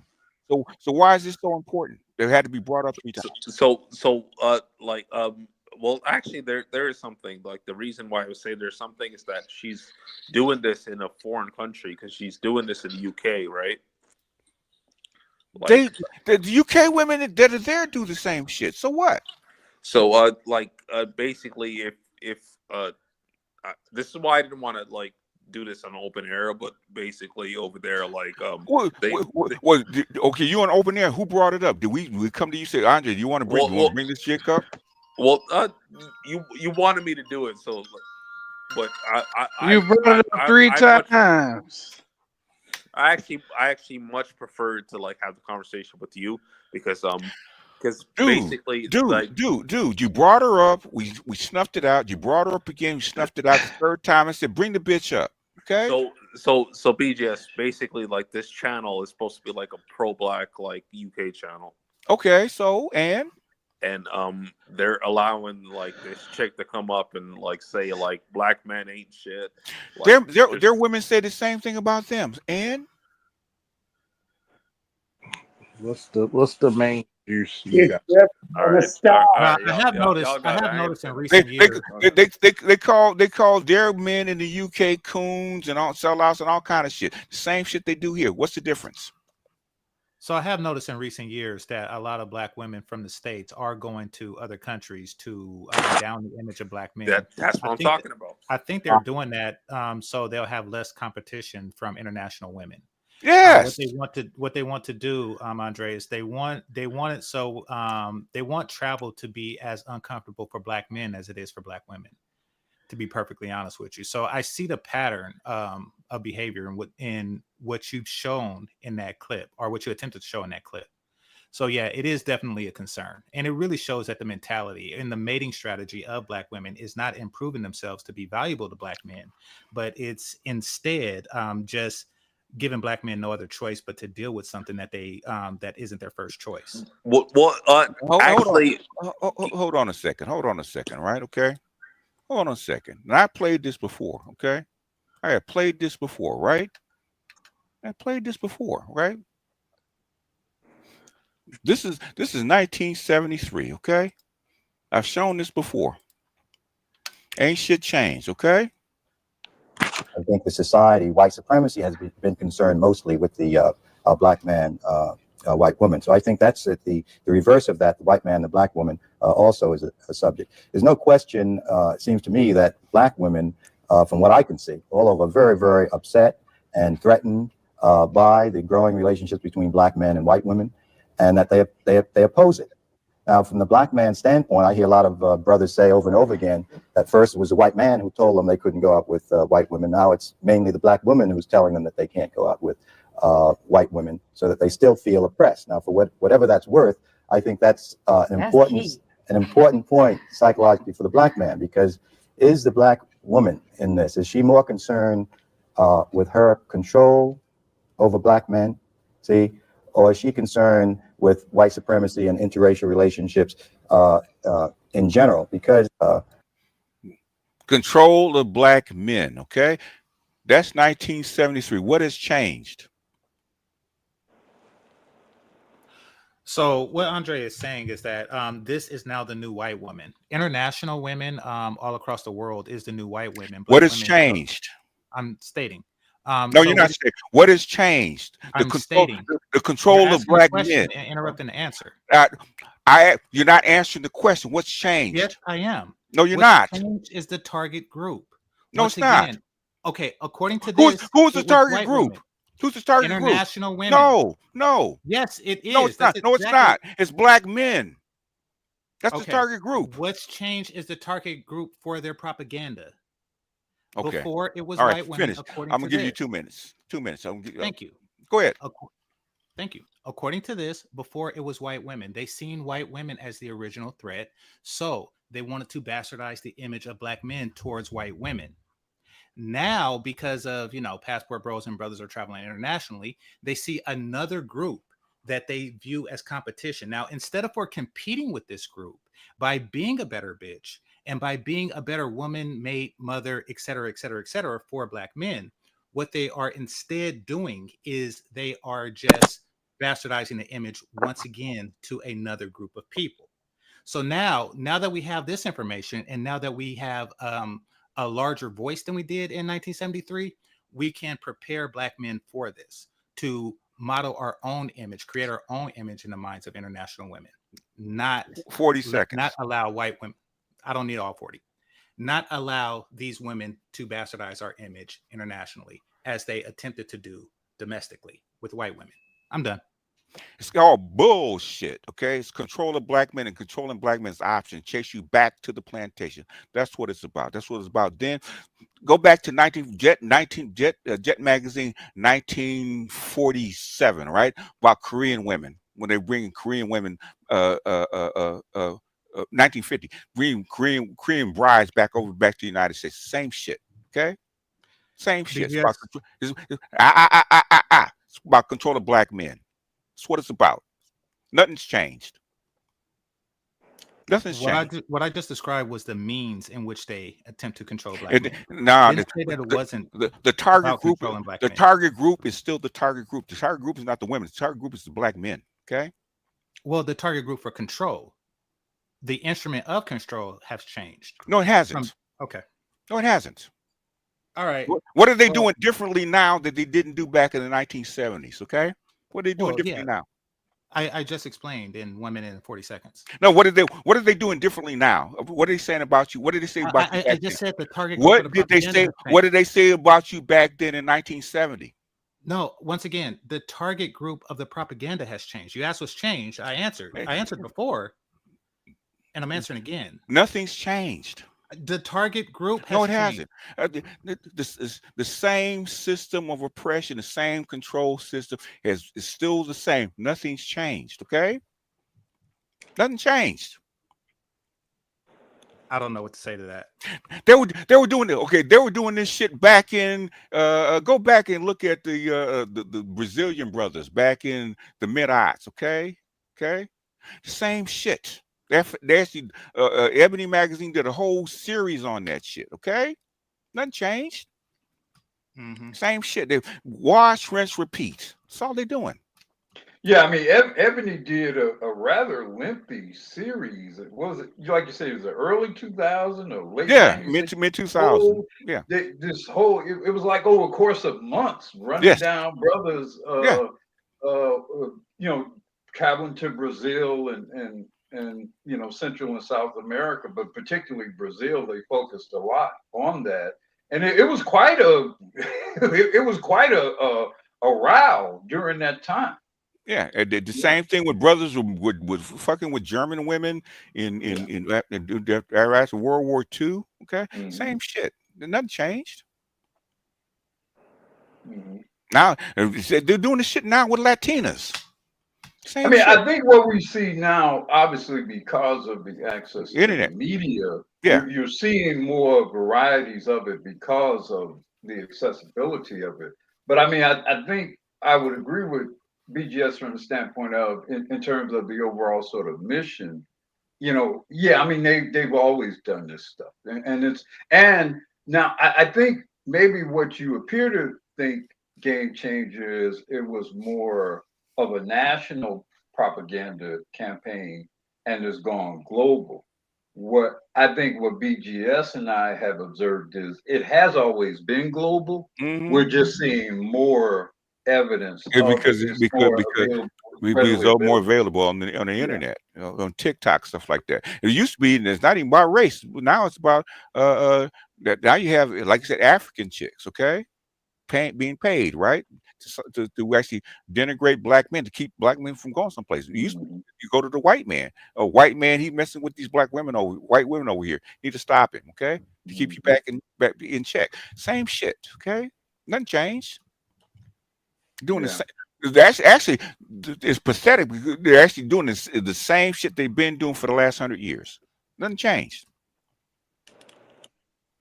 Yeah, because that article you referenced, the Jet article that Yes. was done in the 50s, it was quite famously covered where, and part of it was because these black men were so expressive of how happy they were with their Asian, with their with Asian those wives. Korean women. It was Right, like, I yes, can't believe how great life yeah, can be. yeah.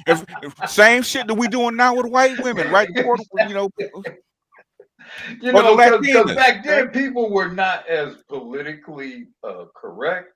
So those brothers were very specific about, well, she does the cleaning that I need done, and she cooks as she does what I tell her. You know, just things that you would say then about your relationship. What do they say about us then? You're too passive. You're poor. You're broke. You came from a poor plane, and you're too passive. And the black men are taking advantage. It's the exact same shit they were saying. They're saying now. They haven't changed. And what have they said to black women? Nothing. Okay. Oh, We can date out. We can have any man we want. Yada yada yada. Right. But guess what the Korean woman said to the black woman?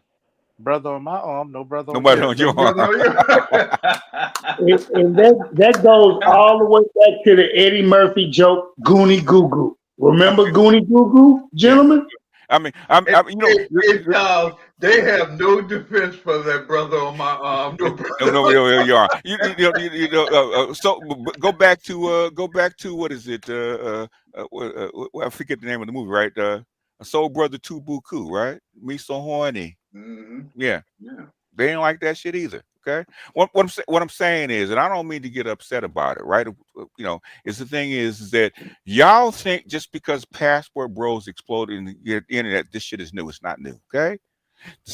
All they doing is they running the same goddamn play over and over again, like a naked bootleg that's been running since football in 1910. Okay? It ain't changed.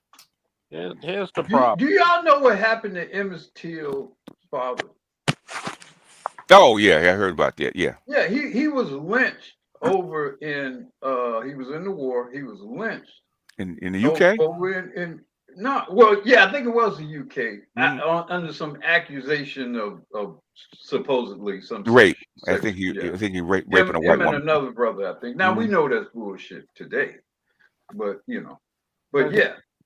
So this whole thing about policing brothers overseas, man. Yeah. I mean, come on.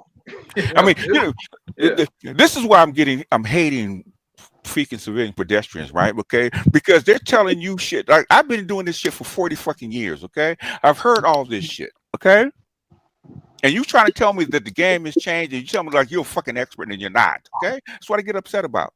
Get redundant. Here's the problem. You're not a fucking expert. You think you are, but you're not. All right. Well, I didn't want you to feel threatened, BGS. No, I'm not threatened. I'm gonna go. I'm pissed because I'm getting tired. I of this didn't want shit. you to get pissed. Okay, well, fine. So Okay, I'm gonna go. It's not just you. Okay, really, it's Andre, and you jumped into it. Okay. Well. Actually, BGS, like you're actually the person I wanted to speak about with this because no, I didn't. You wanted me to speak about it? We just talked about it, okay? Well, because I'm pretty sure like you've known more about this stuff than I have for a while. Because like Andre, how long you been around us, Andre? Well, BGS like specifically. Like, how long have you been around us, Andre? Answer the goddamn question. A few years. A few years. How often do we talk about this shit? Well, BGS like specifically. How often do we talk about this shit? What shit are you talking about? The shit we talk about right now. How often do we actually talk about this shit? Well, specifically what I was talking about, like how often do we talk about this shit? We just did. We just talked about just talked about her, and Jesse brought up about the chick in Nigeria repeating this shit. You were actually probably on the stream when the user business actually brought that shit up, okay? About the chick saying that paying the girl. Well, BGS, like what I'm trying to talk about is basically is trying to do like the whole Pan-African thing is like it's a fucking wasted effort. Why? How do you are you Pan-African? Yes, I am. Prove it. Prove that you're Pan-African. Okay. Because I learned about this for a long time. Like my parents. What is Pan-Africanism to you? Is wanting to see the best for Black people, like globally, right? And the freedom and decolonization of Africa. Okay, that's the main thing about Pan-Africanism. Okay. Well, I'm trying to do that, but it's when we brought up Nigeria building basically a refinery, did you chime in? I never heard anything about the refinery. Hell no, he didn't. Okay. Well then you're not really Pan-African, sir. You just pretend to be. Well, BGS, I have mentioned that like why is it a waste of time? I think it's a waste of time because like we don't have enough people that actually believe in this stuff, so it's like we're wasting our time trying to like work this out. Why? Like people are laughing, but it's what are you doing here then? You don't believe in it. What are you doing here? I never said I don't believe in it. I said that like it's like I'm trying, but it's literally a waste of time. If it was a waste of time, Africa wouldn't be free right now. We've been talking about this shit. The freedom. They wouldn't have the eastern seaboard developed by the Chinese who were for Pan-Africanism. So what? So people can clown me in the chat if you want to. But don't. Okay, dude. You say that shit one more time, I'm gonna drop you. Okay. Like just like quickly to get this off. It's like actually my dad actually has a yearly like baseball tournament that he does in Jamaica. Like that would be considered like a well, Jamaica, like that's where my family. Being a Jamaican is not being Pan-African, okay? That's the difference. I have family like almost around the world, right? So that's one of the places, right? So it's just you got to start from somewhere. So why is it a waste of time? I'm saying it's a waste of time because, like, anytime you talk about it, like, you get insulted and, like, I don't. People try to make fun of you and stuff like that. I talk about it all the time. Do people make fun of me? They do. They do? Really? Wow. How? Well, they say you're wasting your time and stuff. No. How did they make fun of me? Did they prove that I waste my time? They haven't proved that you're wasting your time because you've actually made an impact, but it's like they want to claim that you're wasting your time. Oh, they can claim anything. Have they proved that I'm wasting my time?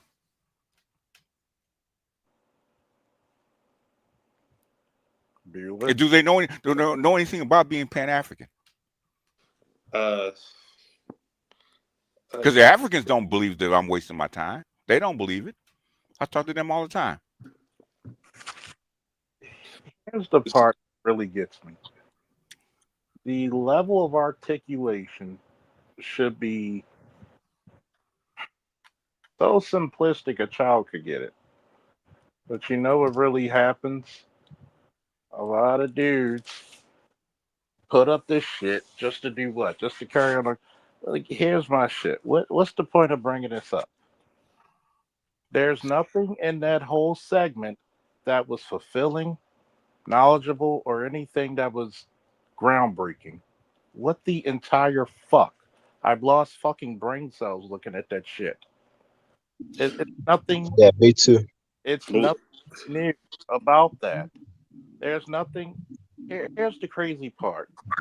There's a reason why niggas don't even bother saying the word Cynthia anymore. You're breaking up, Charles. Yeah, you're breaking up, Charles. I'm gonna say it again. There's a reason why niggas don't even bring up Cynthia G anymore. She's been done this for goddamn years. Mm-hmm. Nobody gives a fuck about her. Mm-hmm. Nobody. She's done. Chuck, Let him finish. She's been exposed so badly that it doesn't make any goddamn hill of sense. It don't make sense at all, bro. So what was the point of Let that? him finish, Charles. You can go right after him, AL. Go ahead, finish, Charles. I'm trying to figure out what, because it showed nothing but the ignorance of a bunch of people pretending to be Black Americans. That's all. Jump in, AL. Go ahead. I concur with you on that, Chuck, but this is the thing. Right when BGS started this stream up, somebody came up and started with the Cynthia G question, this Cynthia G question, that, and BGS had to tell her, look, dude, it doesn't matter. She's the past. You've already obliterated her.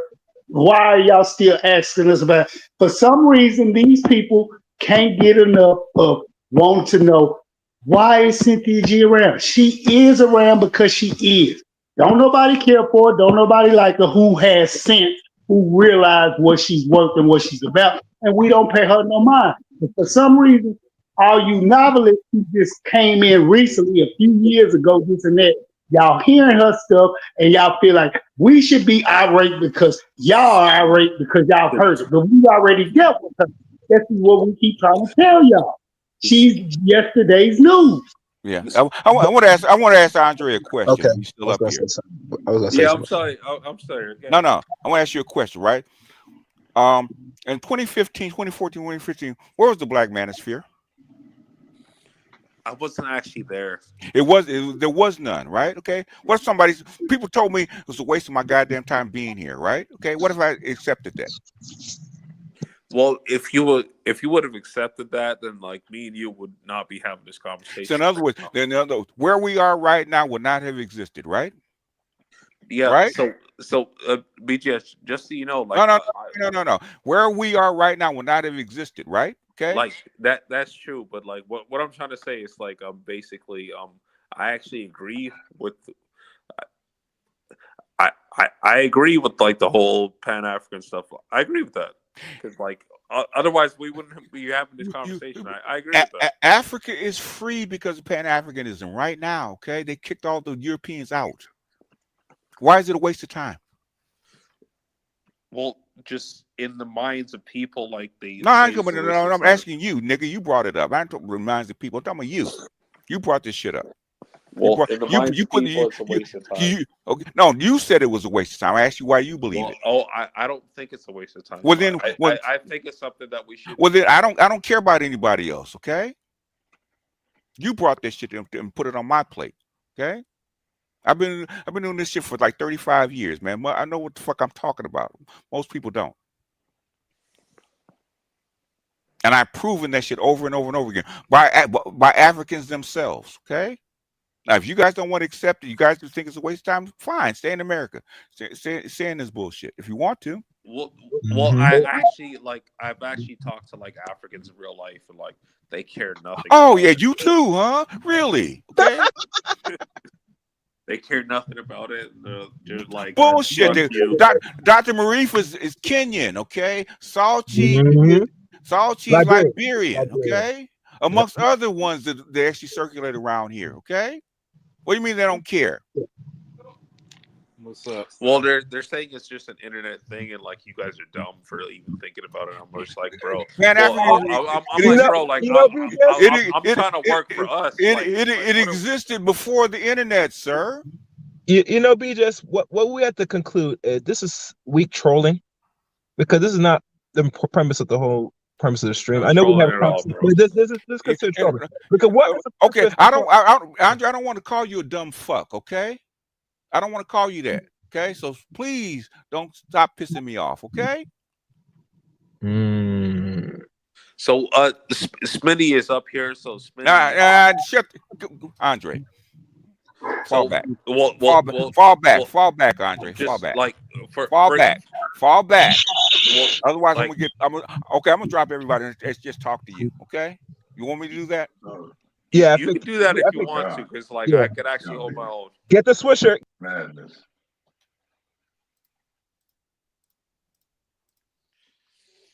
So now, so BGS, like make it make sense. So BGS, I've actually been on like the African diaspora channel. I've been there. I've been to the goddamn countries. I talked to the leaders. Who do you talk to? I've never talked to the leaders of the countries. I have. That's so. Who do you talk to? It's just like idiots on the internet. Who do you talk to? Idiots on the internet. I talk to the leaders that are over there. They care. Who do you talk to? Idiots on the internet. Well, who's in a better position to know, them or the leaders? So who's in a better position to know, them or the leaders? So the main people that I've talked to, who are the better position to know, them or the leaders? Answer the goddamn question. Well, the leaders are going to definitely be in the better position. Like, and obviously, if they care, guess what's going to happen? Well, if they care, if they actually care or something. Why do you think Ghana's giving up citizenship to diaspora? Why do you think that is? Well, I actually seen about that. Like, why do you think that is? I don't ask you what you've seen about. Why do you think that is? I know you saw it. Why do you think that is? I have no idea, to be honest. Exactly. You don't have no idea. You don't know what the fuck you're talking about. That's the problem. Well, BGS, understand that you don't know what the fuck you're talking about. That's the goddamn problem. But I'm also not against you. Like, maybe I don't know what I'm talking about. You don't know. Well, why are we having this goddamn argument about this shit then? I'm not sure why it came to an argument, but I'm not against you. I think Pan-Africanism is a waste of time. That's out of your mouth. Well, that's what it's seeming to be, because just like when you try and it's like you're told that told by whom? You don't know what you're talking about, and fucking told by whom? Everybody like whom? The leaders that actually run the country? Not leaders. It's just like average people saying that, like, you don't know what you're talking about, and like who are these people? All right, so for example, I would say that, like, who are these people? Give me a name. Who are these people? So BGS, I have said this before. Who are these people? All right, so I'll say this again. Who are these people? Give me a name. So the main people going against this is which ironically, I would say, like, name. All right, so we got Kaizo, who is he's actually Kenyan, and we got Ike, who's Kaizo. Nigerian. Ike cares because Ike talks about it all the time. He cares. But at the same time, like, Kaizo cares too. Well, at the same time, they're highly against this, and like, how are they against it? Give me a thing why they're against it. Against what? What are they against? Well, they say Pan-Africanism, like, no. What are they against specifically in Pan-Africanism? What are they against? They're against, like, working together because they think it's stupid and they think it's a waste of time. Why are they on our panels? Why is what's his name, Ike working with Dr. Thunder? Why is he working with him? They both work with Dr. Thunder. Why are they working with him instead of their own? I think they're lying to themselves, to be honest. No. I don't think. Why are they working with them if they don't believe in it? I actually think they're lying to themselves. Why are they working with him if they don't believe in it? Well, I just said it. Like, Why did Ike come here and go to school if he doesn't believe in it? I think they're lying to themselves. All right, dude. Forget it. Well, Drop it, because you don't know what the fuck you're talking about. Drop it. That's bullshit. They do believe it. That's why come they're over here talking to us. Okay, they do. I think they're lying to themselves. They believe they. I've heard them talk about it. They do believe it. Top part Andre, like I see you on Kaizo's all the time. Kaizo said himself, he criticized West Africans for not bringing African Americans over to invest in Africa all the time. Ike agrees with Pan Africanism. Now you're getting confused. Kaizo trolls a lot on his stream and plays favoritism. Don't take him serious. Take him serious when he's talking to Dr. Thunder and Ike. Any other time he's trolling and cracking up and saying the Africans lived in mud huts and never accomplished anything. I know Ike. I've been around there for a while. Andre. I've heard them. I've talked to Ike. I've heard what they said, and what you're saying is bullshit. Okay. Just in terms of Andre, I've talked to them on Dr. Thunders more than a few times. What you're saying is bullshit. Well, BGS. Andre, it's bullshit. Well, BGS, I listened to you talking to Kaizo and to what Buddy was just saying. It's like I have listened to Kaizo as well.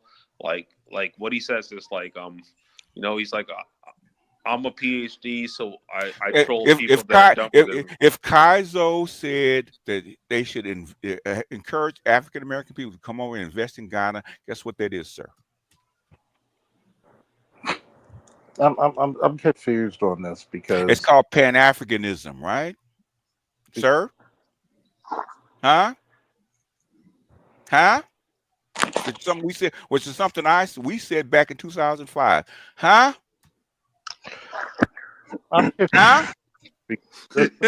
BJ's cooked. Huh? I'm noticing. Stay off the weed. This choice. Anyway, we got 30 more minutes because I'm getting pissed. Okay.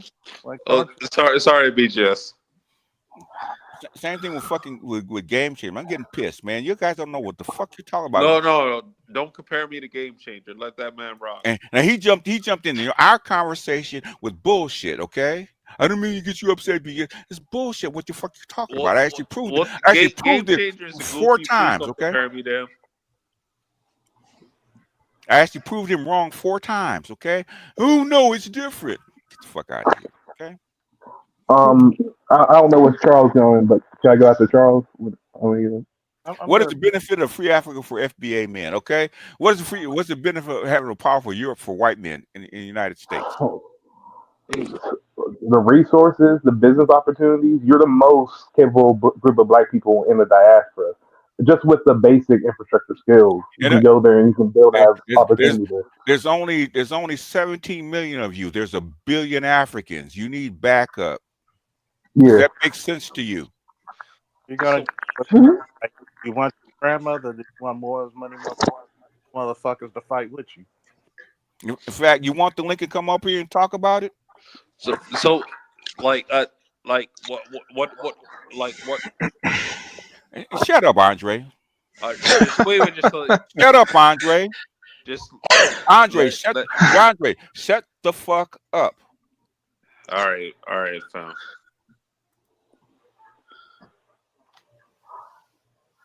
Another news, Millennial's hat is walking around the party. What? Party about them. See, all this is mine. See, okay. She's dressed. Okay, I have no idea what that is. So BGS, like all I was trying to say is that basically, do you want me to cuss you out? Is this something that I'm willing to take the cuss out, but it's like all I'm trying to say is just if like black people were able to work together, like locally, we would be the most powerful power base on the earth. But no shit. Yeah, no shit. But it's just like people like they refuse to acknowledge like but basically white people Pan-Africanism is a waste of time, huh?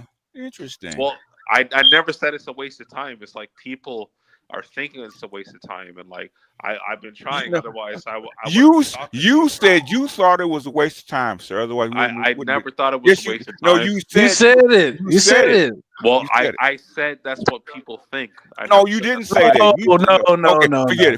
Forget it. Andre, We gotta start rewinding the tape on niggas. Andre, shut the fuck up. Do you understand me? So pull up my Andre, quote where I said that. Andre, shut the fuck up.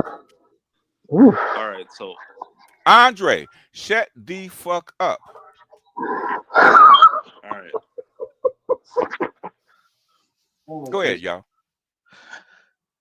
So anyway, Smitty, go ahead, man. You said you had to get something in. Give me 1 minute. Man, so looking like the championship is about to be a blowout, man. 21-7, Ohio State. Ohio State? Yeah. Well, Yeah. someone was wrong. Okay. Yeah, that's why I jumped on here because kind of like out of control. But no, hey, how y'all doing? I was gonna say, I was gonna talk about my experience with Africans. We can't see you, but are you here? Can we? Because you're invisible. Can you hear us? Speak up. Can you hear me? Yeah. Okay. Where Okay, we can't see your name. We avatar, can't see your icon, but it's okay. my avatar didn't pop up. Okay. All right. It's all right. It's okay. Just want to But know. I just want to say, for most of my experience with Africans, they actually truly like African Americans. Like I will say, I was in Amsterdam, and I just went in the bar, and I found this um, black guy who was from Kenya. He actually was worked for the Kenyan embassy. He had I think a Toronto's Blue Jay hat. We actually hit it off. Man bought me 6 beers and everything. It was just like really giving me advice on like coming to Africa and say yes, you should come. Tell all African Americans to come. Most Africans, unless the ones that kind of grew up here and may have been bullied, but they either don't have no opinion on African Americans or they have a really good opinion on African Americans for the most part. The ones that are usually have the bad opinion usually kind of grew up here or just usually like are just the bougie ones out from a upper. Basically, they're from upper class and they will view us as a lower class anyway. But What I'm saying, but the bougie ones still won't have access to the United States, yeah, right? they still need us. So no, that's Pan Africanism, sir. Yeah, Otherwise, no, I agree. That's why. Yeah, Otherwise, Smitty. that's where they are. Smitty. Yeah, What African countries have you been to? none yet. I haven't had a chance. I was supposed to go to Gambia, but COVID happened and So everything. yeah, it's a whole different world when you actually get into the countries. So when you're dealing with African, it's a like when you're dealing with an African that lives and was born and raised on the continent, it's a different, Yeah, it's it's a whole different. different thing than dealing with an African immigrant So that has been in Europe They've been or westernized. Yes. US, Canada for like 10, 20 years. Well, shut the fuck up. Oh no, yeah, I can definitely tell because the person I'm talking to now, she's from Mombasa. Kenya. Okay. Yeah. Which is like She's the a farm Dominican girl. Republic Dominican Republic of Kenya. Well, Yeah, BGS. but she grew up. Hold on. She grew up outside the city. I didn't realize she has like 20. Her father she has like 23 siblings, and God she damn. was a farm girl. Yeah, like from like I forgot how many different women, but she was telling me about it. Like she showed me videos. She was a farm girl. She showed me milking cows and everything and all like that. Okay. But Yeah. like her whole perception of African Americans, like she don't know nothing about us, but Yeah. she just sees us on TV. That's about it. Well, BGS, like Shut the fuck up. Okay. Can I mean, Smitty, that's No. like No, that's, you cannot. You said enough. All right. Huh? So Go that's a lot of African chicks in general, man. We gotta think about it. Like I mean, we don't go to Africa like that, and when we do, it's mainly to like the major cities. You know what I mean? So it's like if you see a chick in like a major city in Africa, it's one thing. But when you start going to like the smaller cities and stuff like that, it's like a whole nother ball game. Yeah. Like they ain't never seen a black American in their life. they ain't never seen a white person in their life. Yeah. All they know is like, the person down the street. Yeah. I mean, my family grew up because like we just spoke to my uncle. My family grew up dating Africans. Like all my siblings dated Africans. I dated Africans. My uncles dated them. They're usually the upper, like you said, the upper class ones. But like I said, the one I'm talking to now, she's probably like the poorest. I don't like saying it like that. She The wouldn't be here going to school if she was poor. what she told me that her family sells milk to companies. That's one thing. She wouldn't be here. She couldn't get here. Number one. Yeah, okay? yeah. And she wouldn't be here going to college if she was poor. The only poor ones you see come from East Africa are refugees that were allowed in. Okay. I mean, you gotta think about how expensive it is just to get a flight from Africa. Oh yeah, just flight. Mm-hmm. You know how long it takes to get a visa from Kenya to come to the United States unless you get a special exemption? She got I think she got like a student visa and she's on a grant here because her research she's doing something like that. So that's what she told me so far. Now I don't know how much I don't know the student visa, but I know like the regular visa, that shit takes a while and it takes a lot of money from what I hear. Like yeah, it does. Definitely a couple thousand. I mean, go to the U.S. Embassy in Ghana, right, and see the line. People trying to. Oh no, that's long as hell. Yeah. But Jesse can tell you, okay. Especially that fucking hot sun, okay. How long is that line? Jesse. I mean, it's not only is the line long as hell, but they actually have like outside parties that they go to, like Ghanaians that doesn't work with the embassy. Yeah. And they when I was out there, they put a lot of announcements out there like stop using these outside third parties and stuff like that. It's not gonna make your appointment quicker or nothing like that. I mean, this is just to get an application. There's a line, just get a fucking application, not a visa, just an application. Okay. Yep. So you have to have some kind of money connection just to get over here. So I wouldn't say all, but 99% of people that come over here are from the upper crust. Okay. Yeah. And Smitty, I never had honestly, bro, I never had any like real issues directly towards me on the continent. Outside of like a few little scamming stuff that happens to everybody. And that was in Nigeria. But like in Ghana, man, I mean I didn't have no issues at all with any African people in Ghana, bro. The New Orleans of Joe Blow. Ladies love y'all don't know Smitty, like actually you still talk? Wait, who don't know Smitty? Yeah, like you still talking? Let me ask you, Smitty. Didn't I ask you to be quiet? Like how many times I asked you to be quiet? Well, I actually see Smitty and like no. Did I ask you to be quiet? That's that only child shit. Well, BJ's like if you be sick, like actually. No, I don't give you no shit. I asked you to shut the fuck up. That's what I mean. Well, BJ's that's just rude for no reason. No. Really? This nigga has nerve. What? Okay. You said for no reason? Well, maybe you have a reason to be rude. No. How many reasons have you given me just on this stream? Probably quite a lot, but like all. So where's rude for no reason come from? I actually told you, start being rude if you didn't be quiet, right? Are you quiet? Well, BGS like the. Are you quiet? Well, BGS like just let me just. You got 30 seconds. Get it out and be quiet. 30 seconds. Go ahead. So BGS Smitty, like I see him on Pan African channels. I see him over there. Yeah, I'll be around. So what? You know what? The literacy rate on reading the room is at an all-time low. God dang. Yo, Smitty, that's what I was gonna ask you. Did you used to be over there on Kaizo's channel? I've been over there for like a year because I went back and because they funny. Like they're not really all that. So what it is, the people that behave on African Americans on that channel, they full of shit. They don't really giving out information. Like they were saying the Mali Empire didn't do this, it wasn't all that great. So I don't really pay attention to what they say that much Because their Nah, opinion on I was Pat. just asking. Go ahead. I was just asking because your name looked familiar. And I used to be over there like years ago. I actually sent the video to BGS like probably Jesse, 2019 some shit. Jesse, you follow me on IG.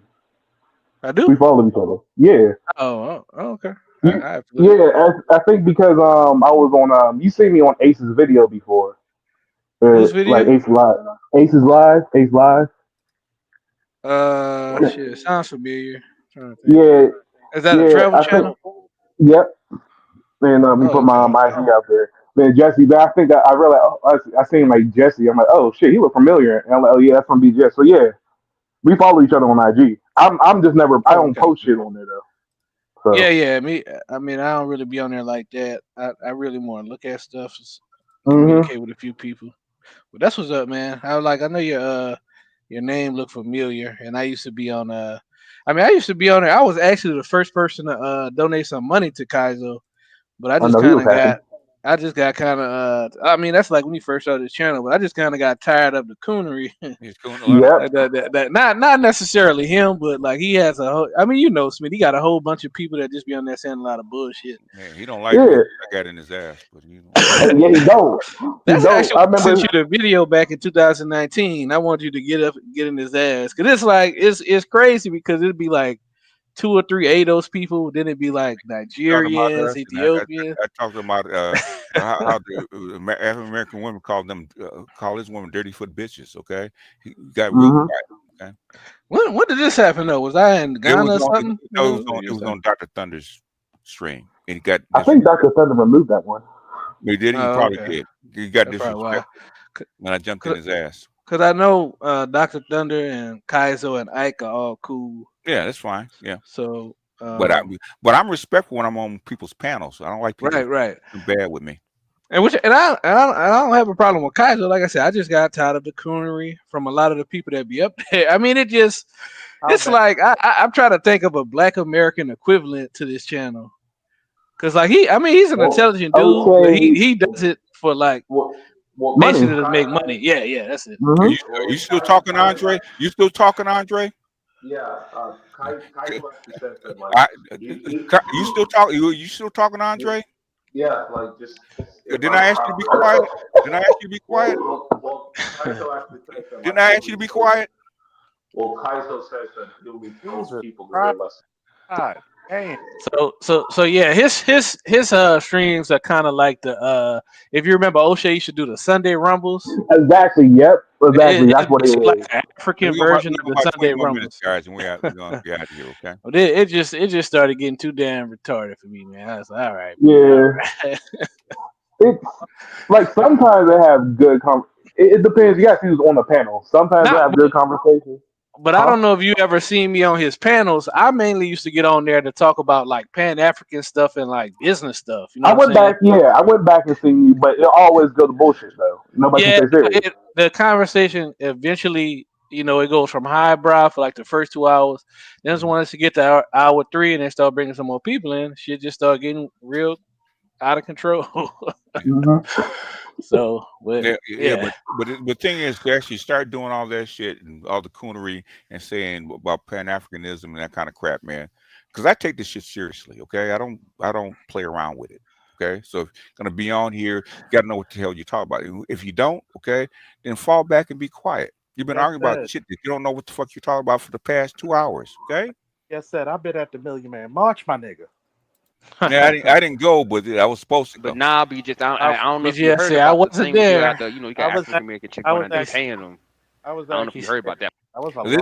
This is a clip he was talking about, right? Okay, this is the clip. Oh, yeah, people that were there know what I'm talking about. Okay. But now, I don't know if you heard about the thing where they out there. You got African American chick going out there paying them. I don't know if you heard about that part though. Paying the chicks?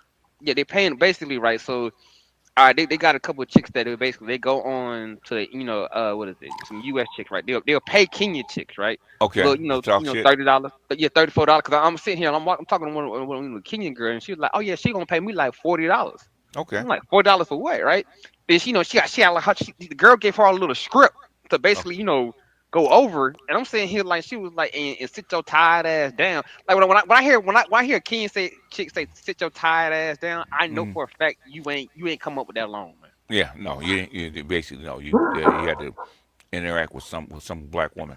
With some black woman So necessarily, what? right? So she would give them $30-$40 to actually repeat the script to American black men. Yeah, like I'm talking Why? to the chick. Well, basically from well, I understand how it's like this, right? I don't think you really know the size of the Kenyan thing is starting to get almost as big as, or if not bigger than Ghana. Ghana. Yeah. And it's going fast. Like Yes. I got my little land out there for like $5,000. So yeah, I'm like, but they cats out this time, bring they selling their whole houses and everything, Yeah, coming yeah, down there with yeah. 100 to It's 200K. it's a new hot spot. Yeah. Yeah, so like basically them chicks already kind of like, in the Kenyan chicks is kind of starting to kind of figure that out. Like they kind of starting to kind of Yeah. peep what's really going on. Yeah. So now they lining up. So basically you got the thing is with an African American chicks is like, okay, well, if I can cop block him from across the world and it costs me $40, that's better than doing that than writing this, you know what I'm saying, than losing them out together. All together, yeah. All together, right? Yeah. So if I can cop block you with $40 and necessarily, right, and I can get that $100 date, that $200 date out of you. Yeah, and basically what black women are actually that's amazing, man. When I saw it, I go thought it was to lying that at first. extent to cock block you from leaving. Okay, that's funny.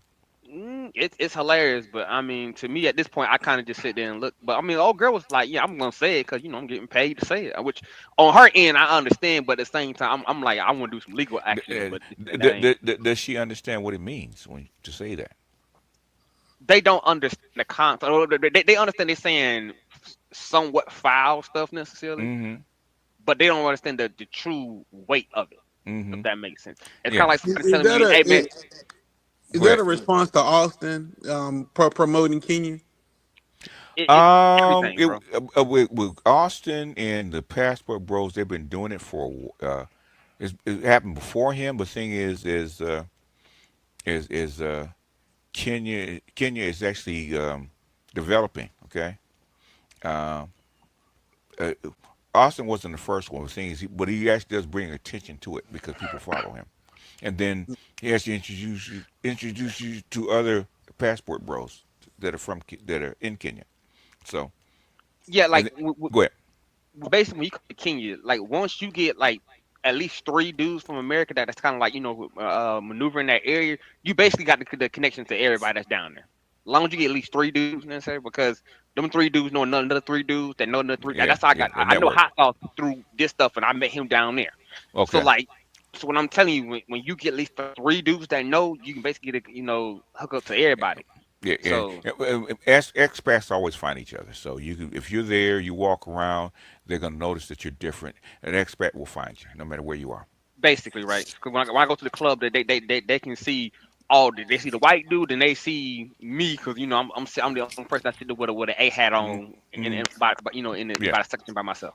Yeah, in a section by they'll find you. All right, that's it. That's the piece that they keep talking about. Okay. That was on my stream. So what, Smitty? Would you say that Kaizo is Pan African or not? I would say he has Pan African. He's a mercenary. He's about getting money, but I say he has Pan African leanings though, and he like you said, he criticizes. Go ahead. I was just gonna say that's what I'm about to say because he was actually the first person that was trying to convince me, like back in 2020, to instead of going to Ghana to actually come to Kenya because he's actually Kenya by way of UK. Like he grew up in UK, but his people is from Kenya. So he was trying to convince me to come to Nairobi instead of Accra for like 2 years. You know what I'm saying? And actually, and I'm gonna leave it at that. The only other person I know from the space that used to go on the panel sometimes was our good friend Snake Man. Oh yeah, Germany. Yeah, there's a bunch of them. Smooth from Nigeria. There's a bunch of them that they're African that you wouldn't know. The German My man sound like he worked for the Kaiser. God He damn. does, doesn't he? Though, yeah. But there's people in Eastern Europe that come through here. There's people in Nigeria that come through that are still there. Smooth. There's a bunch of them, man. That are in my that are subs. Okay. Like That's good, man. like Jay Bones, he used to be on Rogers. Okay, Mm-hmm. that actually worked for the UN. He's Ghanaian. He was actually telling me that they were actually going to start trying to push Ghana to give out more citizenship. So that was like 3-4 years ago. Now you see it happening. Okay. They Yeah, had I to think give they it to did Dr. like Umar. 1,000, like over 1,000 Yeah, in the last month or two. he said him and his cohorts are actually going to start pushing the some of the elders to actually do this. So he That was said like it 3 years ago. It was like 3 years ago. Now you see it happening. Okay. So the reason why I don't believe these guys are actually Pan African, because like when I listen to them talk, it's like they'll be like, you know, they want to see better for Black people, but at the same time they'll be like you know, let the white people like run it, and I'm like, But here's the point, though. You're speaking about them like they're a solidified group. It's just a bunch of random people on the panel. Kizo did what a Pan African man would. He invited African American people over there to invest in their continent. That's Pan Africanism, sir. Yep, and that was my point. How much more proof do you need? I mean, I don't know if y'all know. Andre, how much more fucking proof do you actually need? Well, I actually believe that he is, but like I think that like, so you just said you don't believe it. Well, yeah.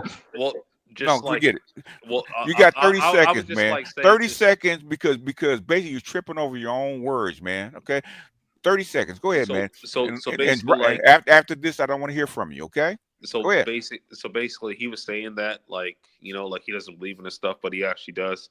But the reason why he's doing that, because like he's playing along and he's playing the game and the long game and all this kind of crap. So obviously, he's not going to make any sense. But like at the end of the day, like he believes in what he believes in, but at the same time wants to make money. Yeah, but the thing is, it has nothing to do with. He's not here to defend himself. This is you saying this shit, okay?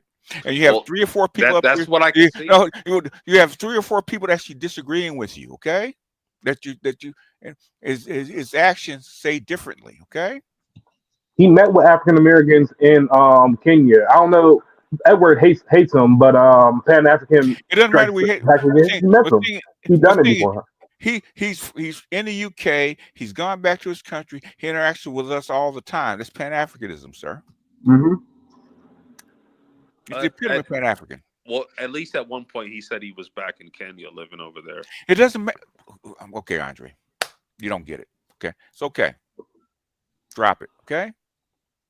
Because you keep reneging on yourself constantly. Okay, you said you don't believe that he believes in it. Then you say that he does believe in it. Stop. Okay. That's not what I said. All right, man. Forget it.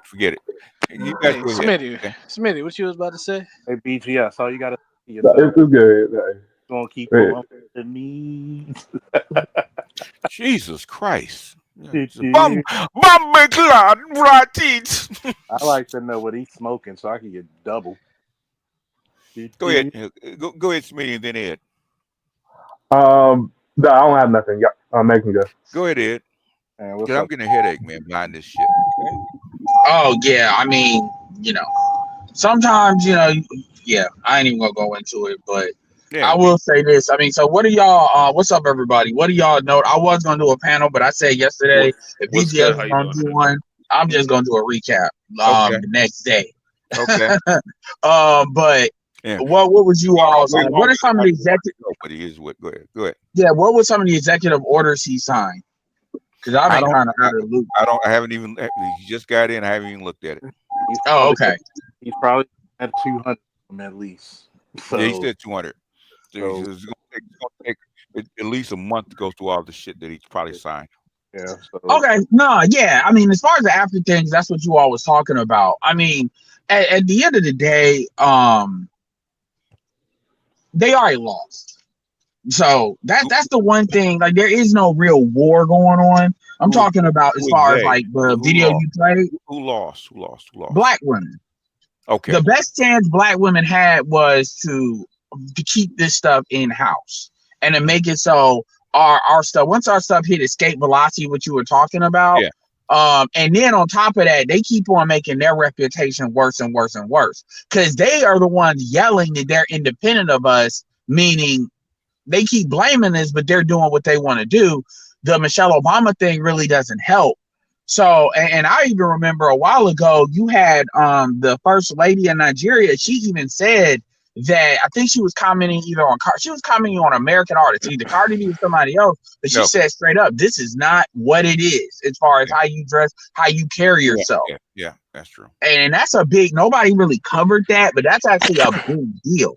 So the thing about it is, and I said this, I ain't trying to rehash Andre, but I said this, Andre, I said black women need to worry about their own reputation.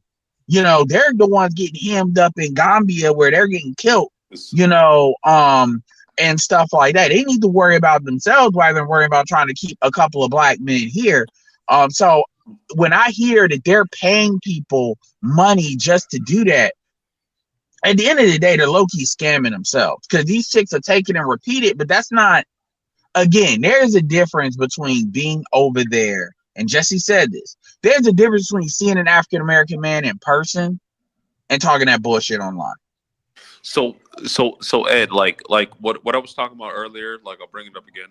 Basically, actually BGS brought up the clip for a sec. He actually did. Like that was the thing that I mentioned on your last stream. But not really, Andre, because I've been talking about that. Andre, basically, you want something out of us. You want us to tell you something, and we're kind of trying to figure out what it is. Because I literally said on my stream, BGS, do you want us to kill these chicks?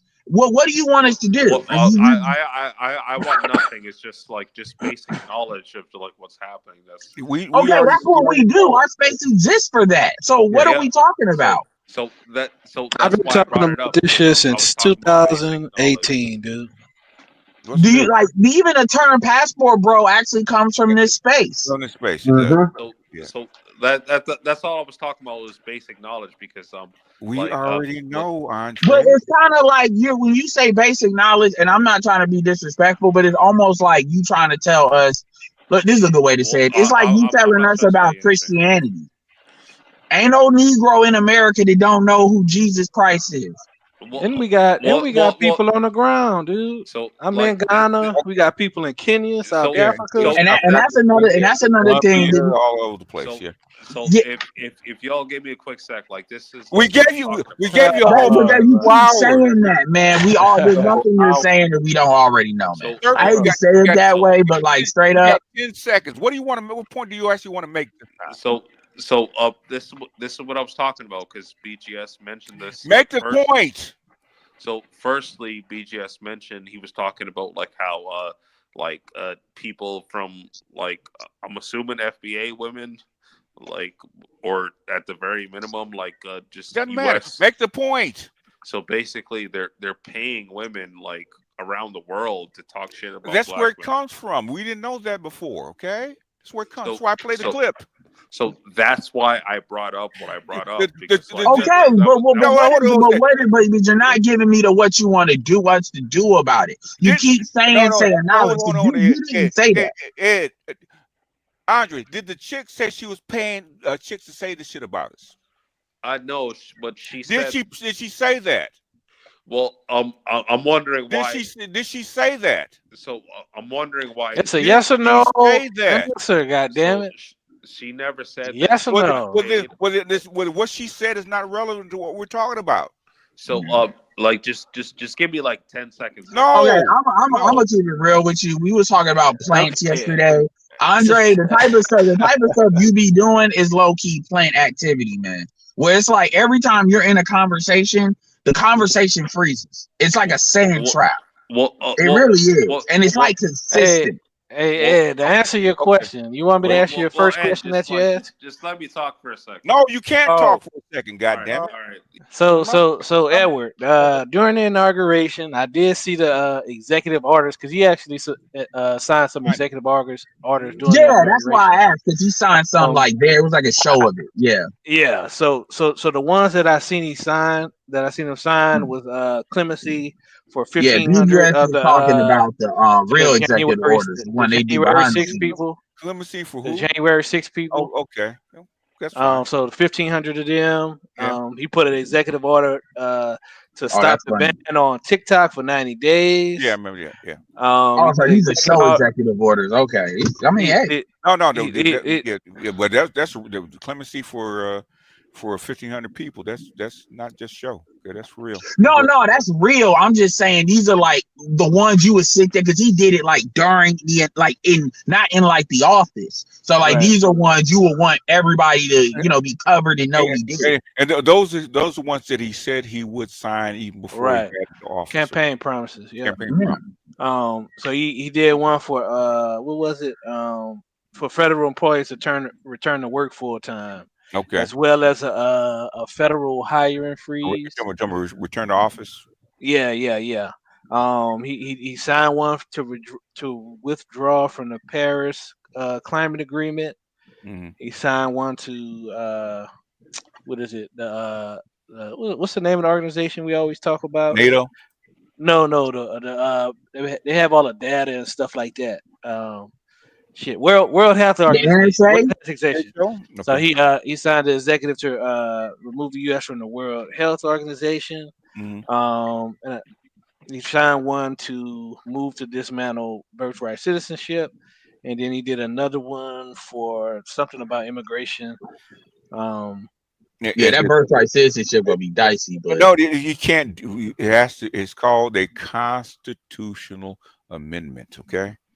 You have to. That's part of the Constitution. Yeah, nobody. It ain't that serious. Ain't nobody open up the Constitution just for that. Yeah, so he can sign whatever executive order he wants, but it has to be a constitutional amendment. Birthright. That's why I said the show ones. Because some. I mean, I get they all have teeth, but that one, that's definitely show. So we have to see the devil's in the details when you sign. Yeah, I know people been saying on Twitter, and I've been personally saying.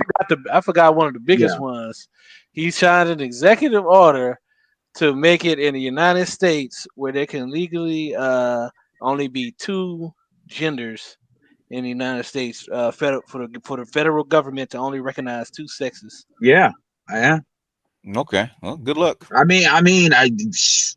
I mean, it should be, because I hate when they people they add in there, what gender. Rather not say it is what it is, but like when they is anyway. That's fine.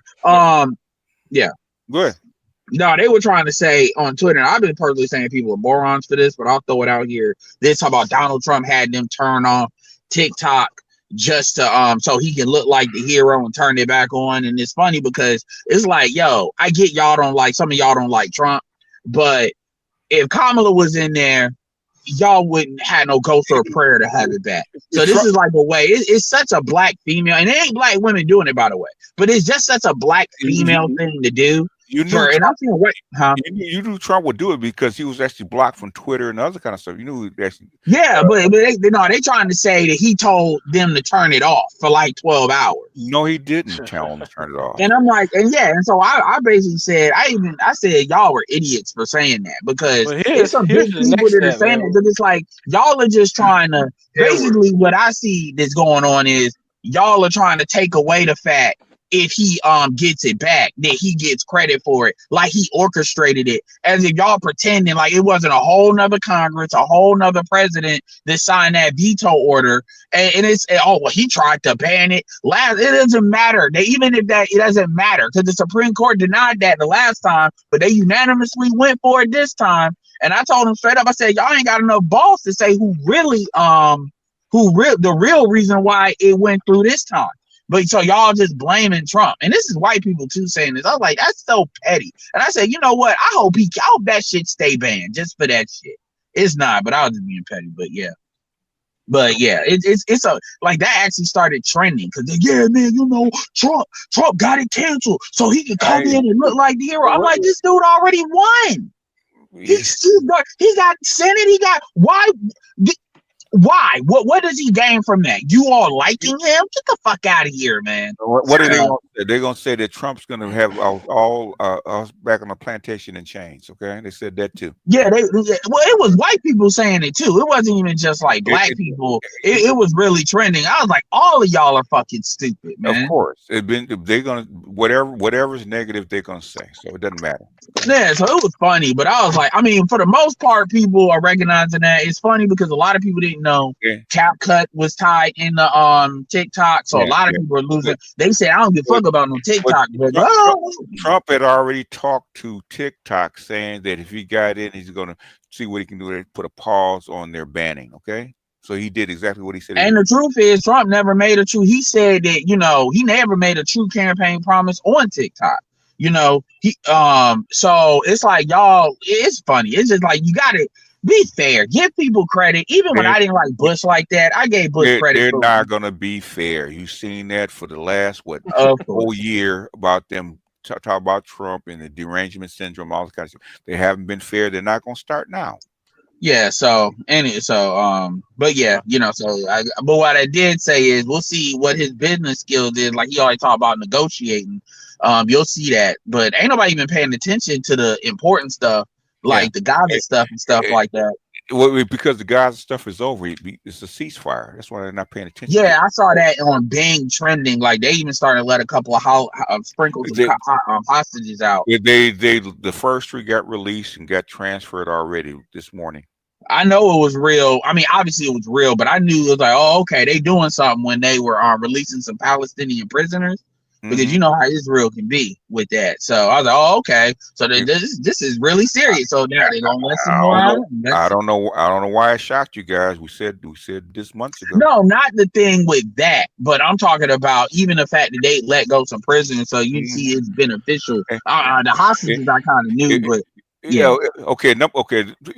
Let's add, we can do this real quick. Let's add it up, right? Okay. Between the Houthis, between the the Hezbollah and Iranians, they have no more air defense. Okay, it's gone. Okay, it's gone. No, Israel. They have more air defense. Their army between all them other people hitting that defense mechanism, they exhausted it. In other words, basically, they don't have anything. Okay. And the only thing they had to depend on is United States and Biden resupplying them. If Trump said, I'm not going to resupply you, guess what? Guess what they got to do? Oh, yeah. I don't mean to be random. Sorry about this, BGS. My condolences, Charles.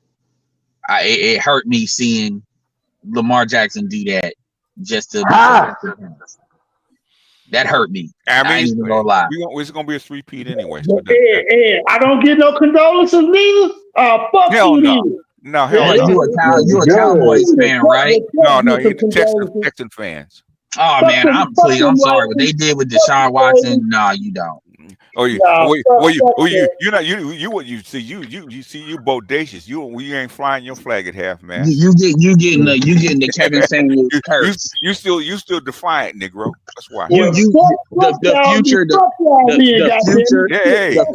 The future curse of Russell Wilson has been transferred to the Texans. Hey, fuck them condolences too, then, nigga. No, the future curse is still here.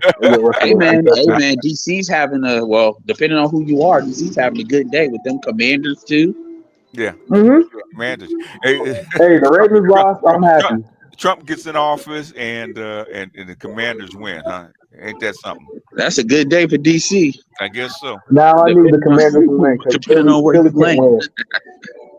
But yeah, no, I hear you. I mean, BGS don't stand down because I listen to that BGS backlash channel. BGS like, I'm done with you niggas. I now understand you niggas are dumb. Mm-hmm. I'm just still wondering why the fuck did we have to go through that hour-long bullshit when Andre pulled up the and there was nothing there. That's what I'm saying. There's nothing there. I'm gonna say this, and I'm gonna be split it. what I lay into you and argue about that. Mm-hmm. That's the reason why. That gets annoying. Like you can't come to people's panel conversations and then ask some random that nobody brought up, no one care about, and then think that we're gonna get this shit. We're not. It's one thing to draw something up. Now you answer the question.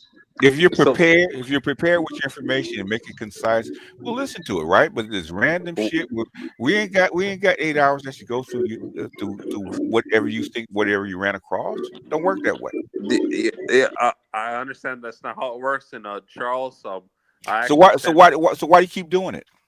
Well, Charles actually like called me out. So Charles, I'm gonna have to call you out on this because I sent you the link and I'm not sure if you've seen it, but I ignore point.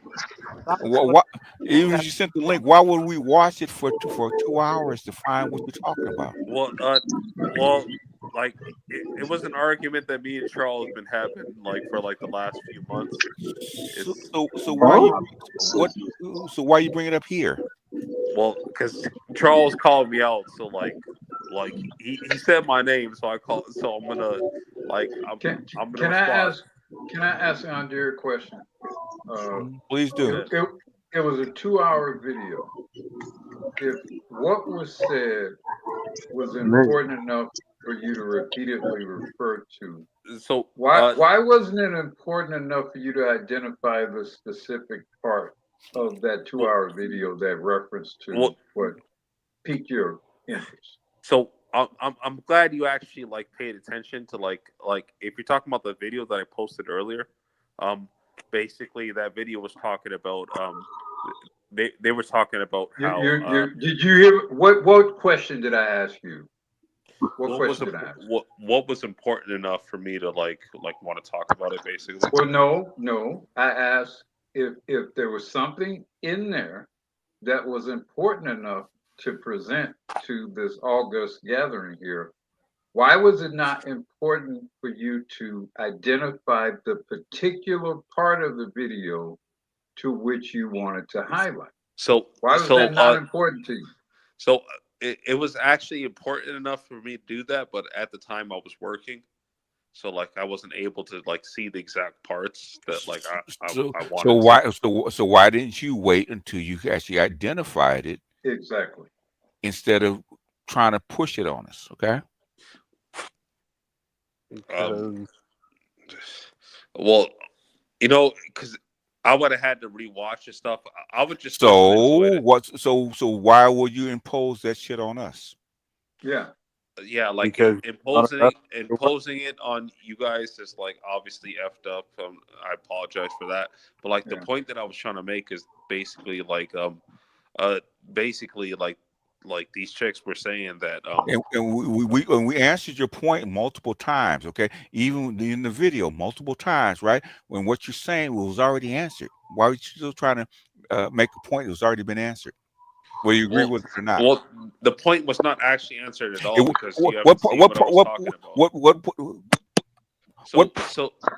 So BGS, like what I'm actually trying to say is like basically like the point that I was trying to say is that actually they were actually speaking about how like feminism spread to Africa, like mainly West Africa, like I said earlier. Mm-hmm. But it has spread over there. How long have we been talking about it spread, sir? Well, that's the thing. It's like because like these. How long have we been talking about it spread here? I'm not sure how long you've been talking about it. The thing is, why is it important to us that they know? So BGS, like the point that I'm trying to make is like basically these guys are like they're pretty much like pro-black simps. So why is it that important to us? So like they were listening to like women. So why is it important to us? All right, never mind. No, I want to answer. Why the fuck was it important to us? I'm pro-black. I hear pro-black simps forever, for all the time. Why is it important to me? Well, because the thing is, it's like these are supposed to be like pro-blacks, like over in the UK, right? Because like, what's the difference between pro-blacks here and pro-blacks in the United States, well, in the UK? There's no difference if you're Exactly. Pan-African. So why is it no important to difference. us? So why is it important to us? Because I thought it might be something that you've never seen before. Really?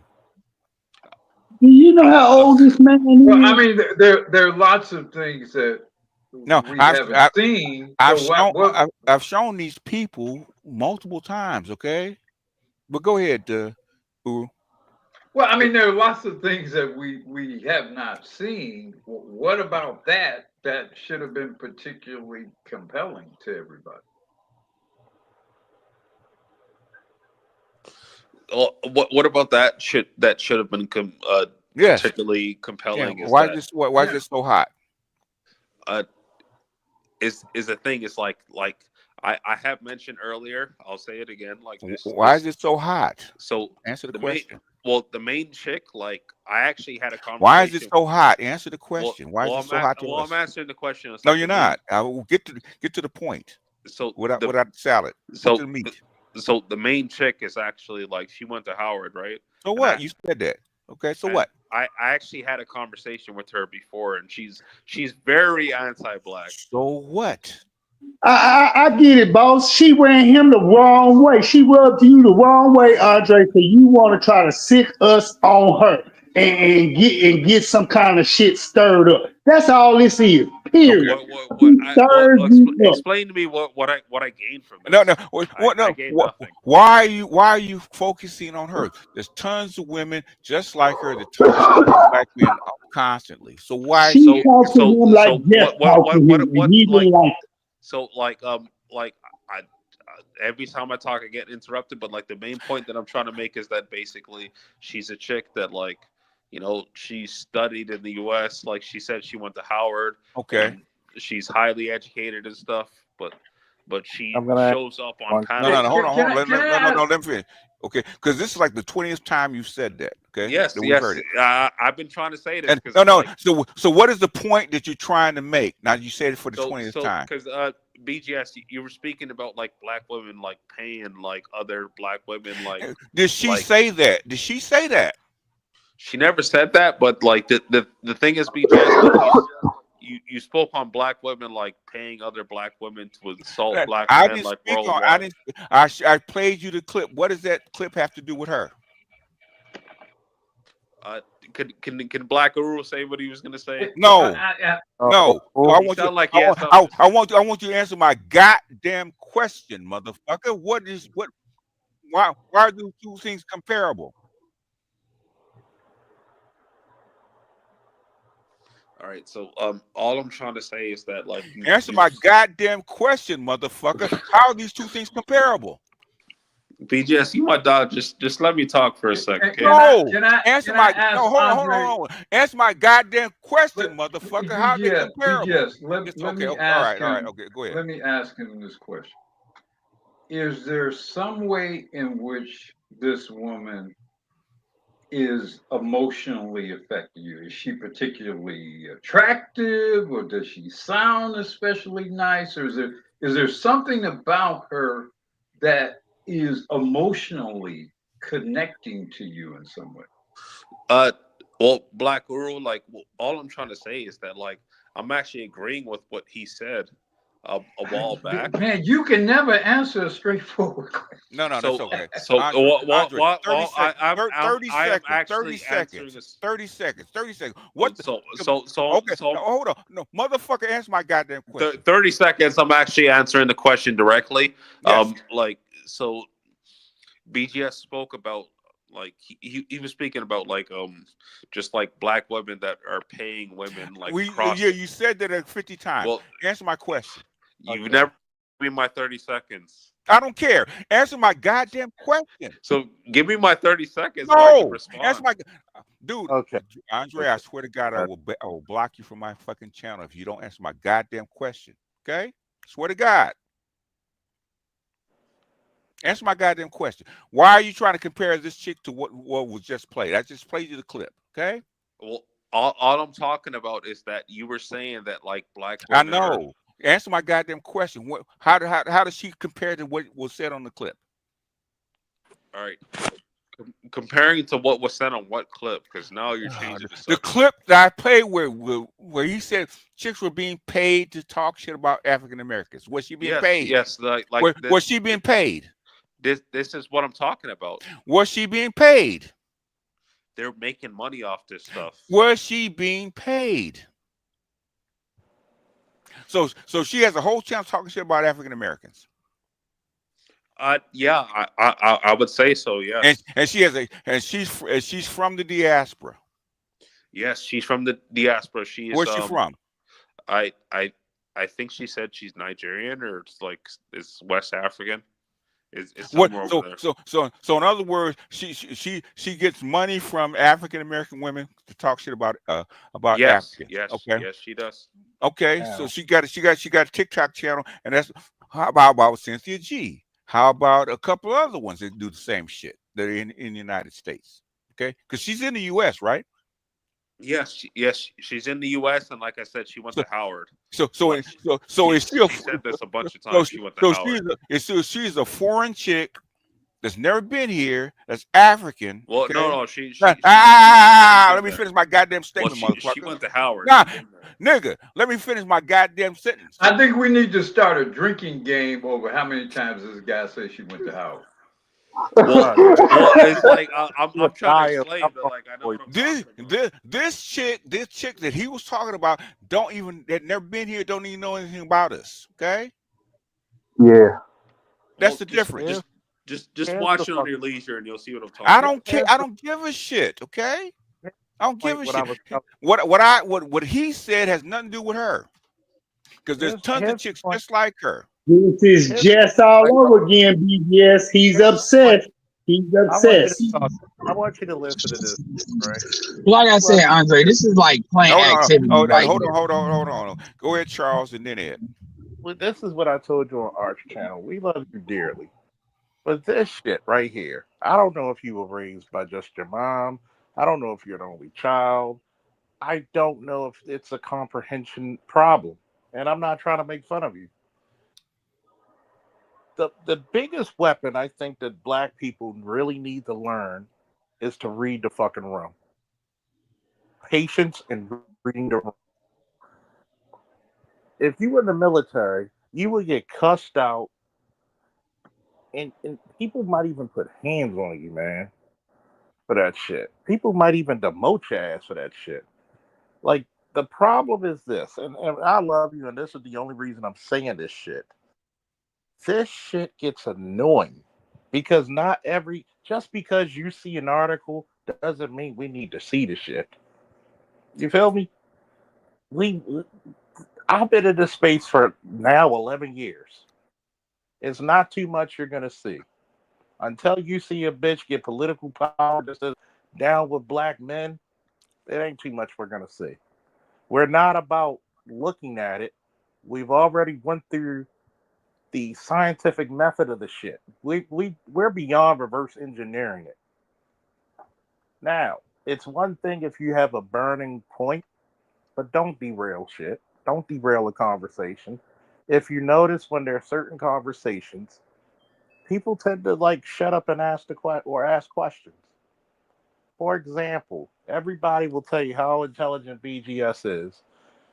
BGS doesn't know a damn thing about law enforcement. Not saying he doesn't have the capabilities. That's just not his forte. If he asks me the question and to go in depth about it, what does BGS do? Does he talk? Shut the fuck up. If I ask Uvro about accounting and I really have a burning question about accounting, I'm going to shut the fuck up because the dude probably did it longer than some people listening to the shit been alive. You have to read the room, and it gets annoying to tell you that over and over and over again.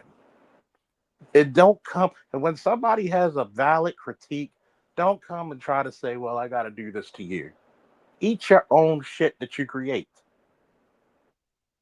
If I fall at something, I'm not going to try to come back on following that person when I have a valid fucking reason that I should really make amends or fix it. Because when you do that, that just shows certain signs. You just want to be heard. There are sometimes you don't hear from me for an hour. Okay? You don't always have to be heard.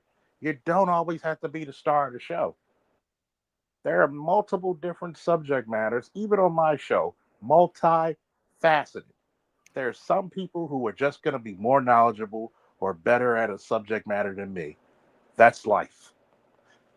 There are sometimes I'm the subject matter expert. But at the same time, read the room. If you don't have nothing to add to the situation or the conversation, there's nothing wrong with just shutting the fuck up and listening. That's all I'm saying. We still love you, man. Yeah, go ahead, Ed. Yeah, like I was saying, man. I'm gonna leave. Charles said a lot. All of it was facts, but it's kind of getting to a point. If somebody were to watch this stuff back to back to back to back, like these interactions, they would say like the goal is to derail the conversation. It has to, because that's what consistently happens. Because the stuff is being repeated. It's not even like new stuff being said. Like Charles said, we've been around here for a long time. This stuff used to be so much worse than what it is now. To be honest with you, the purple pill dudes are pretty much in a lot of ways doing what we need them to do, because they're showcasing the BS. Somebody asked me, which was funny, they asked me, why do like our space not show the good women? And I said, first of all, that's not even our thesis. That's the blue pill and purple pill folks. Why don't they do it? And in fact, I'm going to ask you all this, just to transition out of conversation. Can you all give me, you all got a lot of experience, some of y'all more than I do. I literally couldn't come up with this myself. Can you all give me an example, like a medium in media, that it doesn't have to be consistent, but even every once in a while showcases like the ideal black woman, as far as like a chick that, I guess, a Claire Huxtable type of chick or something? Can you all even show me any medium of media, fiction or nonfiction, that does that now? Because I couldn't think of it. Okay, the thing is, do black women, the good black women, actually want to come on these panels? Okay, we don't block them.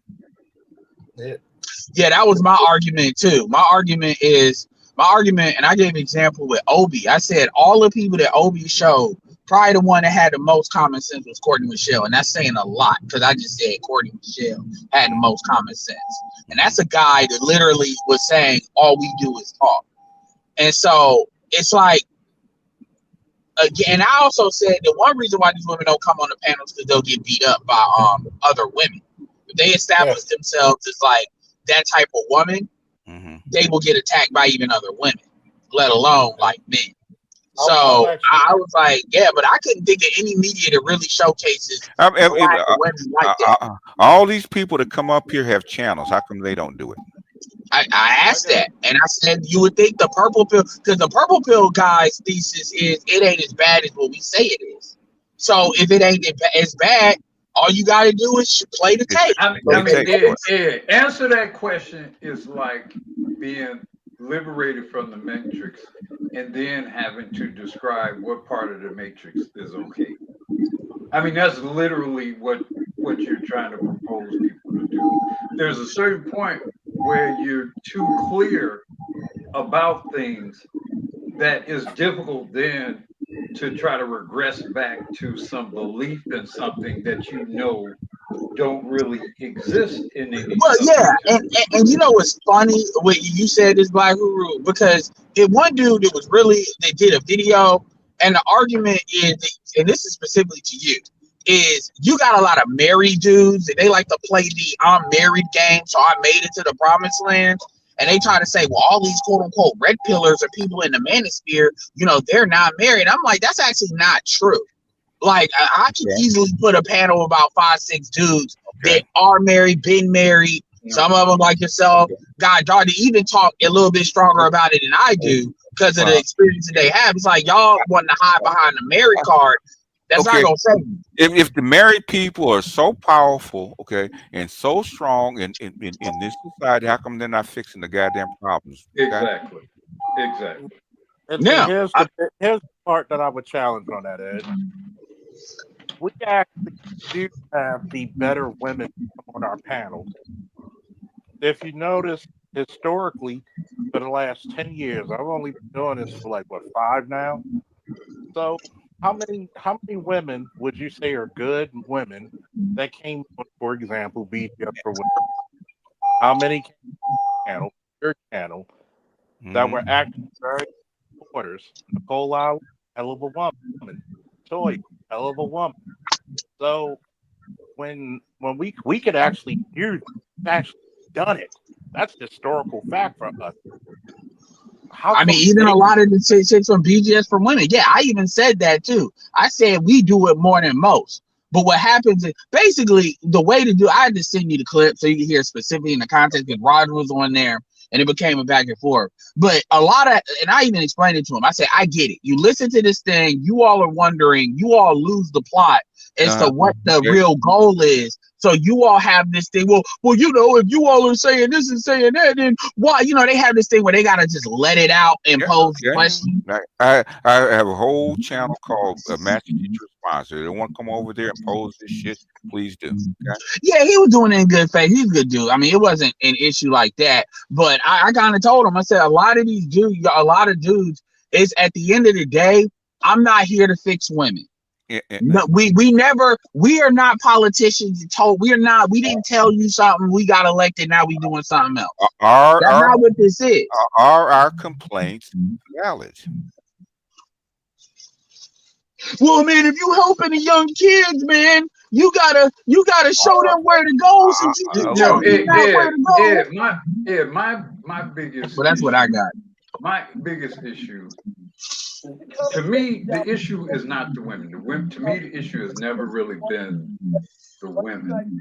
To me, the issue is the system not holding women accountable and responsible.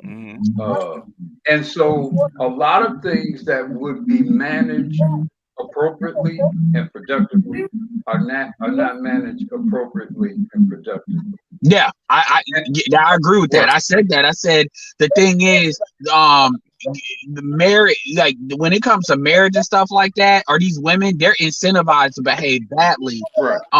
And disincentivized to, like, they're not punished enough. So I would ask the men, you know, or the critics of what, you know, is expressed here is, what are you going to do to resolve that issue? What are you they can't even comprehend that. Hold on. Let me finish. What are you going to do to resolve the issue? What are you going to compel the women to do to resolve the issue? What are you going to take away? What are you going to fight for? What are you going to fight against? You know, rather than criticizing my observation of the environment, what are you going to do to address the fund? You know, I did an analysis, and I really need to do a stream about this. And what I basically determined is that genetically, when you look at the rate of Black men reproducing versus Black women reproducing, and then when you add to that the greater female population, Black women have a greater than 50% genetic effect on the current ADOS population than Black males do. Greater than 50%.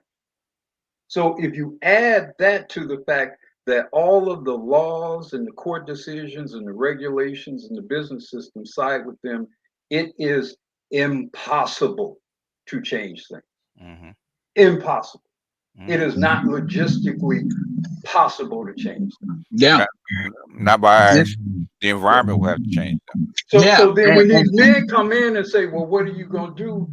For me, in my mind, intellectually, I'm like, okay, ask me how I'm going to move this mountain. Well, yeah, and that's why I approach it. When I hear that question, I know it's not a real question, because I the similar thing I said to you, said about this, what you just said, like maybe a couple months ago, as I said, the race is devolving. It literally is, like, but culturally, like, and I don't think y'all really understand this what this is, if you look at this stuff historically, who these women are dealing with, why, the history with the crack era, and all of that. And I say all that to say that the house is burning, and dudes are out here basically looking for magic and pixie dust to put that out rather than water. And so a big issue is the dudes. You know how when you have this state of shock when something happens and somebody just can't react?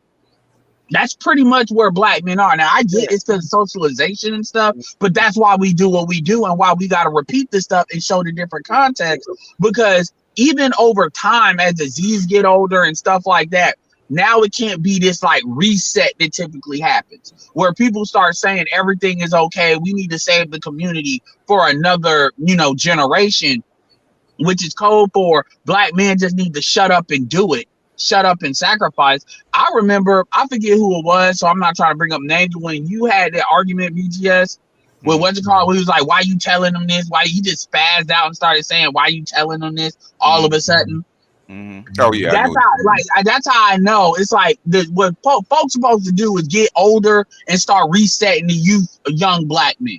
Yeah. Any black man that hear it start telling them just to do it, just to take care of these single mothers. Perpetuate the system that already exists. Okay, exactly. And I'm like, yo, I rather see it. Me personally, and I tell people this, and pro-blacks look at me like I'm crazy, but I've told them, I said, yo, I'd rather see this thing dead than to reset it again. We're not resetting it again. Either this shit gets fixed or it gets gone. Now, however that looks like is what it looks like. It's truth be told, regardless of what you think. The time is moving, the environment is moving, stuff is moving a lot because a lot of the pro-blacks, they don't want to admit the truth. And it's not just them, the church Negroes too. What I tell the pro-blacks, give me the plan to sell to these guys and I'll sell it for you. Okay, give me the plan that they'll buy. Okay, they don't even want to do that because they know what it is. No, that's what I know. Give me that's exactly why the fuck I say it that way. Okay. Yep. Hold on. What do they say, BGS? I'm curious. What gobbledygook do they try to say? We got to get these brothers to get together and help out these men and save the community and get with these black women because we got to get the black community. Blah blah blah blah blah blah blah. I said okay. I said, so what do they get? Well, you know what they get. Can I finish? I said okay. Sure. Okay, I know you guys want to jump in. I want to hear this. The BGS be behind this. I hate this mid-sentence shit, man. You said, what was they going to say? In fact, that's what I'm going to do. What was they going to say? Go ahead. Go ahead. Here's what they were going to get. That's what you're going for. No, what? Complete the whole thought. Oh, they were going to say, here's a bag of bricks. Hold on to these as the Titanic goes down. No, in other words, what about the community? Because you got to live in this community. And if you don't save the community, then the community's going to go down and you got to live in it. That's what they always say. Okay. Oh, that's what they say. Yeah. So have you ever? I would ask them, why do you think in the trajectory we're going now that there will be any community at all? No. Okay, I said, okay, say we get it. Okay, say that's it. Okay. So in other words, if they do all that stuff, okay, what do you give me something that they're gonna want in return? Okay. What do you think they're gonna want in return? Because I got to go sell this shit. I just can't go out here and with stuff that you said. Give me something that you think they will buy. And that's when they get quiet. My thing is, you notice they never tell the bitches that the community's gonna die. No, they kind of. No, they don't. No, I never hear. Maybe you hear it. To be fair, but I never hear them say that. They'll tell you if the men don't do anything, then they'll That's die. true. They won't accept responsibility. And we have to convince the men to get in there and change it because women are always it always goes back to the same thing. Okay, if something's go wrong, how come the men are not changing this shit? I always ask why. That's why at the Black Male Collective Guilt. That same thing out of Nate and Dead Set Anime, right? Okay. You know what's going on. You know you're gonna leave. Well, what's gonna happen to the community if I leave? Why do you care? Why do you care? And then, well, they're away for a certain reason. So what? We are the same. We are too. So why do you? Well, still, why do you care? What happens to them? Well, I mean, I'm surprised that was Dead Set that said that. Dead Set said exactly that. We have Okay, yeah, because I'll talk to Nate behind the scenes. But as far as Dead Set, I'm like, Dead Set, you black pill. If an organism cannot survive on its own, does it deserve to be here? Well, the thing is that he actually said, okay, we have to understand what made them that way. So we already know what made them that way. So why do you care? And he had to examine it. So why do I care? So I don't care. You can care all you want, because I'm sure at some level cares. Okay. Well, I think Dead Set cares because he's a parent. He's got young children, and he sees a dystopian future. For of course, he has a daughter. That's a very common concern, and it's a valid concern. But the question is, how do you cure things? Is there an actual cure that is palatable? He could have said that. Okay. Yeah. Okay. And if you got a way that I haven't found out to change black women's how they get down and how they act, please tell me. Okay, because I've tried it all. Yeah, because I mean, my thing is, and I forgot, because Dead Set was the one talking about he gonna teach his chick to be the Bene Gesserit. And I'm like, yo, I'm that dude from that first, I know y'all didn't see that Dune series, but I'm that guy. I'm coming to burn it. And because the thing about it is, although I understand what he was talking about with his daughter, I get that. But the thing about it is, if the black community cannot survive, it doesn't deserve to. That's what I really believe at the end of the day. So the Bene Gesserit does not try to destroy their men. They do not. They try to destroy them. If you're using that analogy, you have to look at what the Bene Gesserit they actually try to build powerful men. They try to create supermen. Yes, they do. I get what you're saying, but y'all know what I'm talking about too. As far as I'm just saying, if you're going to use but no, that you're analogy, right. If you're going to use that analogy, use the analogy. So in the show, if you've seen the show, you know why I framed it that way, because this is a prequel before the Bene Gesserit was who they were. So if you actually seen the show that I'm talking about, it's just an analogy. We have read the books. Okay. I get you read the book. Okay. He's talking about Bene Gesserit. He's talking about the Bene Gesserit from the books, not from the show. Okay. So, but again, he said that. So other.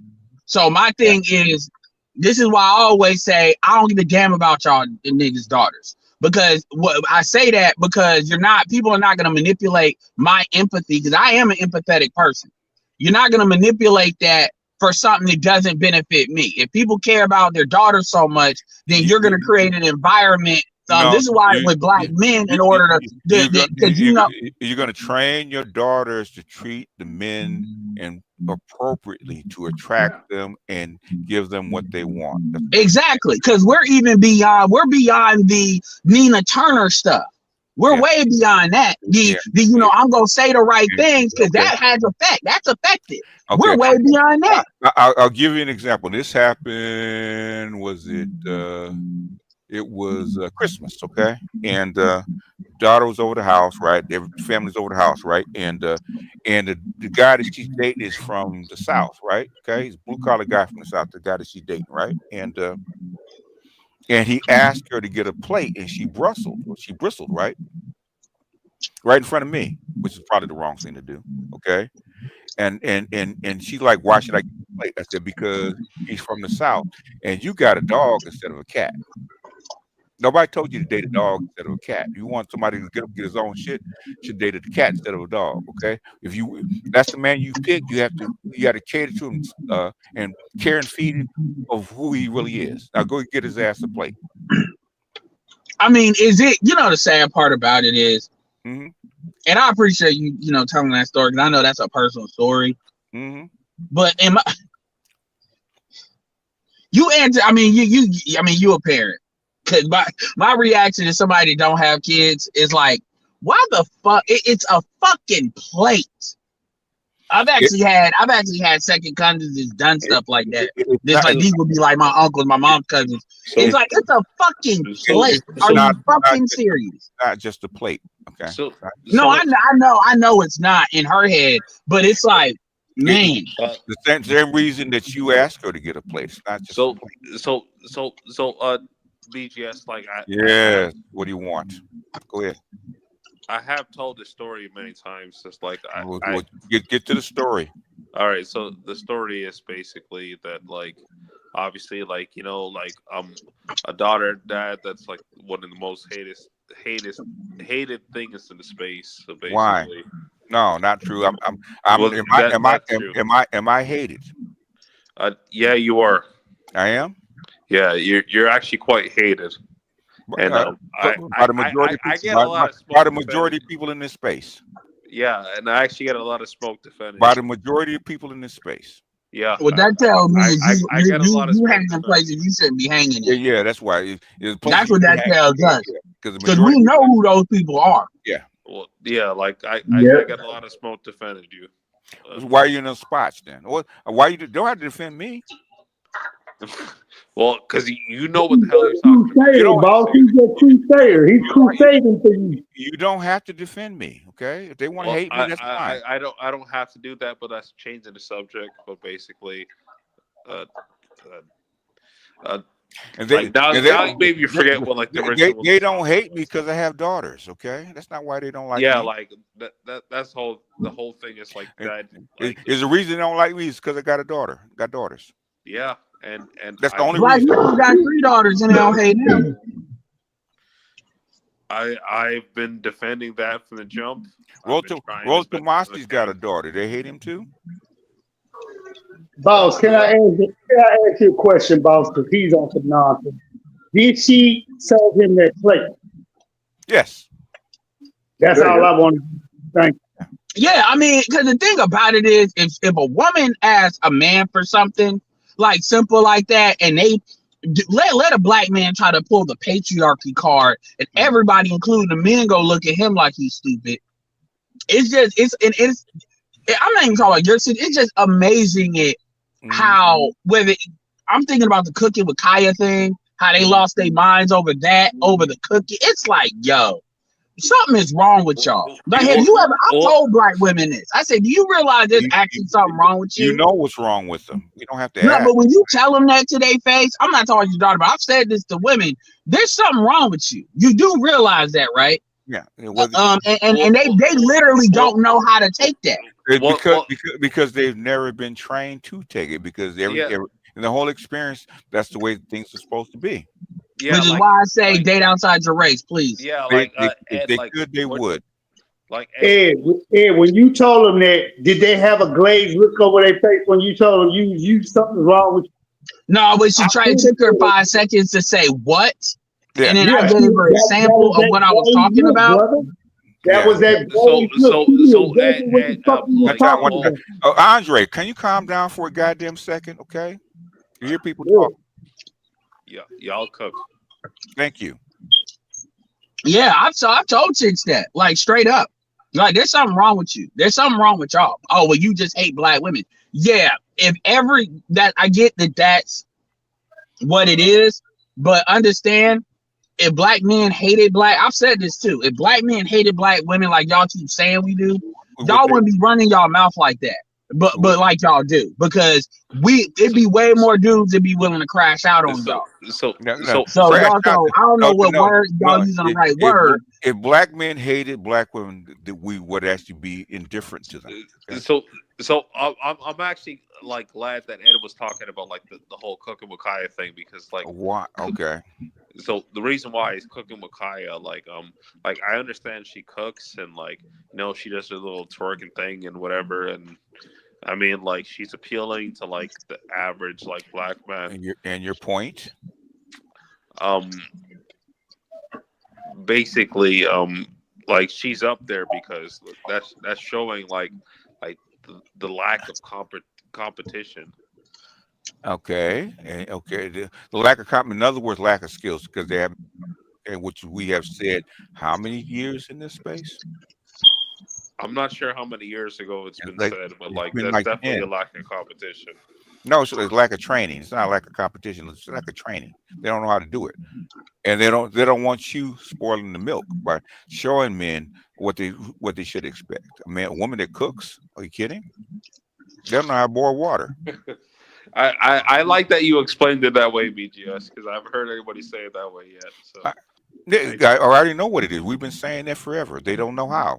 Yeah, and FYI, just to make this really clear, the reason why, because I'm one of the main ones that brought up the daughter situation.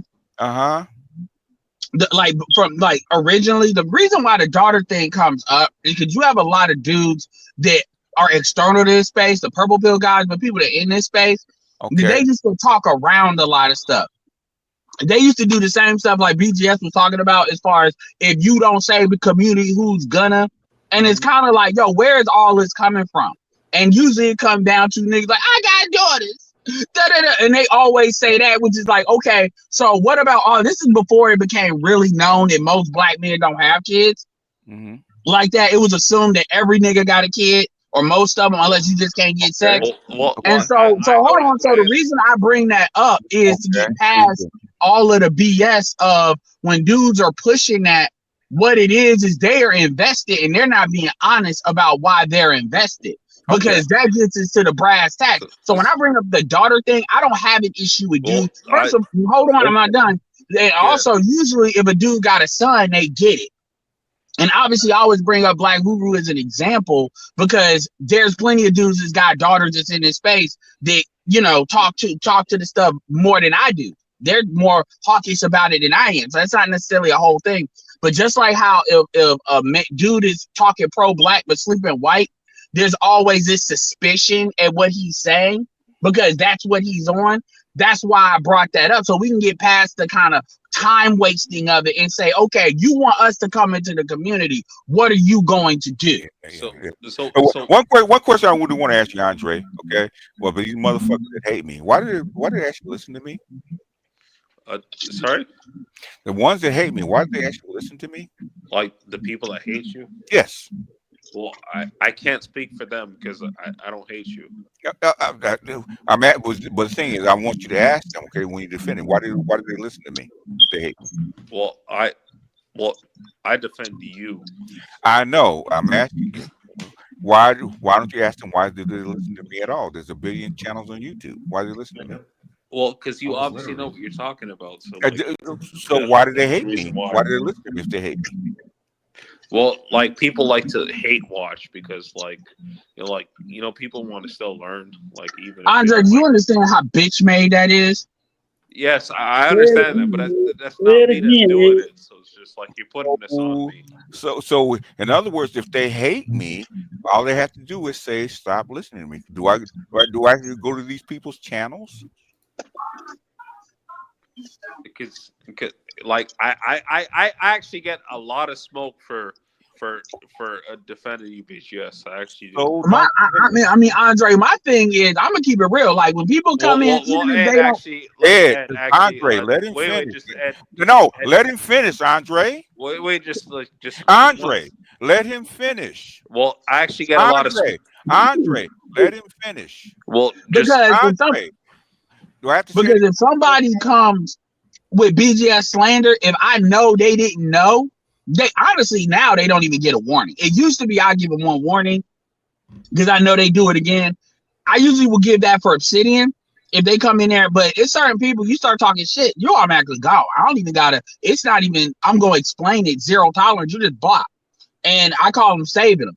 And so my thing is, real talk, I really don't mess with people, truth be told.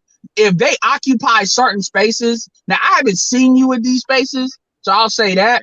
Yeah. And I'm not really actively looking, but if I find out that people are like, I'm not saying you, but I mean like there's certain people that they are 1 degree of separation from somebody, or they hang with somebody directly that I know I consider a dishonorable person, because it's cool to disagree with me.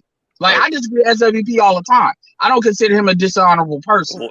Oh, by the way, BGS, speaking of that, hold on, I'm gonna fall back after this. But speaking of that, BGS, somebody showed me a post. SWP don't believe the the 10 black women are having kids out of black men by 10%. Okay. He don't believe that shit. Okay. Well, now I said originally that was something that Dennis said, and then you kind of confirmed it. Repeat, nobody that. ever said that. Repeat just, that statement. Just like if you're hold able on, to give Andre, please. What did you say? SWP does not believe that black women are having 10% of black children or children that get born by black women are not by black men. He didn't say that it was none, but he said basically, I'll send you the screenshot, but he basically said that we don't have the numbers on what percentage of black women are having like non-black children. I mean, the numbers are there. As you pointed, the study's there. That's why I pointed to it. Okay. So he's looking at it. I mean, does he know there are official government documents that represent that? He doesn't know that. He looked at it, but he doesn't believe it. Okay. So he thinks there's another. No, because he's looked at numbers. So I don't. So yeah, it must be what BGS just said. He doesn't believe it. That's all. So if Andre, y'all are willing to give me 5 seconds. No, 5 seconds, Andre, I'm going to ask you this, man. Okay, if 5 seconds. Actually talking shit about you, okay, constantly, right? Well, hold on, 5 seconds. Let me finish. Okay.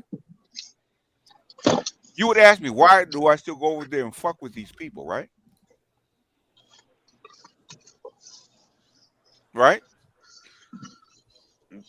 Yes, I would ask you like why you would ask me that. Now I'll give you. There's your 5 seconds. Go ahead, man. So my 5 seconds is like all the smoke that I get is defending BGS and Ed. So what? That's all the smoke I get. So in other words, if every time you go over to these people and they're talking about shit about me and Ed, why do you still go over there? Exactly. Well, why? I've listened to Cynthia G once on this channel, on BJ's channel from his archives. I don't need to go over there. If every time I go over there, I'm fine with it. The thing is, I don't care where you go, right? The thing is, you bring that shit to me. If every time because if somebody is talking shit about somebody on this panel, like Ed or somebody else like that, is bullshit, I don't go back. Well, the reason why I go there because like I know I can argue against it. Can I go back to what Ed? That's not Andrew. That's not Andre. That's not a good enough response. But all right, brother. Yeah, I told y'all earlier he's a crusader. He's a crusader. Go ahead. Okay, now from what I understand, Sergeant Willie Pete is an educated man, right? He's a doctor, yeah. He's a oh my God! So he's a doctor. Yep. Now, so he does know that in the United States of America, your birth certificate includes the race of the father and the mother. Yes. As a doctor, he must know. Hold on, as a doctor, he must know that. Yes. And all of these documents now are being sort of electronically filed. Yes. And tabulated. Yes. So do you know how easy it is to determine what number or percentage of whatever of American children born within some period of time, particularly in recent years? You know how easy it is?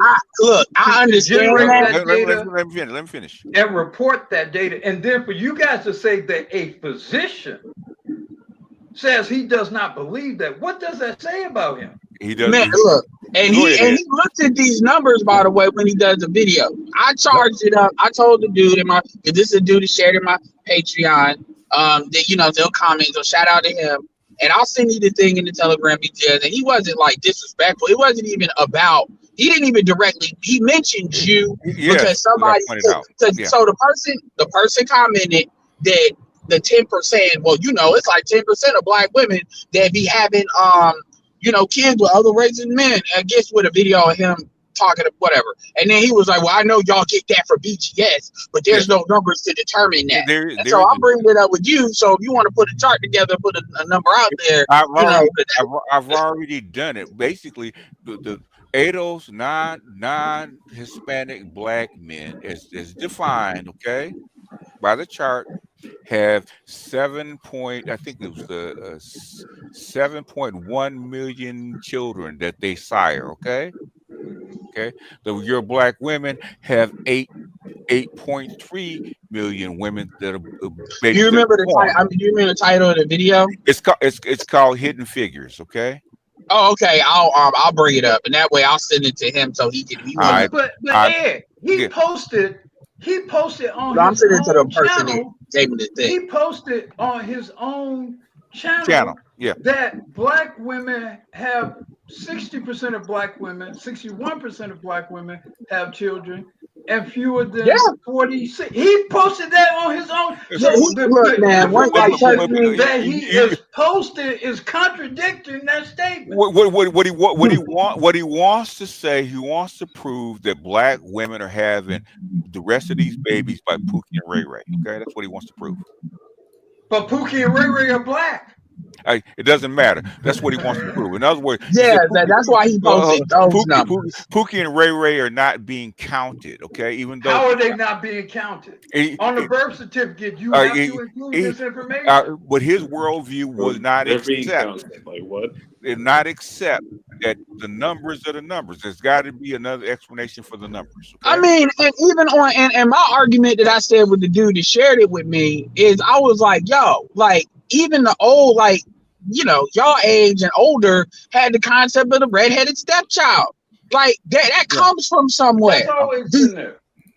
Yeah. So do y'all know what that actually is? And most like quote unquote non-black genetics, white genetics are introduced to the gene pool by way of the black woman, white sperm. It's not the other way around. He won't fully embrace his villainy. He's trying to fight it. Okay? Yeah. So I mean, I told the dude that. So I said this is not a new concept. Now, maybe in modern times, you know, we got numbers. So the thing that we don't have numbers, this has always been known. Now we won't have percentages because the thing I'm gonna say this and I'm done. The thing I told him was I know he knows that it's one kid that there's mixed kids out here by way of black women. So what I want to know is what's the gap? What does he think it is? Okay, if you say 10, not you. What is the gap of what?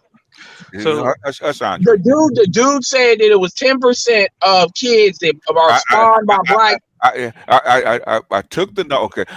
It's just basic math, right? Okay, I took 7.1 and 8.3 million, subtracted, actually took a percentage of the kids of 8.3 million actually born by other than black men.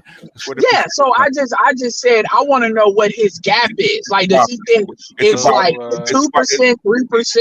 It's about 15%. Andre, please, okay. Explain it to me, Andre.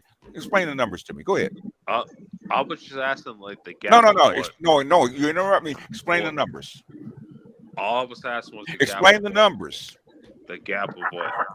Explain the numbers between black men, the black men that have sired kids, and black men that actually had the kids. Explain the numbers to me. It's actually leaning towards the women, not the men. Like give me a deep detail like I was gonna do because you stopped me. So pick it up on the other side. BGS, like all I was within shut the fuck up and let me finish. Yeah, like this is definitely in shut the fuck up and let me finish, okay? BGS, can I say it the myself? Fuck this is where that stuff can I say it myself? No, you can. What? Okay, are you trolling, bro? What's wrong with you, man? So this was in shut the fuck up territory, and I walked myself into it. So yeah, this is like plant stuff. So I was just gonna say real quick. I was just gonna say real quick. I did drop the video in the back chat that y'all are talking about. If anybody want to see it, all right, and that's all. All it was. But but what I'm saying is, okay, so you're saying 15%, so it's higher than what that dude was saying. So it's like, what is the gap? Like, I want to know what percentage. We'll just play it, man. What will his worldview allow? Because in his mind, if he came in his mind, all black women are 100% having kids with black men, and he's lost cause. I'm getting unavailable, Jesse. Which one? Nah, it's the other one. It's the other link. Because that's the thing, man. And that's the problem. If somebody that's examined this stuff as much as he has, it's still stuff he just can't accept. And it's like, yo, if you in your 40s and this stuff you can't accept, this is lost cause territory. I mean, what the thing is, the thing is with these particular studies, right? Okay, Clinton actually reduced the welfare, right? Okay, by 2/3. So he said we need to figure out who would actually charge these people for child support, right? Do a study on the father's side of the equation, right? We always do the mothers about kids being born by what race, right? Do the same thing for the father. The first one was done in 2000, 2004, 2008, 12, I think it was 16, 9, whatever it was, right? And the latest one, I think, just came out, but they've done about 5 or 6 of these things, okay? Where they actually track the birth difference of the father's name. So, and that's all I showed was, instead of the percentage, I went down to the raw numbers, okay? How many of who was done, okay? So this is the video. Statistics reports on the fertility of men and women aged 15 to 44, your age, or your women.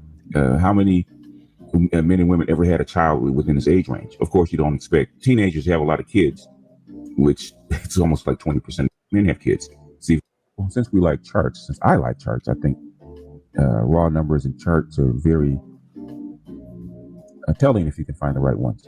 Not always, but if you can find the right ones, they're very telling. So what we're going to look at right now, something very interesting. The number of children born to women aged 15 to 44, which is your childbearing years, in this time period from 2011 to 2015. We'll snip it in time. And what we're going to focus on is the race.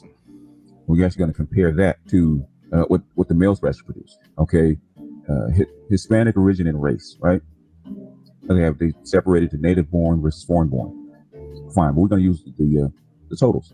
Hispanic or Latina, okay, they have 12,300,000 children born to Hispanic or Latina in this particular time frame.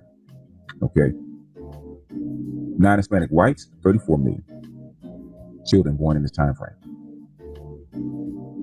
Black or African American, right? 8,400,000, and Asian, 3,100,000. And that's all fine and good until you start comparing numbers. And we're going to show them, and then we're actually going to cut them out and compare them.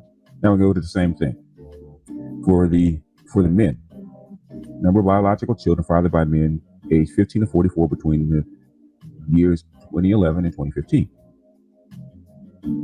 Hispanic or Latino.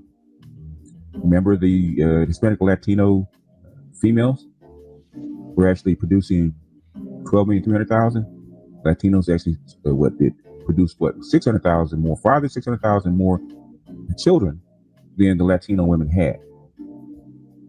Significant. Same thing with the white race. White men actually fathered almost 300,000 more children than the white women had. And look at the opposite. Black, African American males, right? Now, these two up here, they actually fathered more children than their women actually produced, or actually they actually sired more children than the women actually produced, right? Look at this. African American males, 7.2 million versus 8.4 million for females. We're the exact opposite. We're in reverse order to everybody else. That is significant. So, in other words, if you think about it, African American females actually had 1.2 million children in this time period for somebody other than black males. So that idea that black males are actually fathering all these out of wedlock births, all these children, well, that's fine for 85%. What about the other 13 to 15% of children that black males are not attached to? In other words, there's something strange in Denmark happening right now, because the numbers don't lie. Numbers don't lie. The trope is that black men are seeding all these groups with children, and black women are the victims of black men seeding all these children, when the opposite is happening. Black women are actually having babies for people outside the group. So for women that are the most faithful, the most loyal, the most race loyal, it doesn't show up in the stats. Now, they always point to the marriage rate, which black men are more married than black women. even though we have fewer, like 2 million fewer in number versus black women. And they always point to dating and marriage as far as proving that black men are not race loyal. But when you look at the numbers as far as who has whose baby, then all of a sudden it's a different story. Numbers don't lie. So when we talk to these sisters about being loyal and not cheating, these sisters are swirling. They're not only swirling, they're creating interracial babies. They're creating more interracial babies than black men. So if, even if you think that, okay, that there's an equal number of interracial couples on both sides, and that kind of a wash, black women are actually producing 1.2 million more babies than black men are siring. And that's just a 4-year period. If you go further back, how bad is that data? And the children always get listed as black. So as far as race is concerned, since all the children coming out of a black female womb is considered black, we get blamed, even though we're not the ones siring these children. So they could have children by a Hispanic man, as it looks to be, because Hispanic men are producing or siring 600,000 more children than the Latinos are having. So that tells me a lot of black women having a lot of Latino babies.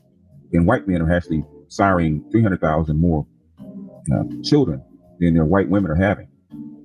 That tells me that there's a whole lot of black women having babies for white men too. So there's some lies going on. I think it's not cold, hard, concrete proof. It's not a smoking gun, but like I said, it doesn't pass the sniff test.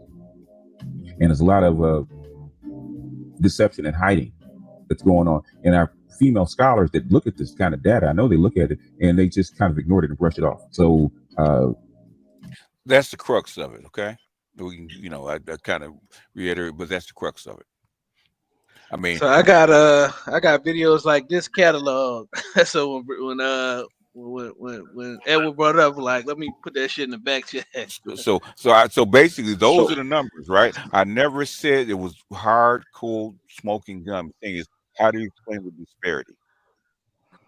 So the way it was done, it was pretty much because you said it, it must be wrong. Like somebody is just repeating what BGS said rather than looking at it directly. That was his response to, because he didn't, the dude did, let's just say Joe Smo didn't really mention your name. That was something SWP mentioned. Yeah. Because I guess he heard a video where you said that and he scoffed at it. But my thing is, you think like you buy in, and this you buy into these narratives that these chicks be saying because you feel sorry for them. Like SWP can't get out of it's black men's fault these women are like this. He can't get out of that sand trap fully. It's gotta be because in a lot of black men's mind, if they don't take accountability for it, they don't know how to solve something that they can't take accountability for. And leaving is not an option. So they occupy this space of it must be my fault. Because if it's not my fault, then I can't fix it. What is so important you want to say, Andre? Do you want to interrupt people? What's so important? Well, I was unsure if you could hear me, BGS, and what is so important that you want to interrupt us for? Now that I understand that you could hear me when I was talking, what do you want? What is so important that you want to interrupt us for? I understand what you're trying to do, and what is so important that you want to interrupt it and mid sentence for? Just nothing. Just forget everything I said. Thank you. Forget everything I said. Continue it. Go ahead. Forget everything I said. And, okay, man. Yeah, that's it. So I was just gonna say real quick. I think a year or two later, Media Man actually did a video on a similar topic. Well, not a similar topic. It was the exact same topic. So he went over the source that you did, and he actually brought 2 other sources to go along with as well to provide additional evidence to the thesis.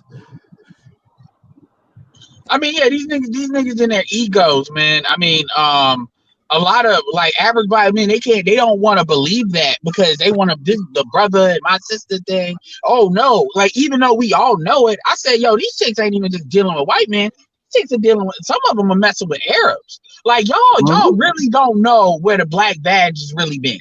Like how many, unless you a pimp or you really on game, like how many of you need, what percentage of black, I'm gonna ask you all this, what percentage of black men do you actually believe really has a decent understanding is where the black bag has been? No, nobody does. I want to ask Uru a question. If Uru's still here, you still here, Uru? Yeah. Yeah. Okay, you know numbers, man. Okay, if it was it's just an error, okay, what would the number acceptable number would be different between black men and black women, according to you? You know, in terms of errors, usually 5%. 5%. 95% confidence. You know. Yeah. You Okay. know, I mean, So, yeah. so in other words, maybe so maybe like the difference would be like But but it's 5% of the difference. It's not oh, the 5% difference. of Yeah. the overall population. Okay. It's 5% of Yeah, that the difference. That difference. Yeah. Okay. So we're talking about maybe a couple 100,000, maybe. Well, probably even less than that, like A couple 100,000. million. Well, Well, it's of a million. No, it's about 50. It's about it's the about difference. 50,000. Yeah, yeah. In other words, 1.2 million is a big gap. Okay. Yeah. And I mean, I see black women with white dudes every. I mean, it ain't that rare, you know, especially with me driving around, even with a baby, with a stroller. I see it, and I'm talking that's the white dudes that claim these kids outside. That's anecdotal evidence. What I'm saying is these are raw numbers, okay? And I understand that there is no explanation why there's such a big gap, okay? The thing is, I'm saying is that if black men are having all these babies out of wedlock and you're still being accounted for, why is the gap so big between the numbers of the babies being assigned to black men versus the number of the babies that black women actually have? There shouldn't be that big a gap. That's what I was trying to say. Well, these are things that pro-blacks, certain black people that want to be loyal to a narrative, they'll just ignore that because that doesn't fit the narrative that they want. And that's the problem. Are you loyal to the truth? Because if you want to fix something, you can't fix something and you're not willing to tell the truth. If you can't, first part of troubleshooting is identifying the problem. You can't fix it if you can't identify it. And the problem is you got dudes that want to talk about fixing it, but they don't want to be honest. They don't have the fortitude to be honest about the problem. There's no way you can have that big of an accounting error, okay, without some kind of explanation, okay? So in other words, okay, say that it's wrong and there's people on the outside, they're having babies that are assigned to black men. Where are they? Yeah. You said it earlier, Mark. It doesn't pass the sniff test. That's all I said. I said, according to the data, black women having 15% more black children than black men. Okay, I didn't say there wasn't an explanation. I said it doesn't pass the sniff test. That's too big of a range, too big of an error. Okay, that's all I said. If I may be, yes, I think because I listened to the presentation you did and the one that Media Men did also, and I've heard Sergeant Lee Pete's gripe with both presentation. I think his main issue is he wants more context to the numbers. So basically, that's an issue with Media Men. You don't bring that up with BGS. That's fair context with things you just can't bring context. You have to bring a counter narrative. Okay. Because the issue with Media Man is Media Man doesn't go into the raw numbers, and that's why SWP, to his credit, can catch not on this video, but on other videos he's caught Media Man slipping. Because Media Man do be fudging what he be saying sometimes.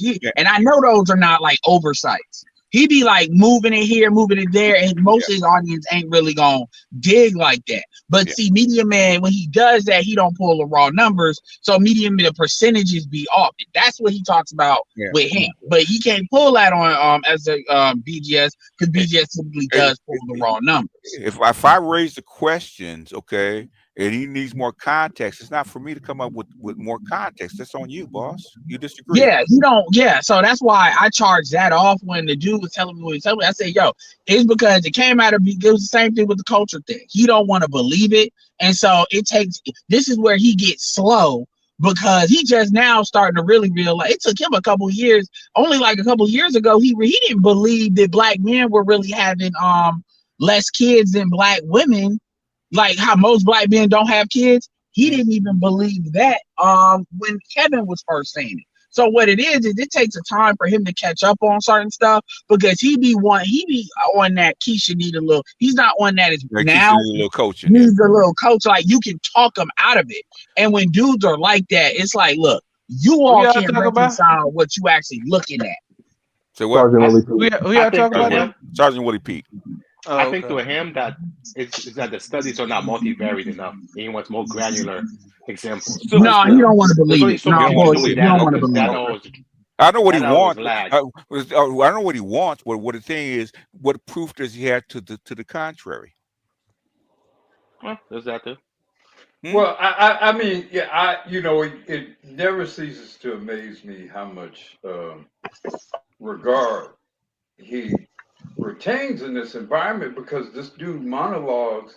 He never interacts with anybody. He's never subject to any sort of debate regarding what he presents or any conclusions he draws.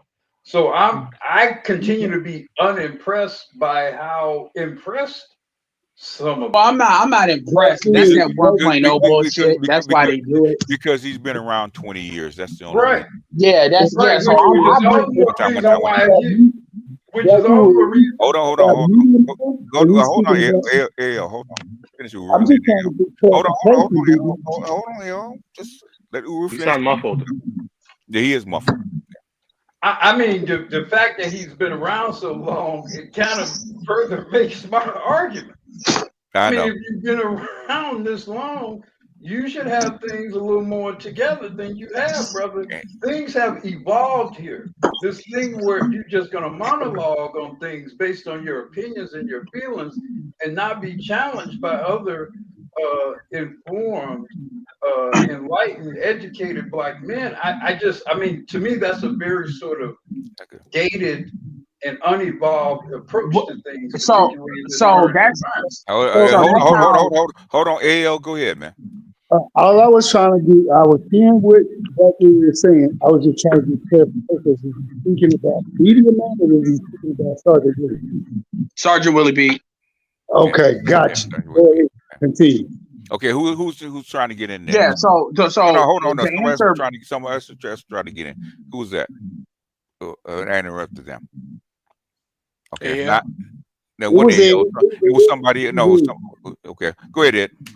Okay, to answer Black Hoover's question, the reason why I bring up SWB as much as I do is SWB serves as kind of like a long-term canary in the coal mine.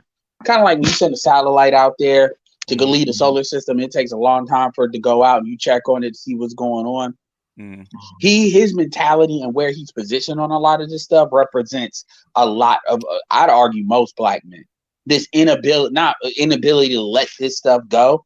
And so for that reason, also other than habit, I'll listen to his stuff. And then when it's something I disagree with, I disagree with. I brought that up just in context because I wanted to rehash, that other conversation we just had. But that's why I bring him up. It ain't so much I do agree with him more than I disagree, but it's not I'm super duper impressed. It's that he serves as a good canary in the coal mine and somebody that's going to really articulate whether we agree with it or not, what the issues is and what he can't let go. And tell Sergeant Willie Pete, if you want me to go into greater detail, you're gonna have to pay me. Okay, that's because that's a lot of work. Okay. Yeah, and that's what What's-It-Call-It said. I'm not saying that's necessarily what he said as far as you particularly. He mentioned your name when that comment was mentioned. That's why I brought it up. Because I'm the one that discovered the error. Nobody else looked at it. Okay. Well, I know Dennis has talked about it, but maybe he talked about it after you did. Dennis asked me, could I borrow the okay, so he talked about it after you did. Yeah, after I did. Yeah, because I caught it. Yeah. Yeah, but yeah. So I mean, was the first person to catch that. Yeah. You talking about the with the divorce rates, right? No, with the birth rates and the difference between the black male siren and the black female births. Oh, okay. I mean, it's the same way why he likes sex, because he likes that rhetoric of there's us versus them. He don't like the rhetoric of how many even though he accepts some of it, he just can't imagine black women, as much as they say actually having a black woman, a white man. Like, these niggas really can't get over that. It really is a fucking worldview problem. The thing is, I get tired of motherfuckers mentioning my name. The evidence is there. If you got something to the contrary that disagrees, it's on print. Please present. The same thing with Medium Man, right? Okay. Well, But what, man? You have actually seen this. Like, this is what I was telling you. I've been telling you this for months. Like, whether you want to listen to me or not. It's like, Okay. Okay. What have you been telling me, man? Because what are you telling me that I haven't seen myself? What are you telling me? I've been saying, like, the white manosphere is like actually paying attention. Okay. My third video in my MGTOW channel was stolen by Sandman in 2014. Okay. Well, 2014. I'm talking about just last. I believe it was last Friday. Like, you had Hammerhand in your chat. You already said that, man. We talked about that like 3 hours ago. Okay. He's a MGTOW monk. MGTOW monks are my friends. Okay. Yeah, and you know what? I had this dude in Russia. He's a military analyst, right? Okay, world renowned, right? Stole my black pill political shit. Okay, they listen. Okay, he's not the first one. Well, like, the It's point very that I'm trying to common. make is that, like, they're actually following you. Yes, I know that. I mean, honestly, Andre, the stuff is new to you. It ain't nothing you just said that we don't already know.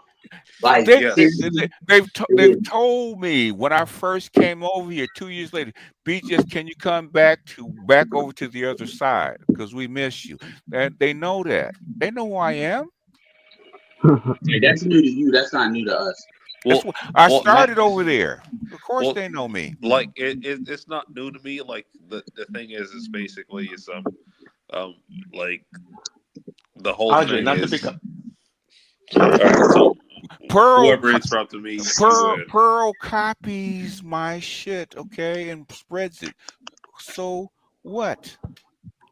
FD Signifier just had to give credit to BGS while saying his name about his political memes. Well, I mean, y'all need to start clipping. Tell me the viral memes. Yeah. I'm looking for the video right now. I'll send it to you. I mean, you know what? The thing is, and Ooh knows, he's an old nigga like me, right? Okay. I've said I want the shit to spread. Okay. That's why I don't go after people about copying my stuff. I want it to spread. He always said this. Y'all need to pay attention to this. He doesn't care if it gets out in the ether. Why y'all crying? Stop crusading, Andre. Stop crusading. You're crusading. I'm not crusading. Okay, like, you got 30 seconds, Andre. I want to read my super chat before I go earlier, like, actually, like, I even, like, Dr. Thunder, like, was trying to, like, argue with me, and I was like, BGS, like, argues with, like, Rolo and, like, these main people in these spaces, and and they actually show respect because, like, they know that, like, you guys know what you're talking about. Well, it was Rolo arguing with BGS and also CGA. Yeah, Andre, you care way too much about other people's opinions. And okay, growth talk with Kofa says, hold on. Peace BGS and peace panel and peace chat support black male media. Okay, that's one. Let me get them all out, and you guys can go ahead, man, because that's why sometimes I don't like doing this shit anymore. I said I got $2 for someone. Please save Andre. Don't say me. No, nigga, you do need saving. You do. Yeah, he doesn't need saving. Time to bring BGS for books back. Okay. And I think there's one more. Is there one more left? Let me see. Minute late review tax. Okay. And hopefully that's it. Okay. This video is a classic. That is talking about the hidden figures. Okay, that's it. All right, go ahead, y'all. Andre, not to pick up on you, man, but you sound like you're high, man. I sound like an op. Maybe that I made like you're high. HIGH. High, like intoxicated with some kind of substance. High. And all bullshit aside, Andre, all bullshit aside, please, what kind of weed are you on? I need some of that shit. Because man, I I know if he hit you like that, Andre, I know if I smoke it, I'm gonna shut the fuck up. And I I need some of actually that. don't smoke weed anymore. But if I was, I would smoke way better weed than you would ever smoke. In other words, well, what he's doing right now is something that me and Art tell him not to do. Right? You're on blood thinners and drinking alcohol, which is a bad mix. Okay, for your health. Those two things, they tell you not to mix those two things together. That's how come you sound like you sound. Okay. And we've been telling you that forever, okay? You're playing with your health, you're playing with your life. We try to warn you about that shit, okay? That's how come you're not connected like that. That's the worst thing you can do. I don't care what else you smoking weed. Those two things that they tell you that shit for a reason, okay? Anyhow. That makes sense. It makes sense. Well, BGS, like you publicly put that out, but like, yeah. No, we asked you that on Art's panel. That's what you put out. Otherwise, we wouldn't know. Okay. The thing is, there's a reason that you keep doing this. Okay, and we're trying to tell people why you're acting this way. Man, you don't know how many people complain about you and stuff that goes on with you on my streams and everybody else's streams. Okay, I hear it constantly. That's why we try to rein you in. Dondre, can you please calm down? Okay. Can you please knock it off? Can you please taper it? Okay. Constantly. Did he leave? No, he's still there. The thing is, yeah. BGS, you remember that one All-Star game? It was Michael Jordan's last All-Star game in a Bulls uniform, and it was Kobe's coming out party. And I don't know if you've seen like the back chat behind the scenes. They were showing small snippets when Michael Jordan and the East was getting ready to play. You know, they was warm. I mean, they was in the locker room and whatnot. Yeah. And this is Andre to a T. He said this about Kobe. He said, "Oh, that young nigga, he don't let the game come to him. He gonna go take it no matter what." And every time I would hear you interacting with Andre, and Andre is competent enough to know that, hey, this man is telling me, stop. But no, he still keeps charging it. Like, no, I'm gonna take this shot. I'm gonna get mine no matter what. Every time he speaks, I just think about that goddamn Michael Jordan quote where he said about Kobe. He gonna go get his. He don't give a damn about nobody. He don't. He gonna get it out. Yeah, but AL, if you notice in that clip, because I remember that clip, but if you notice in that clip while Jordan's saying that, he's smiling. Yeah. He's smiling. Yeah, no, he was smart.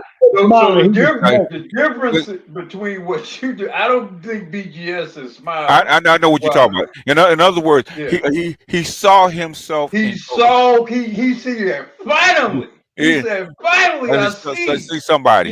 Yeah, just like me. I see the next one. Yeah. So he was smiling while he was saying that. Yeah. In fact, he said it. That's why he said at Kobe's funeral too. He saw himself. He saw himself in Kobe. Yeah. Yeah. Hey, BGS, I found the video I put in the back chat, and it's that if you want to look at it, where FD giving you credit about your political meme. Okay. It's at the minute 20. Minute 20. Okay. Yeah, that's when he kind of starts going into it in the back chat. Go on and pull that up. I want to see your nemesis give you some flowers. Come on, pull it up. He ain't gonna call my name. You know, it's like calling. No, he ain't saying name. He backhands you and give you a compliment at the same time. Yeah. It is what it is, man. It was a minute 20. A minute 20? Yep.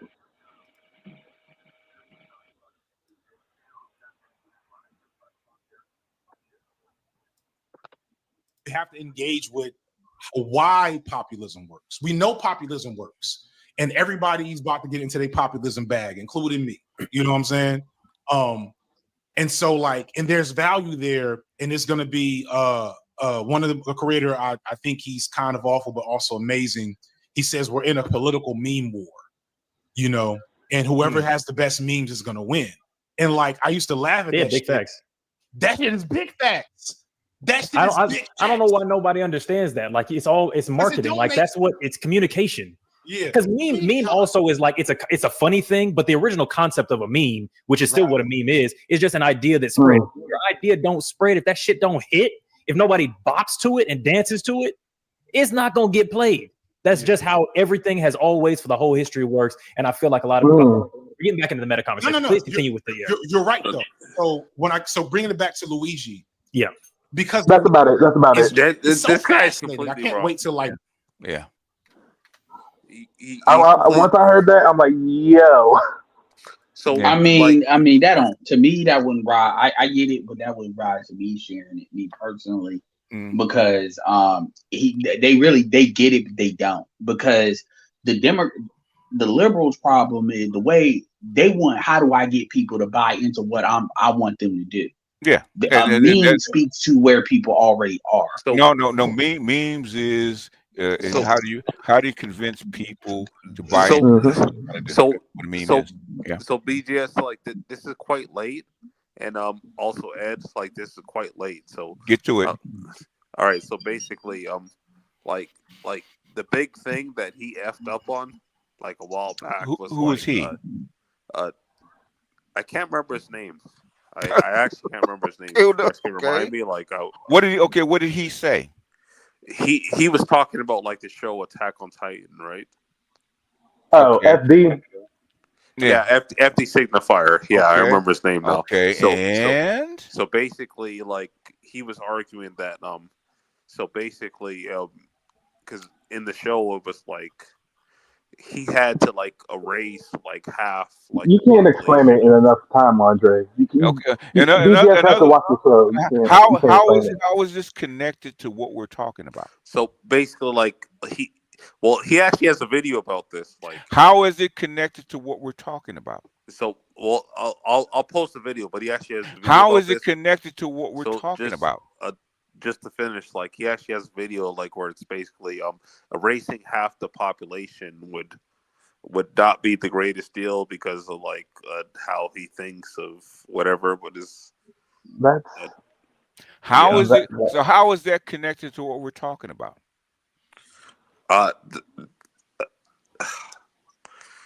The only commentary that FD's in anybody that knows anything what I'm talking about, like please. It doesn't relate to nothing. I've seen the video. It don't relate. It doesn't relate. In other words, just because you said FD signifier doesn't mean that you can bring into something that's unrelated to what we're talking about. Well, actually, that was actually a big conversation. How is it related to what we're talking about? He's just asking for coherence. BTS, when you get a check, when you get a chance, Brain is disconnected.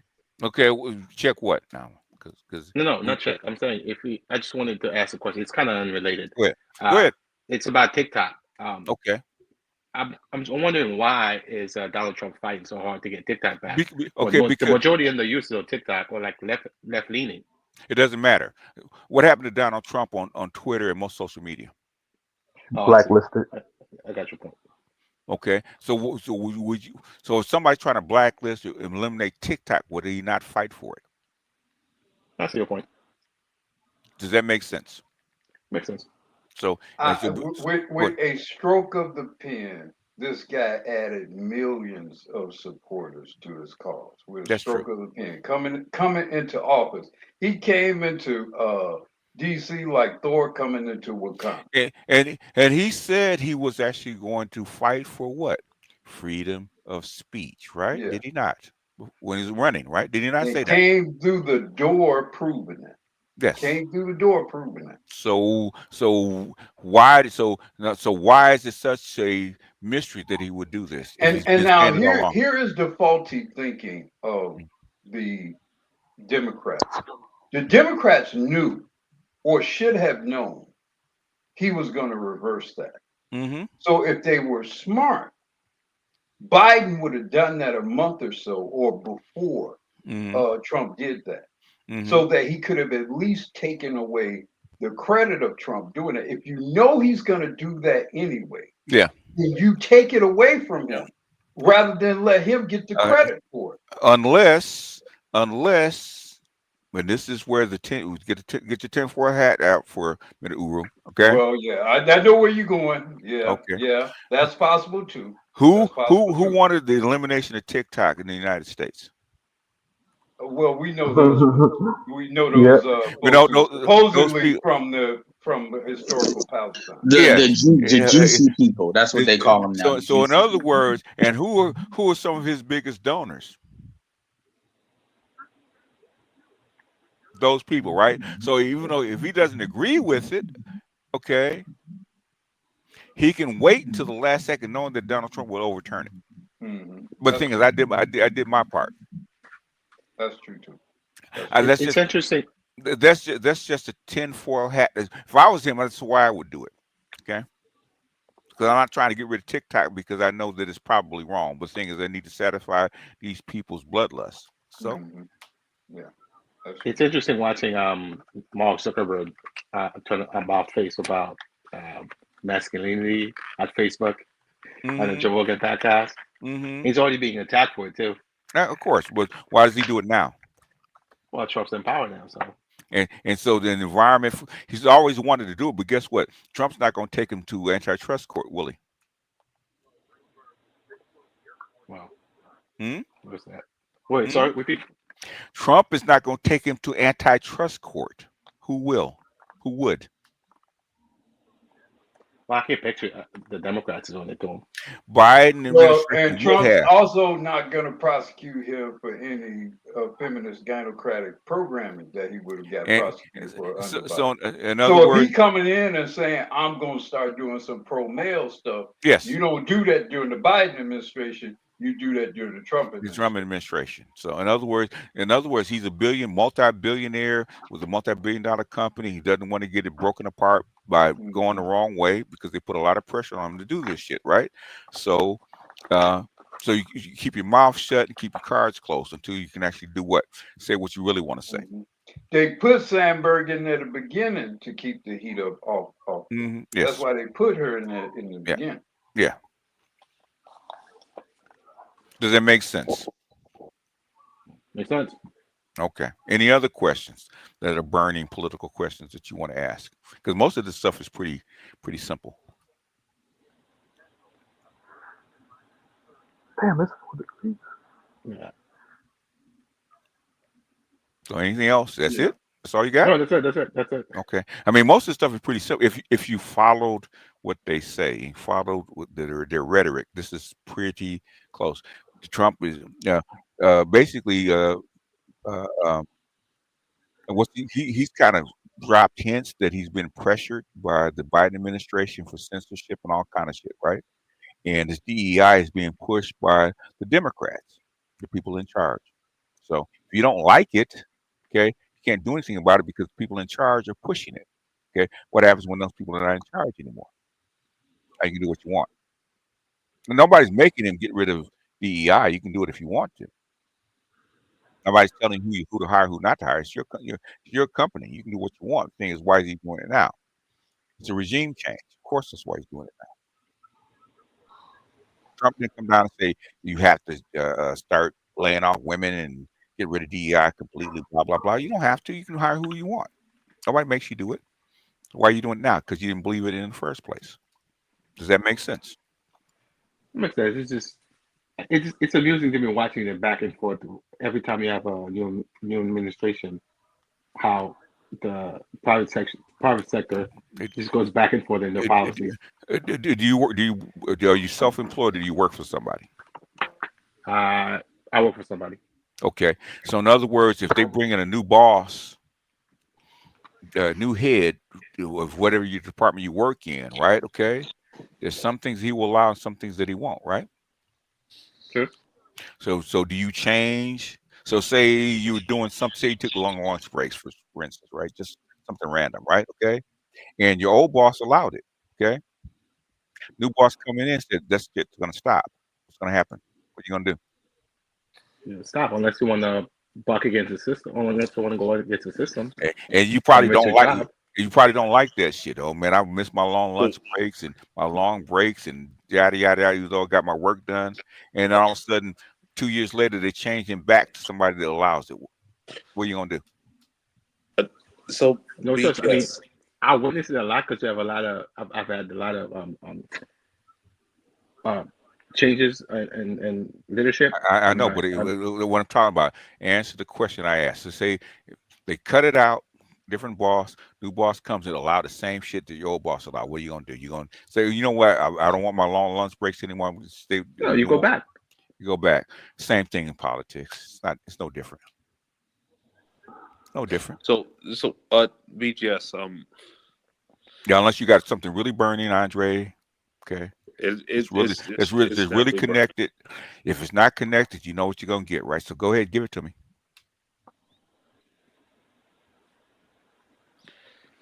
It's the whole FWA thing. The F who? FWA. What about it? Well, basically, they're saying that like black people and immigrants are stopping them from, their rightful place. How big? How big is FWA? It's actually quite big.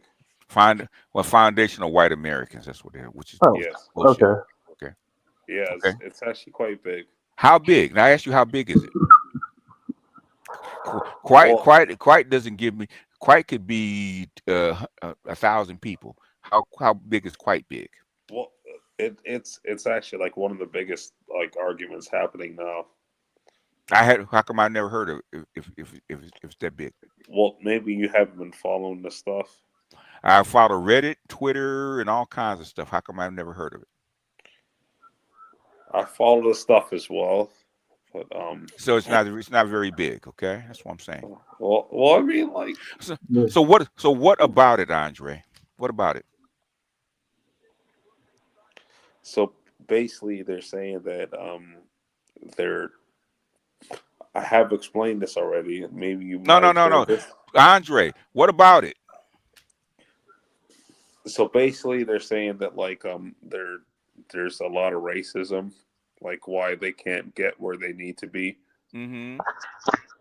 Yeah, like are they saying that about their women? They're saying it's just about white people in general. Just like there's a lot of like racism why they can't get where they need to be. Are these men or these both? Well, this is like white, like men and women. Okay. Mainly white men, but it's basically they can't get where they need to be, and like minorities are holding them back. Okay. So that just started. That started with. Hold on. That started with Lincoln. So you see why this is interesting to me, right? That started with Lincoln. Why do you think the white men opposed slavery? Because slaves were a cheaper labor force. So that is why this is interesting to me, because it's like I'm not used to hearing like white people talking like that. So because you haven't been tuned into the right places. This has been happening for like 150 years. Well, I'm Canada. talking about specifically like we're being like held back, and like people are being racist. Okay. So what they've been saying? Basically, ever read the Bakke decision in 1977 about affirmative action? Mm-hmm. I haven't heard that at all. No. Go look it up. It's not new. So you just heard about it. All of a sudden, you think this shit is new and big? Well, I've actually been enjoying this. Is what I'm saying. Okay, so that's why I brought it up. In other words, it's quite enjoyable. And the last time you brought it up, I said this is nothing new. Okay. Go back and see what the European white folks coming over said about slavery, and the reason they didn't want an expansion of slave states. Okay, it wasn't because they opposed slavery; their arrival workforce. That's why. It's not. I know there got to be some racist groups in Sorry Canada, if I Andre. repeated this. My apologies if I repeated this. You said this before. That's why I'm saying. Okay. There got to be some like racist groups in Canada, like or something. There's racist people everywhere. Okay, including Europe. It's like man, I live in the States. I never heard of these people at all. So it's like that's what I'm saying. It's not that big of a group, man. He's exaggerating. Okay, go look at Britain first, man, in the UK. Oh yeah. Look at the German right wing. Okay, go look at the Nordic right wing, man, in Sweden and Norway. Okay, I all know over. nothing about it. I'm learning from you. Go to Italy about them throwing bananas at black folks. Okay.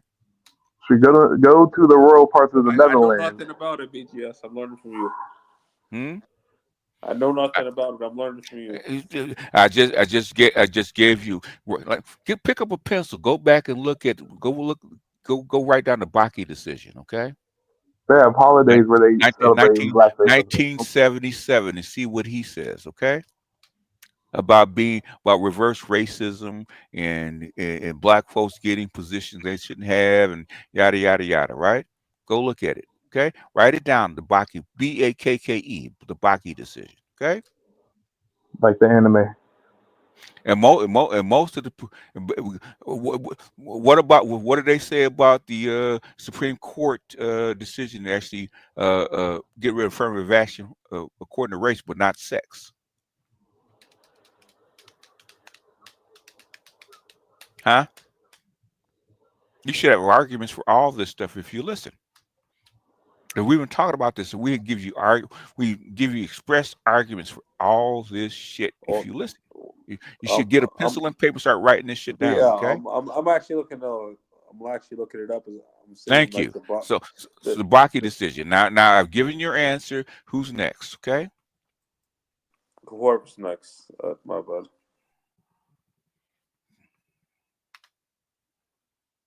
Woo. What's up, Ensign? Hey, well, since they canceled Cap Cup, I think I may have found my new one of my birthday Yeah, presents. they got rid of the TikTok ban, so CapCut's still gone. Yeah, Cap Cut's still gone. Okay. I took another look at Power Director, and I like what I see. Mm-hmm. And get this, it has some new AI features. Of course it does. AI is relatively cheap. Yep. And in fact, they made a whole nother program just for AI. Mm-hmm. And I'm liking my results. Yeah, it's relatively cheap.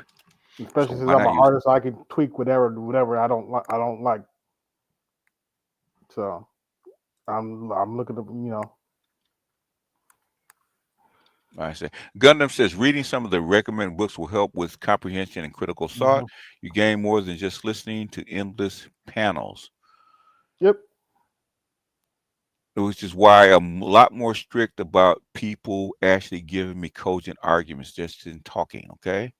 Especially Andre, because Andre, you bring this shit up like 3, 4, 5 times in a panel, okay? Yeah, my bad for that. Like with that chick, we answered your question the very first time. You kept bringing her up, okay? Evidently, you didn't get the answer that you wanted. Just because you don't get the answer that you want doesn't mean that you can keep bringing it up. We answered your question, okay? Yeah, You got the same answer the fifth time that you got the first time. The exact same answer. But yeah, I'm looking to go to Power Director. Okay, we're gonna go about 15 more minutes and we're out of here because we're at 6 hours and 40 minutes. And ByteDance is better not charge my account if that app is down.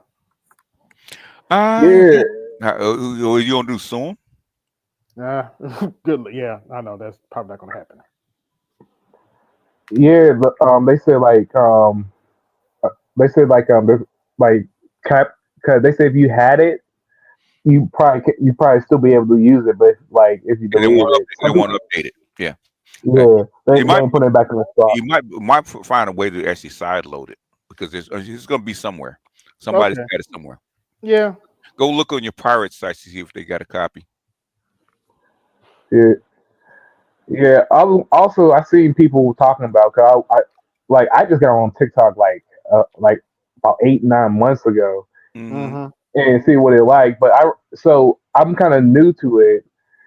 And I've seen people saying that they said they feel like they changed the search engine. People said that they can't find no Palestine or no California wildfire searches anymore. Okay, maybe not. Maybe they adjusted their algorithm to eliminate this stuff. Maybe they're playing That's ball. that's what I said. They probably adjusted the algorithm to get the U.S. government to shut up. off their ass. Yeah. Yeah. Yep. Okay. And most people don't care about those two things anyway. Most people just want to And get their gripes off and keep going. So Other than that, well, the crash outs are still coming. I'll cover that later. from the From being inauguration. inaugurated. Yep. Okay. Well, you know what?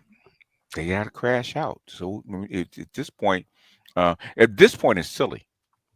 Yeah, actually, I like this nomination speech. So Yeah. At this point, them crashing out is silly because there's nothing they can do about it. Same thing with the right wingers who are crashing out about Biden getting elected. Okay. At this point, it's silly. Yeah, it's just a tension horn at this point. Even yesterday they had somebody on there talking about. Somebody has a lot of background noise. That's Ed. Yeah. That's Ed. Okay. They were talking yesterday about this dude talking about yesterday. Like, don't worry. What somehow this is going to get reversed and Kamala Harris is going to be our president. I was like, are they serious? Okay, I well, was looking maybe at that today. I'm like, you're a little late for that, bro. They just they just put his hand on the inaugurated. Bible. Yeah. They just took the oath down. Mm-hmm. So we have an orange president again. So what do you guys think about this? Because they have came out and said that the inauguration was going to be inside this year, which that's because it's cold. Okay. They said because of the weather. That's what I said. It's Andre. It's basically Canada right now. I'm sorry. Yeah, but Barack Obama's inauguration was even colder. There's more people. He's outside, so get over it. Yeah. also, I thought it was obvious because I was thinking it was going to be inside just from the attempts that he had against them. It depends on how many people they have. You cannot hold that many people inside. Okay, it has to be outside. Mm. Yeah. Yeah, Barack Obama and Clinton got booed. So yeah, who? Yeah, I think that. Okay, so what? Yeah, they got booed. Okay. People have a right to actually express their opinion. Yep. Well, just in terms of Trump, people have tried to take him out, so it's quite obvious why he would want an indoor inauguration. Okay. All right, it's 3 degrees outside. Andre, what do we just say? Why it's outside? Okay. The inauguration was held inside or outside? Was it swearing in held inside or outside? I didn't hear that. I'm asking people that saw it because I haven't seen it. Was inside. It was inside. It was inside. That's the reason they held it inside. Okay. Andre, it's 3 degrees outside. You ain't gonna have it outside when it's that cold. What I was seeing is that apparently his inauguration was supposed to be held inside because of what has happened recently. They told you why it's going to be held inside. Okay. DC is the most secure city in the country. You ain't getting nobody on any rooftops or anything. They had outside for a whole bunch of time. They have 10,000 National Guard troops cordon off the whole area. You're not going to get a shot unless it's a space shot with a laser. Mm-hmm. Okay. Well, I mean, they can still get a shot off. Andre, for the last time. Your question was answered. Is that okay? Yeah, that's okay. My bad. Thank you. Anyway, anybody else? Hey, AB, what's the temperature in Indiana right now? Last I looked, it was 10. It's heated up because it was 2 when I woke up. We at 3 right now. I was scared. I thought y'all be in negatives. We're at 9 now. How about that? What we colder than y'all? What the hell? Shit. Yeah. Where you at? Pittsburgh. Pittsburgh. We at 3 degrees over here. Yeah. Well, you up in the mountain. The mountains probably made it a little colder, so we ain't that high up there, but shit. But yeah, it was. Now, don't get me wrong. It was 2 this morning. All right. You got okay. Good evening. Your time now is 10:52. I'm Jeanette Reyes. We told you at 7:52. I don't want to hold you. We told you at 8:52. Don't let me keep you. This just into our newsroom. You are not obligated to go to your place of residence as your final destination, but it certainly cannot be here. All right, closing thoughts, folks. The financial tenant. Yeah, Yes. she cooking though. Closing thoughts. Thanks for having me up. I appreciate it. And like I said, I just like it just shows you with that FD thing. I was going to send it to you on Twitter, but since everybody was talking about people that listen to you, even him, because he gets because a lot of people I listen to him, and he gets recommended in my feed. So I noticed a lot of stuff like he realizing he's listening to you more and more, and he's realizing the stuff that he's saying is BS because he's questioning himself a lot more and more and more of the videos that I found, and I realized just from that statement he listens to a lot of your content, so he probably listens to it like right now. You know what really start changing his mind? The election. Mm-hmm. That a lot of people, especially on the left, had to come to Jesus moment during the election. Yes. Lots of them. A lot of them. Okay, had to come to Jesus moment because they're that's why I'm laughing.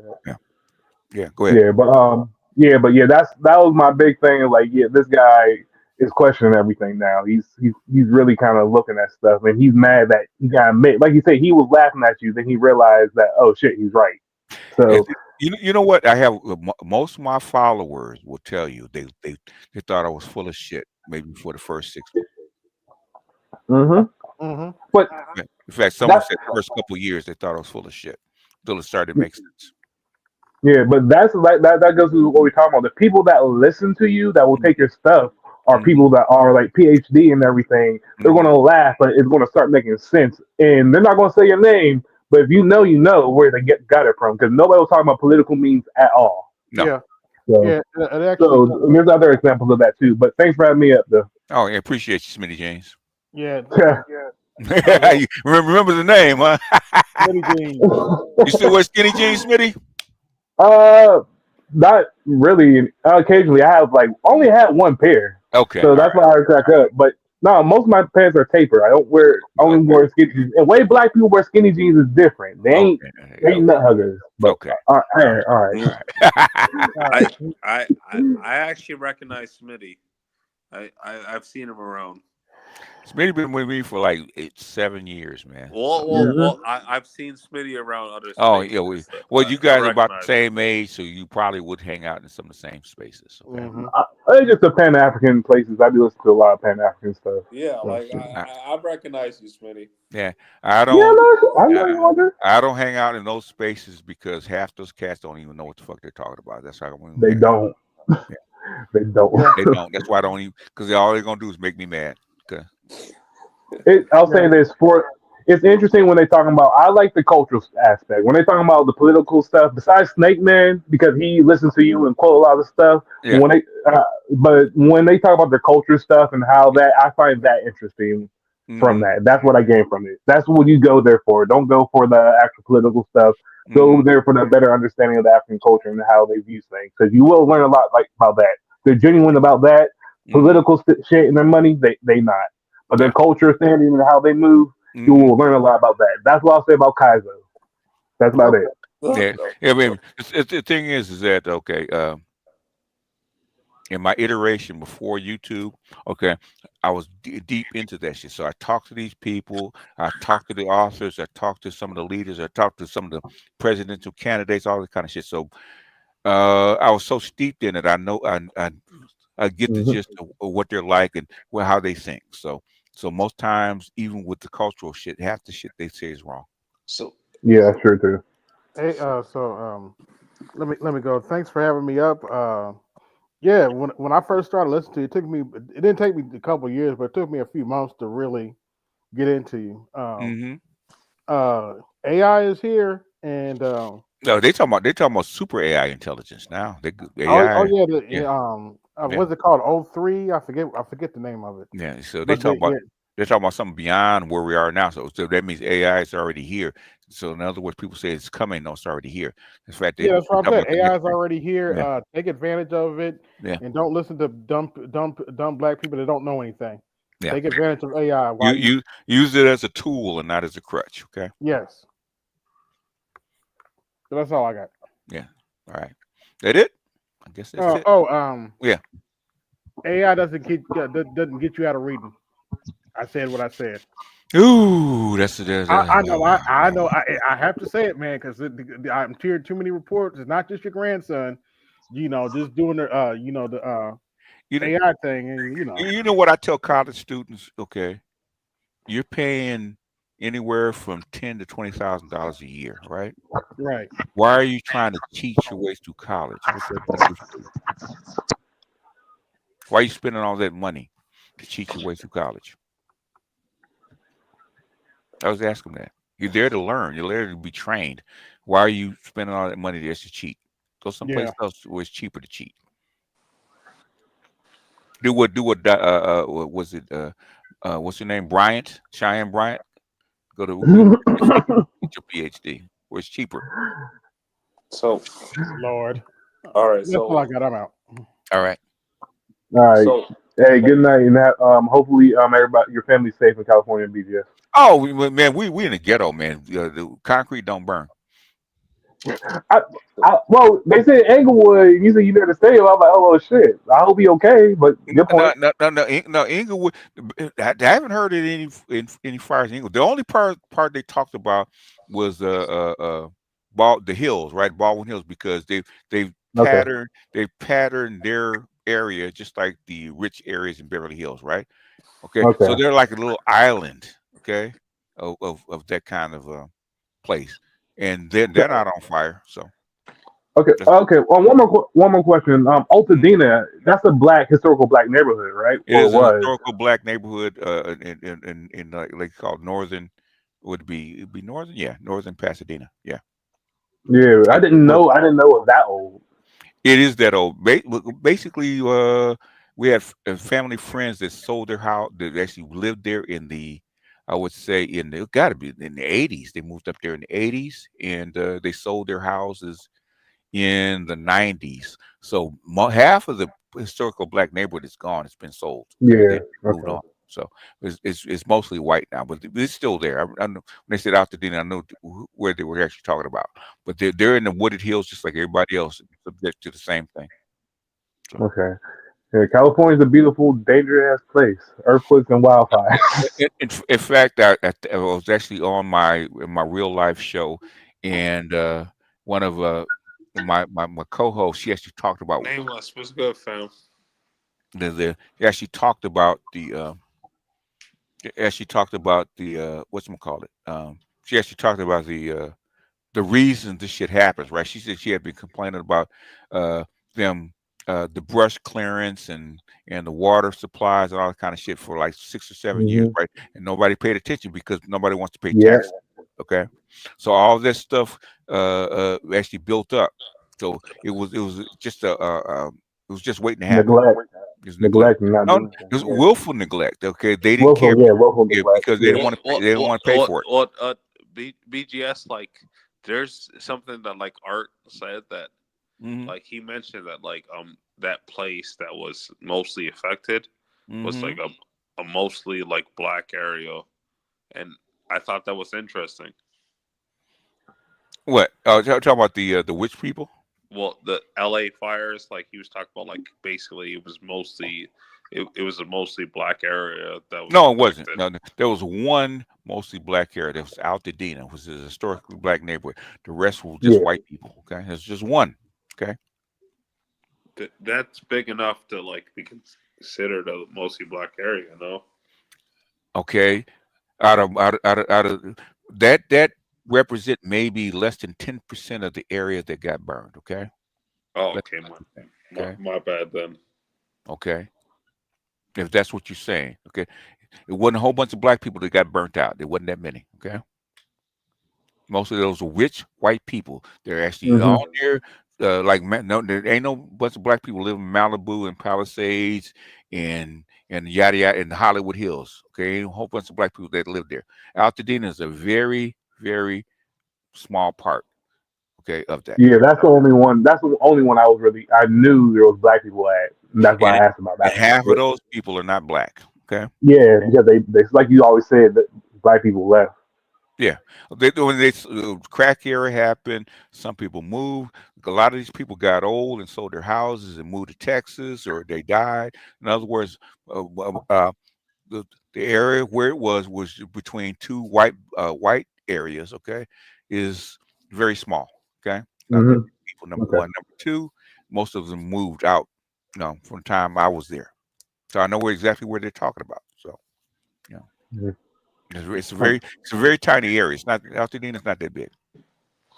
Yeah, sorry I asked about that because I heard it was like Art was saying it was mostly black people that lived over there. And In that small area. Okay.